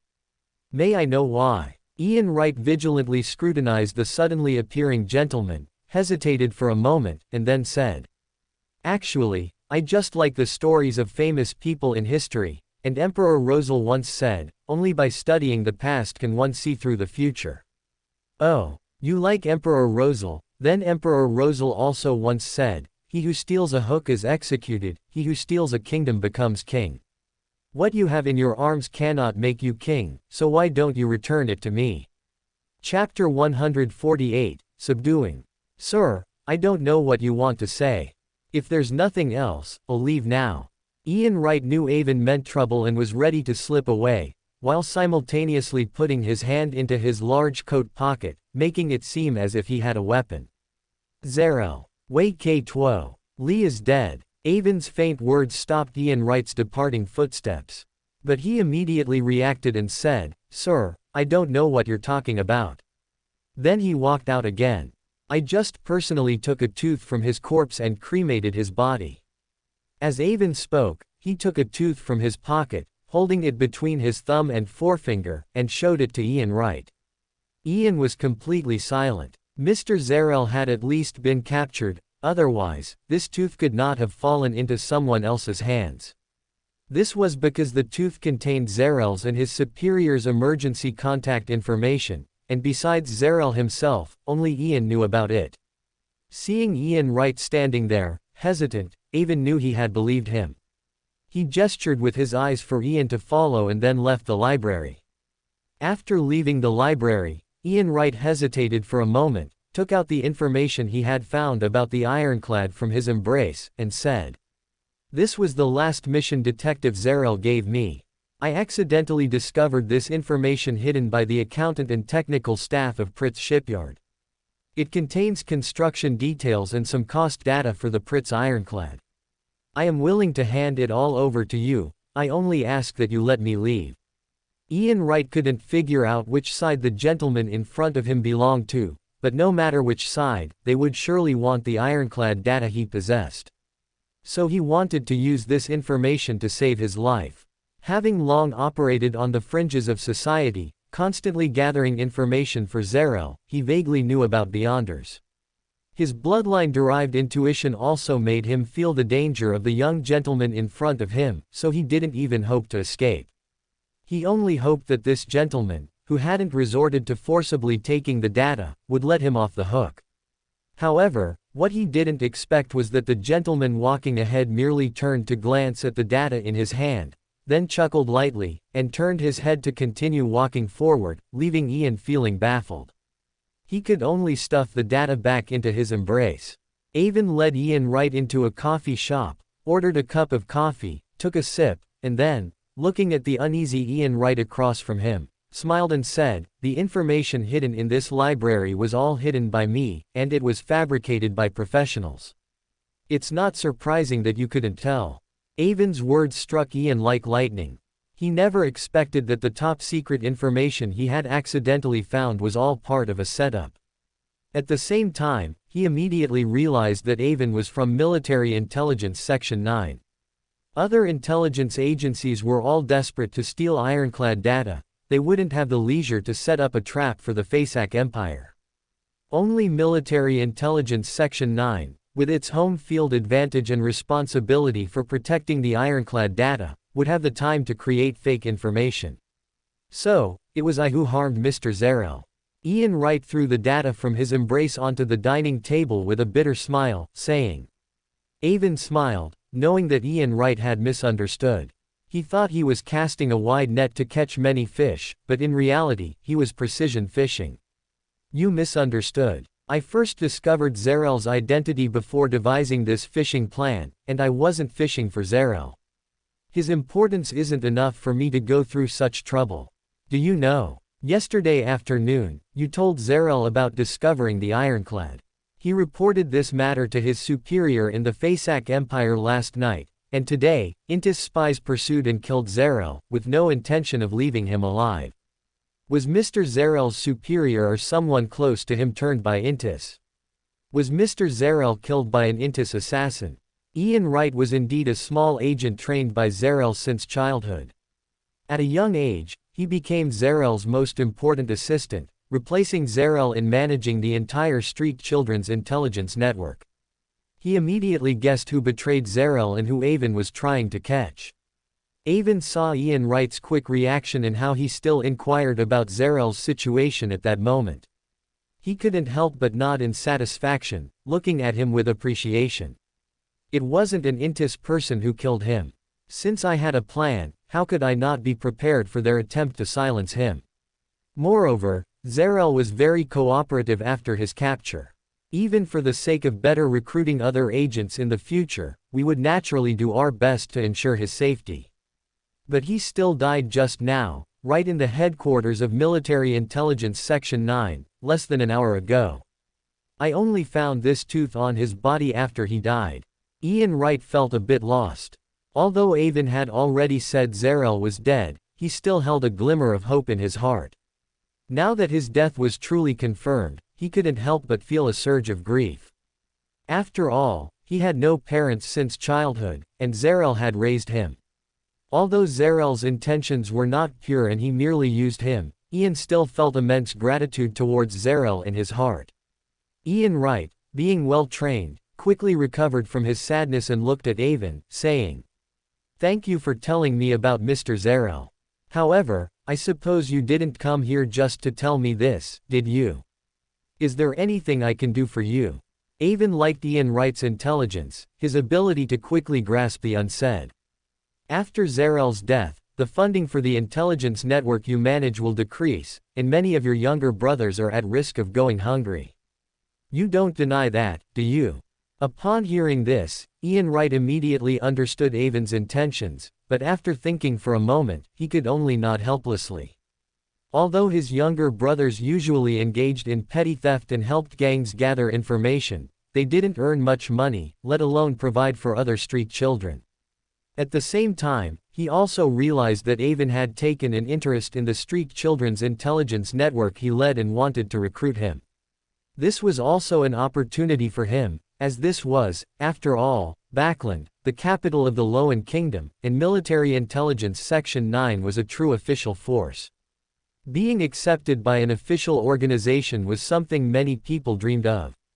However, Ian Wright still had some reservations and needed to clarify them. Can I know how Mr. Zarel was killed inside Military Intelligence Section 9? Who killed Mr. Zarel? Avon drank his coffee, looking directly at Ian Wright. After a moment, he briefly explained how Zarel was killed by a terrifying sealed artifact from the Fasak Empire, which left Ian sighing repeatedly. At the same time, there was endless sorrow in his heart, not only for Zarel being betrayed and killed by the empire he served his whole life, but also for himself, for not even knowing Zarel's true face in the end.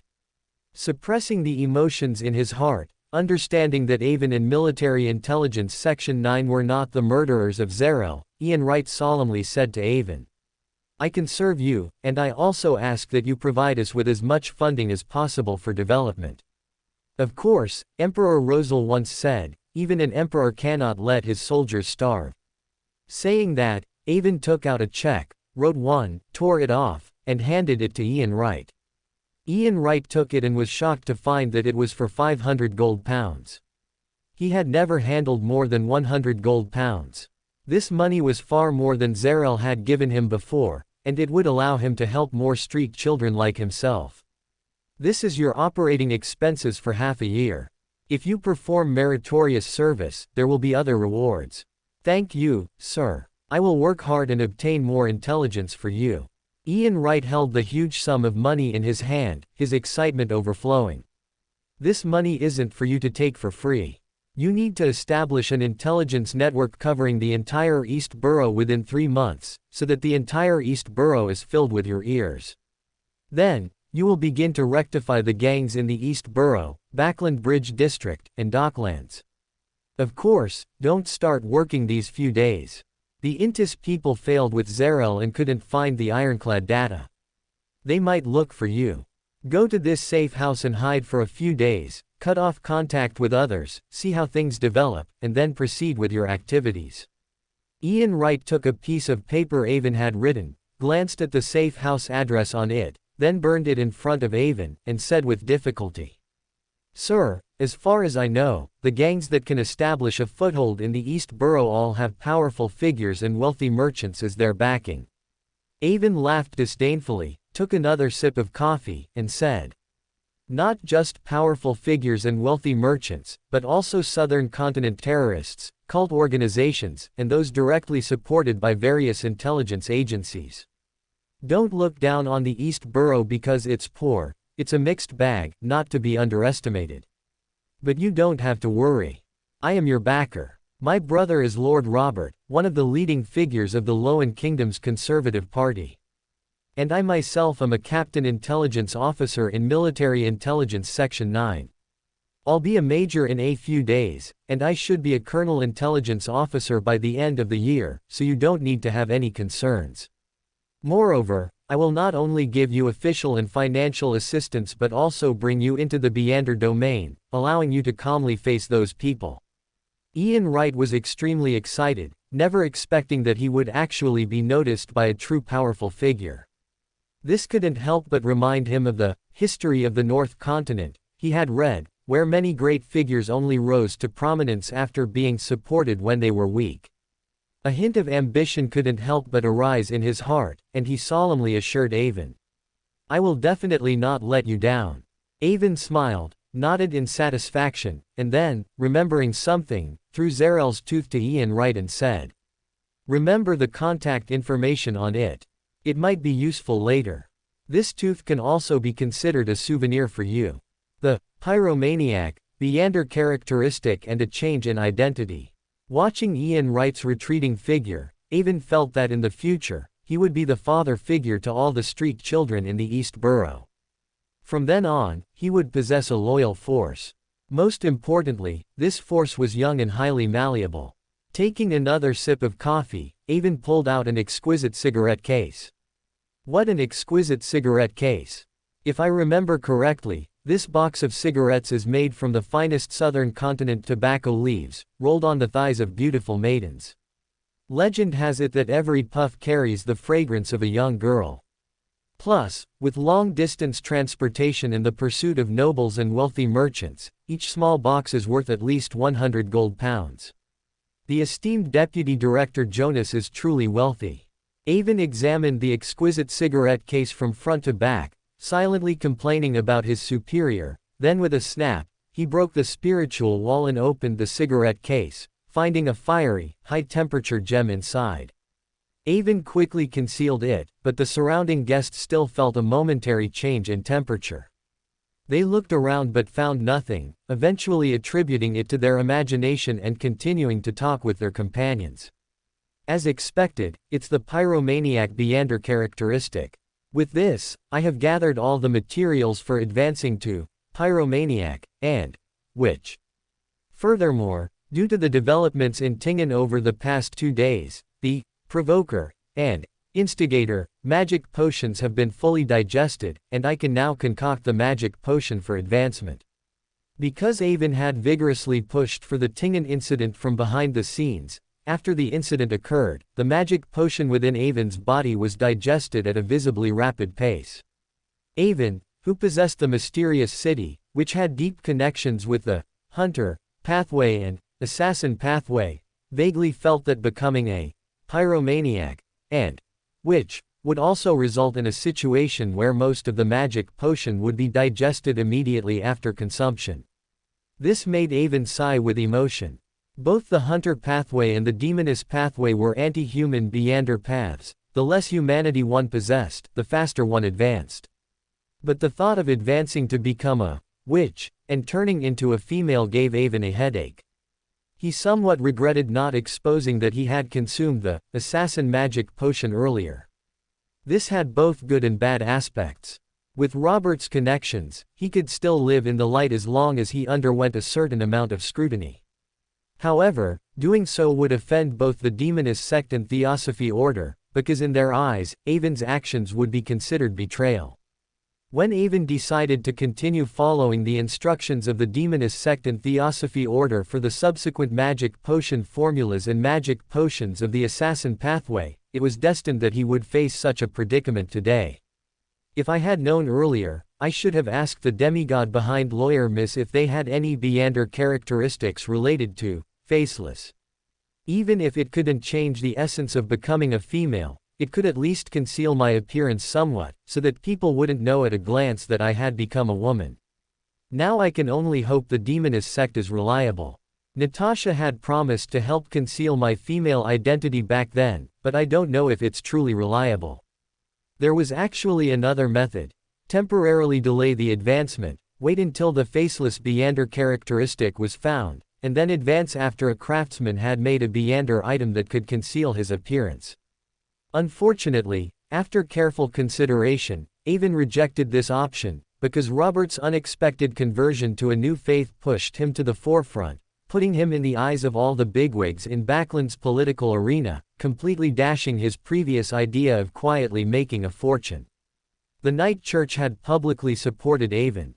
He was no longer just Robert's younger brother, but one of the secular spokespersons supported by the Knight Church. From then on, his every move would be scrutinized by others and examined under a magnifying glass. Moreover, as time passed, the demoness sect and Theosophy order would place increasing importance on him. Avon's life would be increasingly scrutinized by demigod-level demonesses, which made Avon, who had been in this world for less than a month, feel very insecure and desperately wanted to improve his strength. Therefore, unless absolutely necessary, Avon would never stop his advancement. After making his final decision, Avon placed a £1 banknote on the coffee table and then left the cafe. Upon returning to his residence, Avon first changed his clothes and sent a signal to Natasha of the demoness sect for a meeting that evening. Then he went to Braveheart's bar, informing Sharon and Marich about Military Intelligence Section 9's evening operation, so they could prepare in advance for how to hunt the zombie. After confirming that Sharon and Marich did not need any other help, Avon attended several other Beander gatherings held secretly in the East Borough and Backland Bridge district. He did not find what he was looking for, then returned to his residence, changed into a formal suit, and took a taxi to the Ahova Earl's Court in Empress Borough. Avon had a room in this mansion, and returning here was no different from returning to his own home. After greeting Mr. Hope, he directly knocked on the door and entered Robert's study. He then found that even though the Parliament was in recess, Robert was still busy, reviewing reports that covered the entire desk. Robert heard the door open, slightly raised his head to see that it was Avon, then lowered his head again, writing as he spoke. "I heard you have a big operation tonight, and you even drafted the report suggesting it. Why aren't you supervising it? How do you have time to come home?"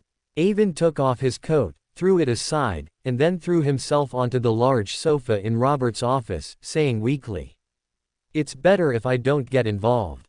If I do, it definitely won't end well for me." Robert stopped writing, frowned slightly, and looked at Avon, who was sprawled improperly on the sofa, asking, "Is something wrong?" "Nothing is wrong, it's just that I've been too prominent recently, which might have aroused public resentment.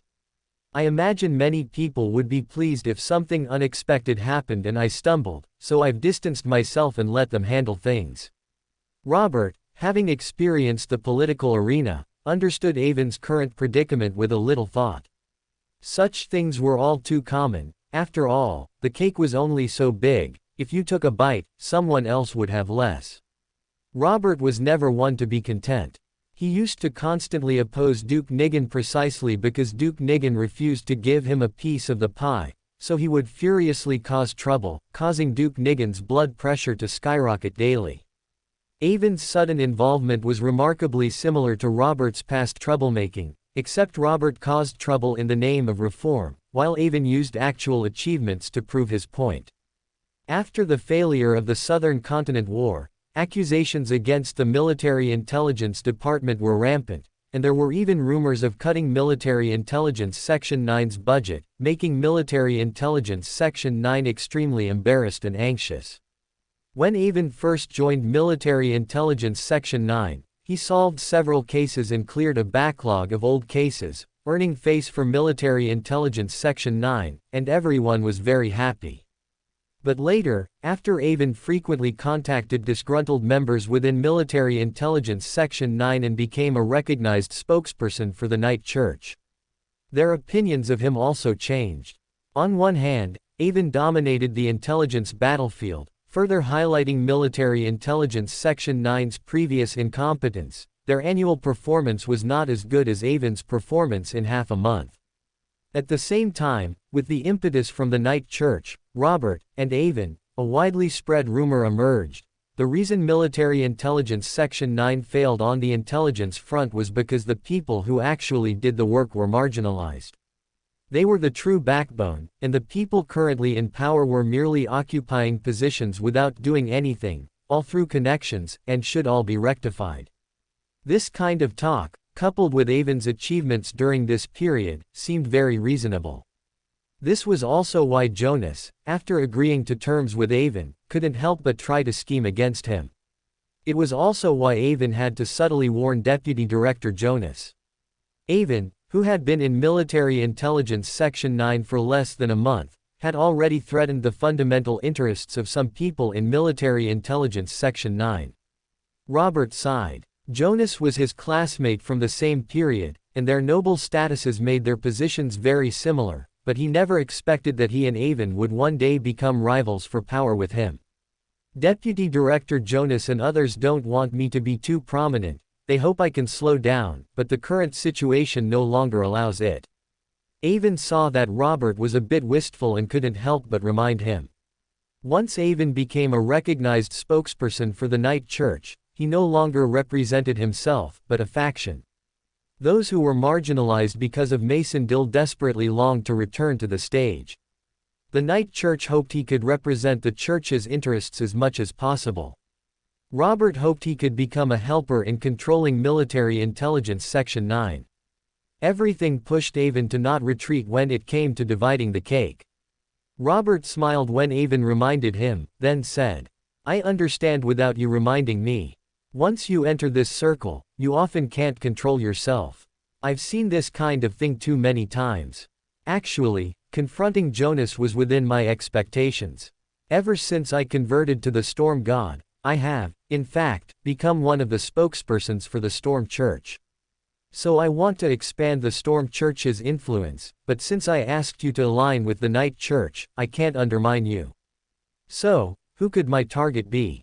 It can only be the Steam Church and the royal family, who hold the greatest influence. So I was mentally prepared to stand against Jonas. I just didn't expect you to be so outstanding and advance this process so much, which is why I'm a bit emotional. When Avon heard Robert's words, his heart settled. If Robert had truly been sentimental and asked him not to conflict with Jonas, it would have been tantamount to putting him in a bind. Regarding tonight's operation, I also gave Major General Jonas a reminder. I hope he doesn't break his promise. For more thrilling fanfiction stories like this, check out my channel Fanfic Audiobook. Dive into epic adventures, mysterious realms, and legendary journeys brought to life through immersive storytelling. Don't forget to like, share, and subscribe for more amazing audiobooks.